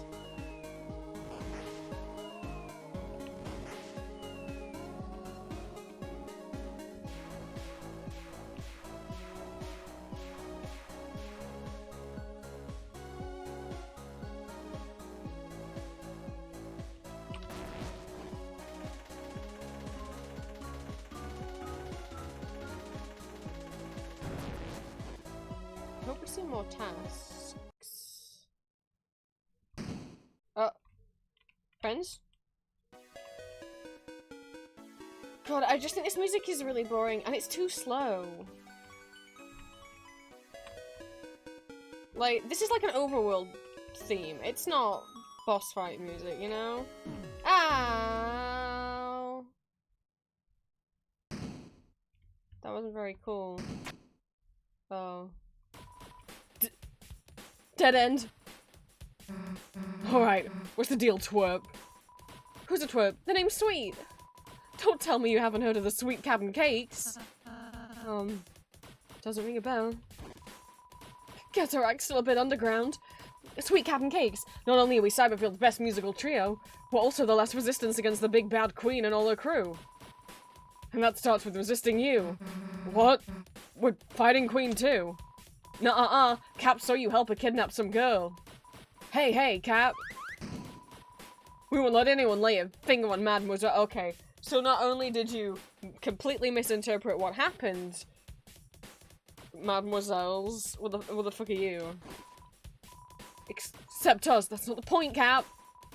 It's like half the point, 60%, 55. We're rebels, not players. We're rebels that play. We don't play! We don't play! That's it, KK. Get over here. KK, are we players? I'm a CD player.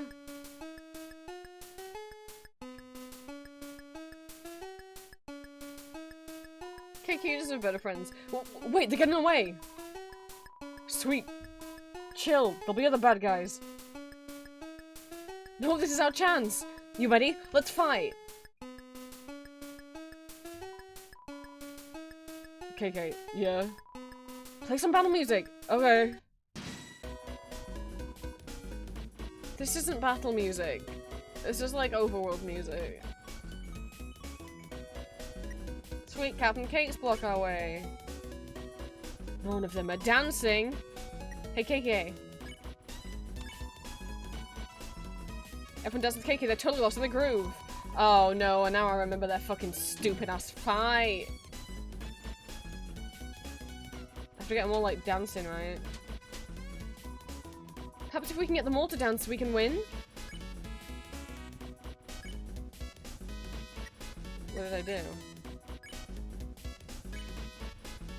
Well, we're not gonna get them all to dance this turn, because I need you to heal me, boy. Oh, that's not enough. Okay, well, give me a cookie.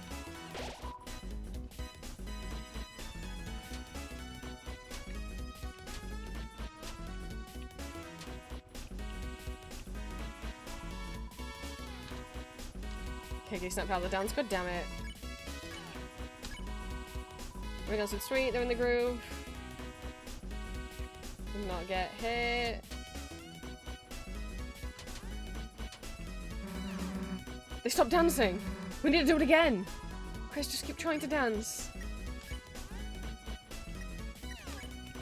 Not hit fight, Chris.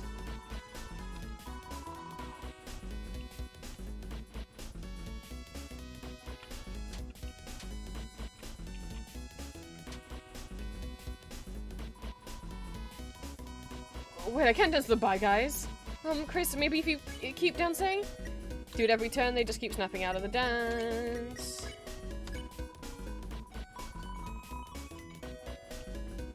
Ah. Owie. Oh, you hit me hard. Hey, is this really working? Maybe if Chris, maybe if you tried ballroom dancing instead? Hey, what the hell do we need Chris to act? Because that's, Chris's unique talent, so... You think I'm too stupid to dance by myself? Susie Land S action. She can act from her magic menu. Susie, I don't think you should. Happy feet, dumbass! Susie made Rossi learn R action even though he didn't want to. I'm sorry, Chris.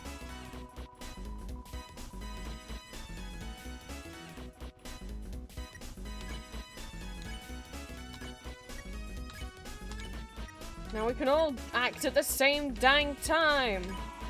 You know, I didn't even have to... I didn't say anything, but I just want you all to know that when I read out Happy Feet, I was like, Julia's gonna like that now she's thinking of Happy Feet, the penguin movie with the penguins. And I was right. I know my girlfriend. Everyone's dancing.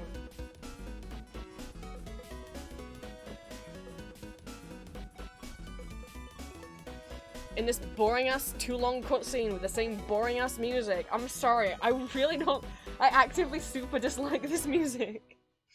Okay, that wasn't as long as I thought, but, like, fuck. Feel the beat, watch my moves, dance, dance. Hey, losers, wrap it up, battle's over. Over? In other tight words, we lost? Does that mean we can be friends? KK, no! Fighting's not really my style anyway. Yeah, because you're a coward!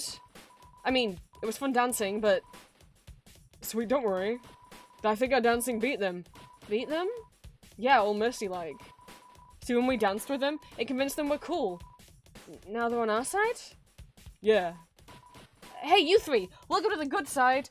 We are the good- just go with it, Susie. It's rendezvous at our junk shop. We jammed the door shut, but we'll kick it open. Alright everyone, let's go.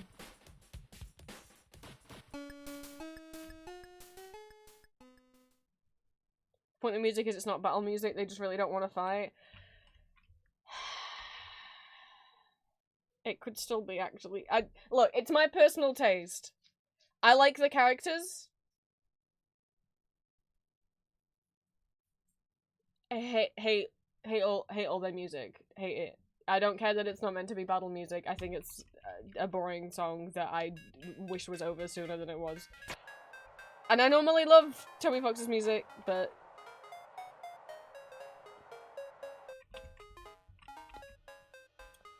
Just not that one. Hey guys.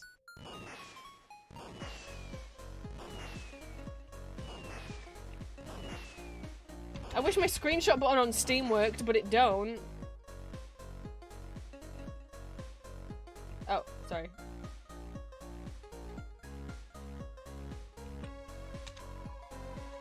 Wednesday's now open. I think I'll stay in the countryside a bit longer though. I heard this unassuming story is the rebel base, but I realized I don't really know how I would help them. My throat already hurts. Crash, boom, bang, there's a terrific noise coming from the building nearby. We're filled with the power of noise music.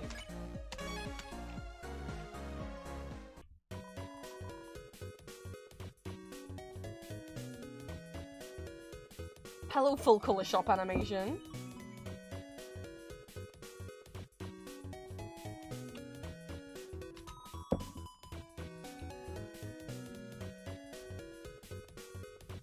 Don't really need better weapons though, do I? I'm not gonna use them. Getting a Glowis for Ralsei would be smart though. Oh, what if it matters later? What if there's like an Asgore fight where you have to fight them and I'm gonna regret not getting the stronger weapon?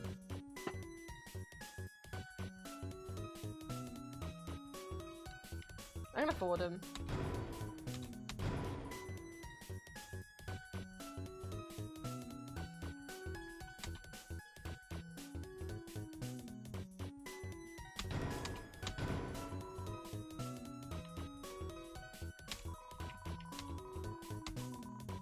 I'm sweet. The ladies call me Captain. KK. We used to work on the sound in this town until Queen came around. KK's short for cakes. She made music against the law?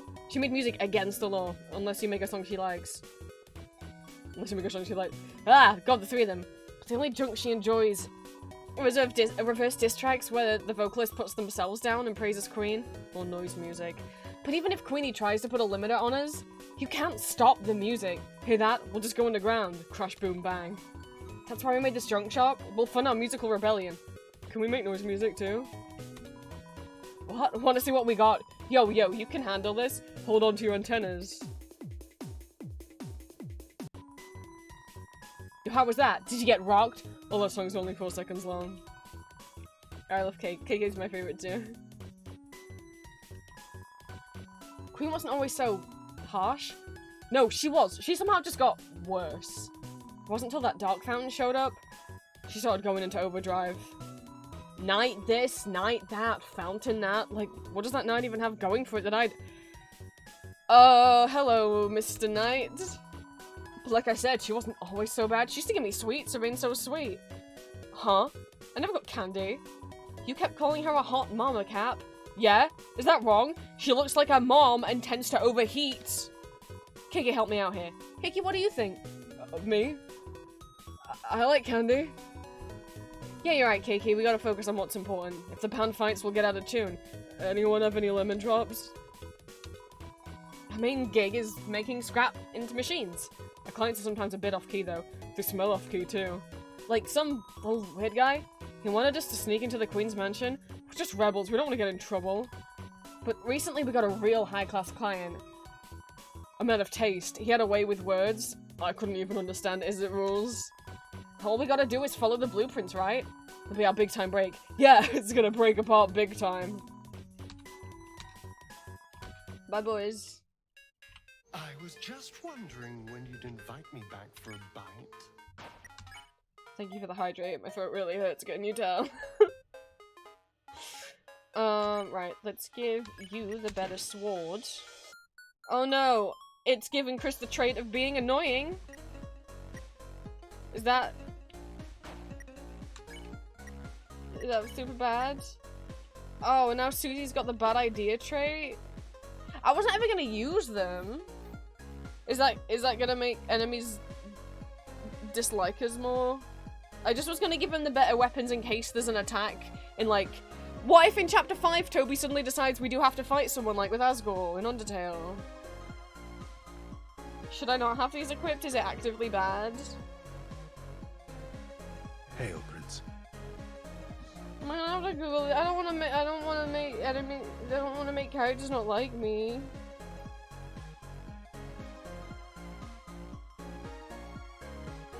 Moomin Trolls Winters War. They're making another Moomins game? Oh my god. It's a follow-up to Snufkin, Memory of Moomin Valley, and it's Moomin Troll in the wintertime. It's gonna come out in 2026. Coming on Moomins game.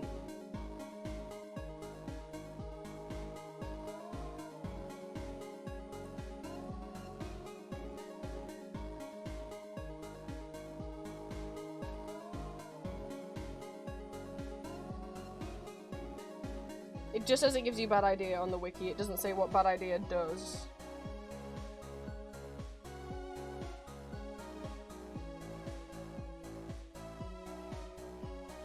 Cool.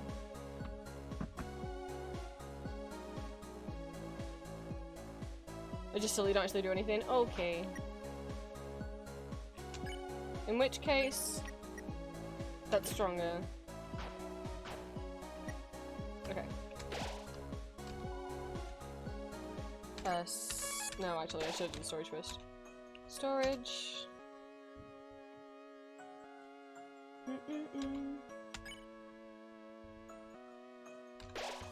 Oh, you can check on your recruits?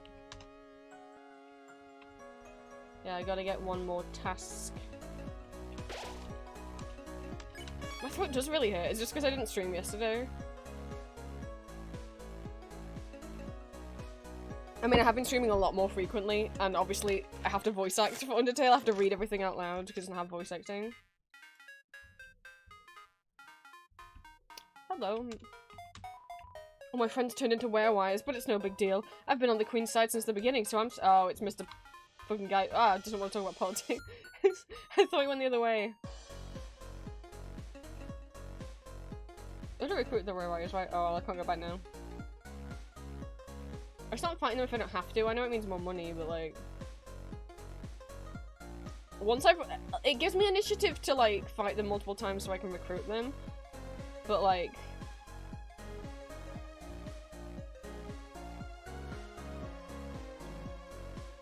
I have no want to... Just for extra money? No, sorry. It's not enough incentive.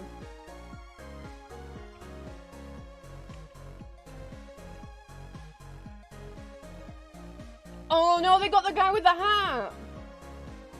He thought he'd never be- He thought the face-eating tigers wouldn't eat his face! Because he supported the queen, he wouldn't get turned into a werewire? What an idiot. Tension bit? What does tension bit do? I don't know, I can't check my storage. Oh god, I got it. Shall I help you save? No, I shan't. You haven't the faintest idea what that is. Oh my god, Real, thank you for the resub. Thank you for the 4 months in a row. I gotta go find out what tension bit do. Oh no. I got something in my head. There's a YouTube video that I love and I forgot that I loved because I hadn't seen it for many years and it popped back up recently. It's these guys playing Yu-Gi-Oh! In VR chat, and there's a clip of them, and one of them. Wow! Just thank you so much for the sub. Oh, I meant to tell you guys something. Twitch is currently doing 35% off gift subs if you purchase a pack of 5 gift subs or more. The price will be 35% less. It's lasting until the 14th of June. If you did want to get any gift subs in, you don't have to. But if you'd been planning to, they're 35% off at the moment, but only if you get 5 or more. If you get less than 5, and it has to be the 5 bundle. I don't think if you got 4 individual like one gift sub and then one and then one and then one and then one, I don't think that doesn't count. Thank you for the 22 bits. Hype train incoming. Don't need 4 more person subs. Oh, the only thing that activates a hype train is it has to be like 100 bits or more, I think. Thank you guys so much. What was I saying about something? I don't remember. Anyway, I'm gonna check my storage now. I'll have to swap, okay. It raises TP by 32%, so it'll give you like instant TP if you use it instead of having to save up for it by defending. I don't know that that's more helpful than having I'm not really a stats guy. That to me doesn't make more sense to have than a health thing. I'd rather have the health thing, actually. I'd rather have an extra health item and then just save up TP by defending or grazing. I probably could do 2 at a time, couldn't I? What?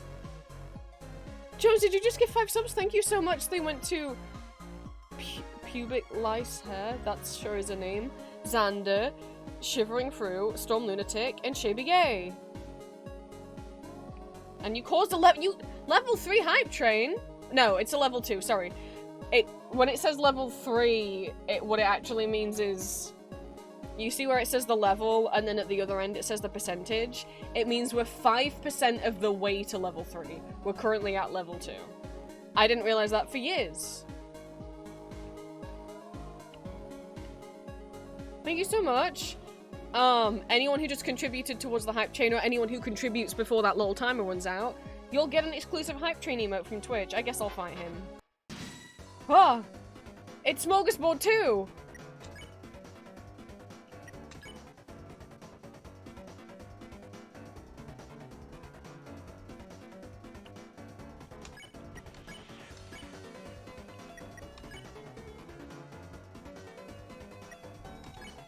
Oh no, because I don't have enough to pacify.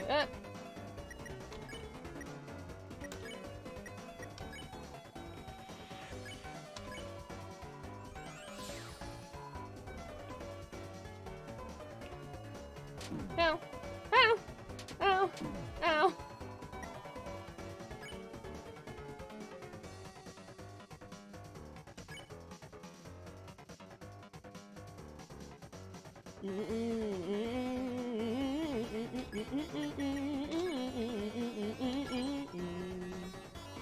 Wow, that also did something for Happy New Year 1997. Thanks, very, very kun.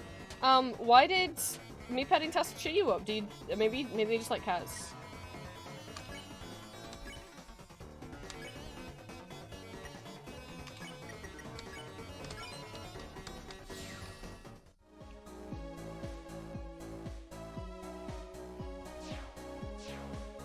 Very, very kun, no.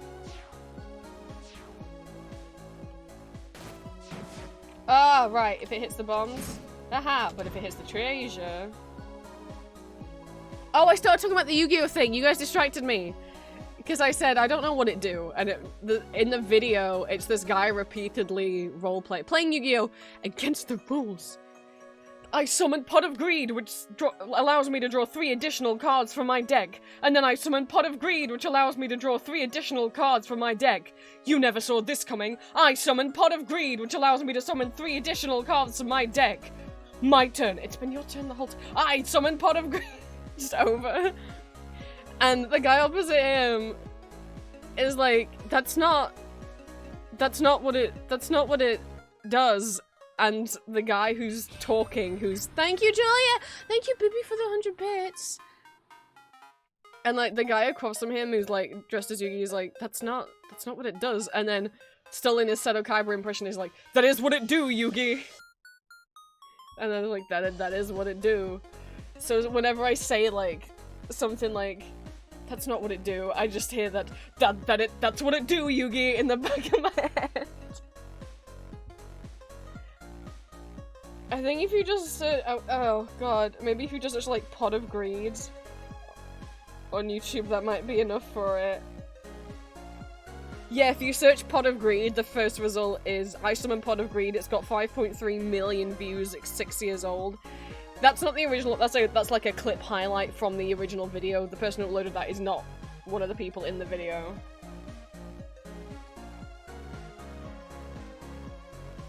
Did I see a new Power Hour?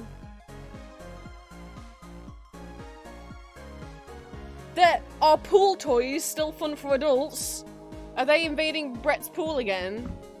They're gonna go in Brett's pool and they're trying to bunch of pool toys. Oh, revivement? Shit, that's actually really helpful. Oh my god, are you kidding me? Can I wanna go back to the save point. Oh, I can't! Fuck! Do I have to? Oh, I think maybe I have to get them to blow up all the bombs.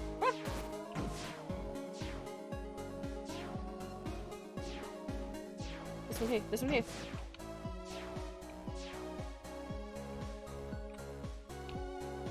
Oh, but this one's gone though, so maybe not.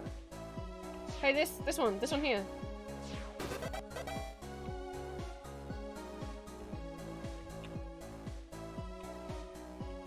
Is the way back open? Sweet, okay. How far away was the— oh, but then I've got to do this loop again. Hey, are you good? This is good. I'll get to another save point eventually. Well, what emote did I get? Thank you guys for the hype train. Fuck! Oh no, I didn't realize it. Oh no, I didn't realize it had spawned back. Oh, I clicked off the game. And I was just trying to click open the hype chest and it wouldn't let me, and now I don't know what emote I got. I was trying to click open the hype chest and I didn't know it respawned and it was gonna kill me. And now it won't show me what new emote I just got. I mean, I can look at my hype train emotes, but there's a shit ton of them. I don't know which one's new. Will it just be at the top? That would be helpful. Oh, but it doesn't scroll, it just glitched out. Oh, this looks new. Is it this one? I think I just got Frog Ponder.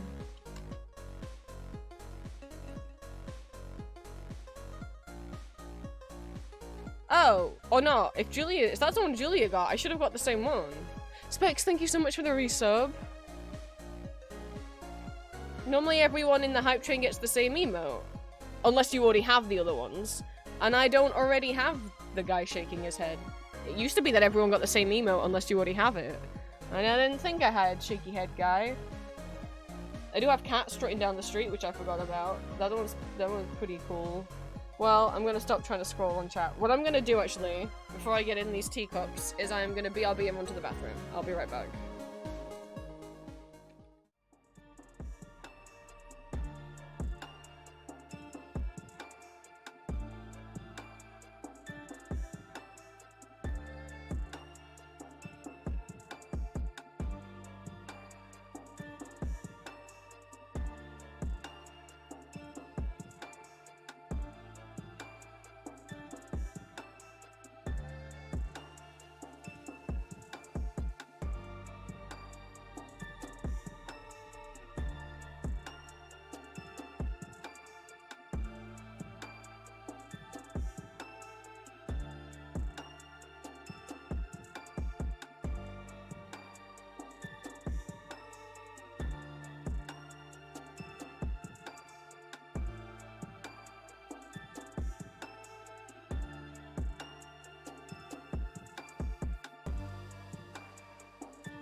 let's see if we can get to the end of Cyberfield, like this area, and then I'll end stream. Because it is 7 PM, and I gotta stop streaming until like 8 PM, and then having dinner at 9 PM. Also, my throat really hurts. Oh, hi Coco Frog.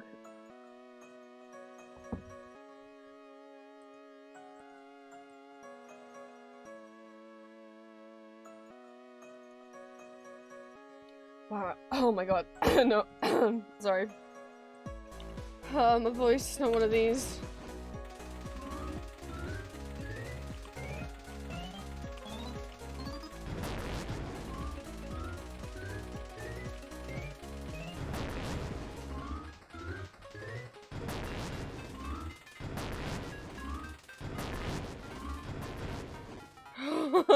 I actually did it? Oh my god. I don't think I've ever got all of them before.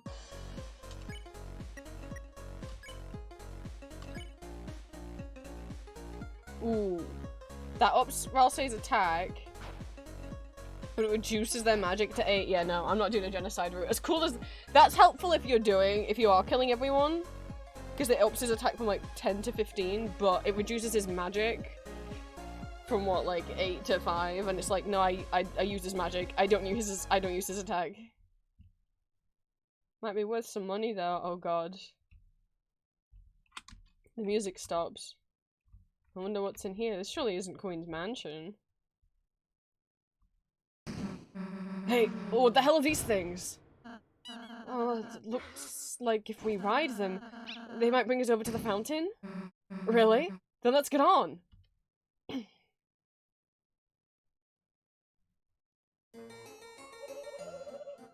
Susie's giving that pink lizard like Catherine from Gregory Horror Show.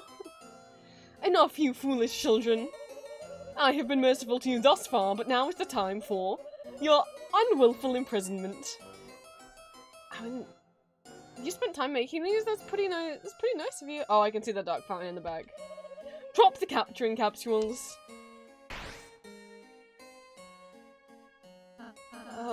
You missed? That was not a miss, it was a tactical calibration. Zoa, are you gonna try again? No, I only have like 4 cages. Okay, wait. I have a small plot twist for you. Come forward, my peon. Oh no, Noelle! You couldn't have possibly done this. Only an asshole would become a peon of the queen. Oh no! Noelle, you're not an asshole! I'm sorry, I just couldn't say no. Noelle? Hi, Susie. How are you? Noelle, do you understand that she's literally going to, like, she's trying to kill people?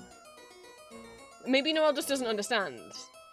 Maybe Noelle doesn't understand that the queen is evil, or she just wanted out of the cave. Maybe she just didn't want a robot face. But, like, if you knew the queen was evil, you wouldn't be doing this, right? Okay, I guess.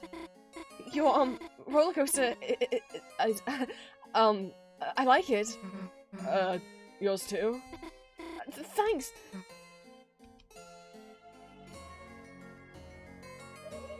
Okay, this isn't working. Bring in the next guy.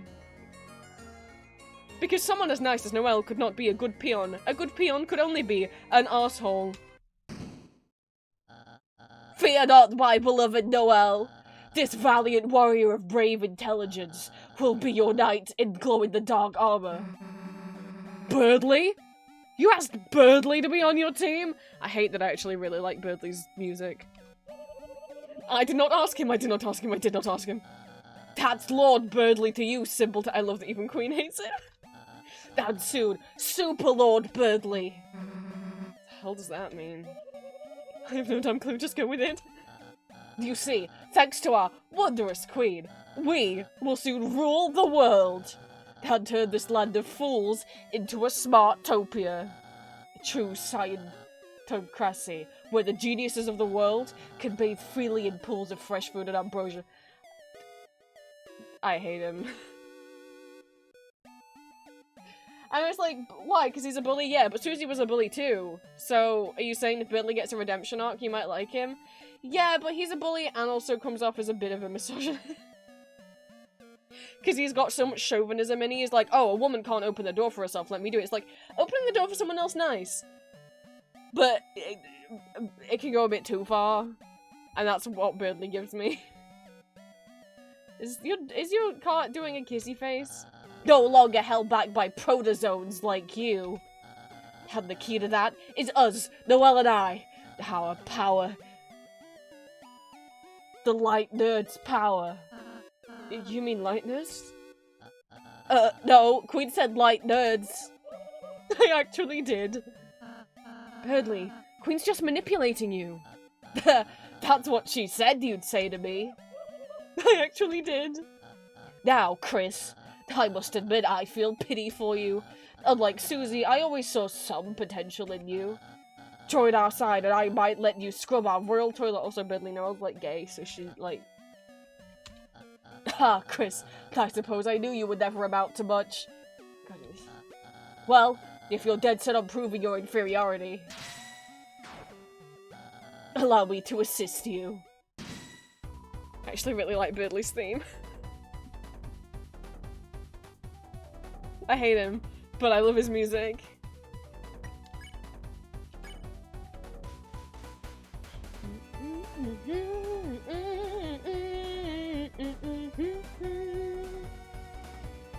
Bump him off! Chris, I get why you're getting in the way. You're jealous, aren't you?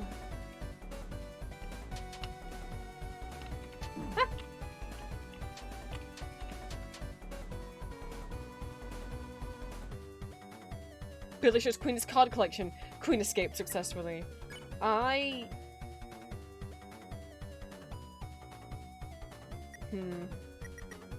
Chris should really heal. No.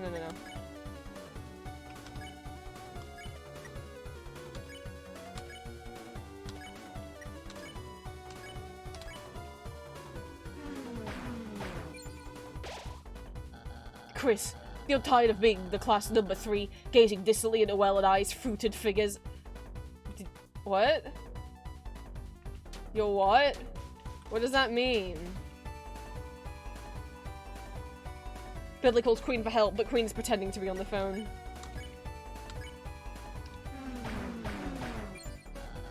So rather than study, you'd enlist Susie to take us down.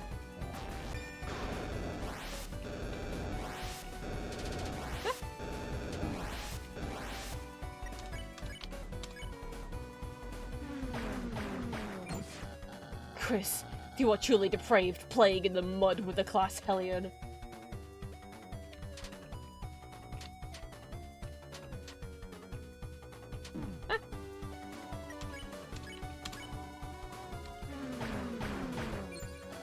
But Chris, I am a kind and brave hero.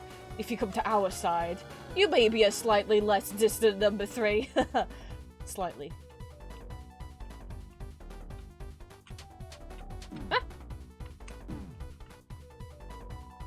This ghost of car thing looks sick. Sick as in, like, ill, because it's getting bumped. What? My coaster, it's... What? That's not fair! My queen! Save me! Oh, bye, Birdly. In a minute, dear. Hello, everyone. I have some news updates. You see, this roller coaster, it's not actually finished yet. What does that mean? Pain?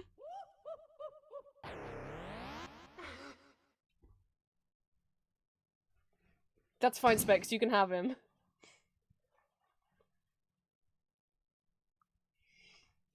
We made it to the city, guys! Looks like this trash saved us.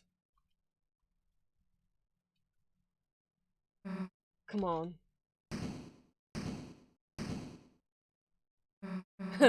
He's kicking the trash pile now.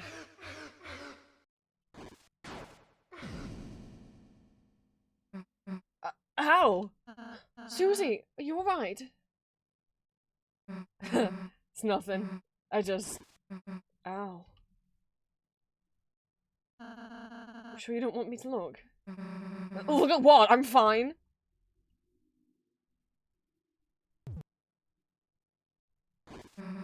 Whoa, hey, what the heck are you? Feel better? Feel better? Daphne just came up and... Doesn't feel worse, I guess. How'd you do that, anyway? That healing thingy. Oh, healing magic? It's simple, Susie. Anyone can do it. I could even teach you if you're interested. Has me again when it's like blood explosion magic. But if you wanted, I guess I could learn it. Then you wouldn't, you know, have to annoy me with it anymore. Sure, Susie. Next time we have a break. Let's just go already, Chris. Where's the save point? I know there's one somewhere. Is it over here? Is there a save point over here?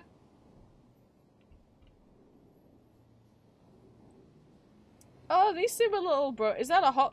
Well, I guess we'll have to investigate that hole next time. Because I'm looking for a save point. And that sure just looked like a literal hole in the- Hi, Noobert! Oh, I really wanted to investigate all the trash and everything later, because I... By the way, Chris, I just remembered. Although you can only carry 12 items around, your storage will hold any extra items you pick up. You can access it where you check recruits, enemies you spare... Well, that seems like the pretty useful information. You already told me, though. Oh no, is it cutscene? There's a fork in the path, Chris. It seems like it might be advantageous if we split up. Who do you want to go with? Ah, fuck! I thought there was gonna be a save point here. Hey, why does Chris get to choose all the time? Well, say you're going with me. Chris,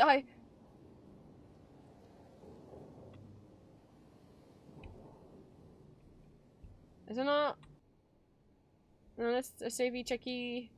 Oh. Uh-oh.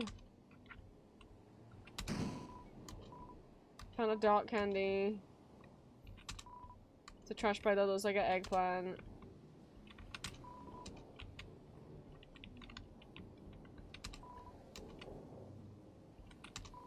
Eggplant looks like a trash bag. Don't look sad, you're never alone. You got Noobert. Thank you, Noobert. Hold a lot more in your storage, you know, but you won't be able to use it during battle. Check it and make sure you have what you need, is what I wanted to say, but I'd already got set. Cool,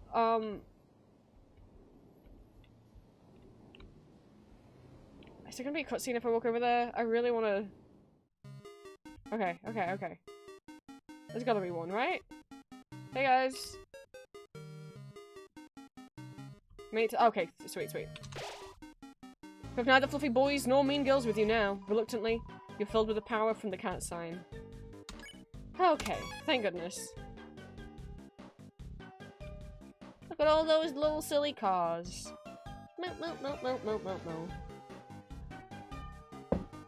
I guess we'll look at that totally normal and not at all creepy hole in the wall back behind the dump site next time.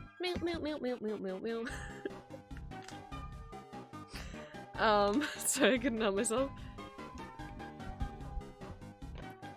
I'll either stream tomorrow or Saturday. Wednesday, Thursday, Friday is going to be ridiculously warm, and I don't think it would be smart. Well, we've already established before that when it gets to like 24 degrees outside, sitting in here with the door shut and the fan on, I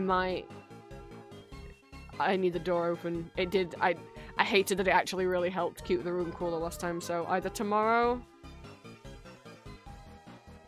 or Saturday.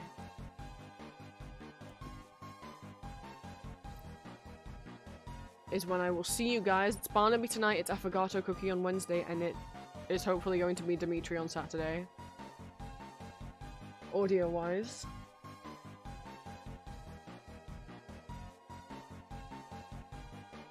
Thank you guys for stopping by. I'm gonna go be with my girlfriend now, because she said we could watch Zillow today. I hope that Jello doing the Zillow streams, so I hope that's still on the table.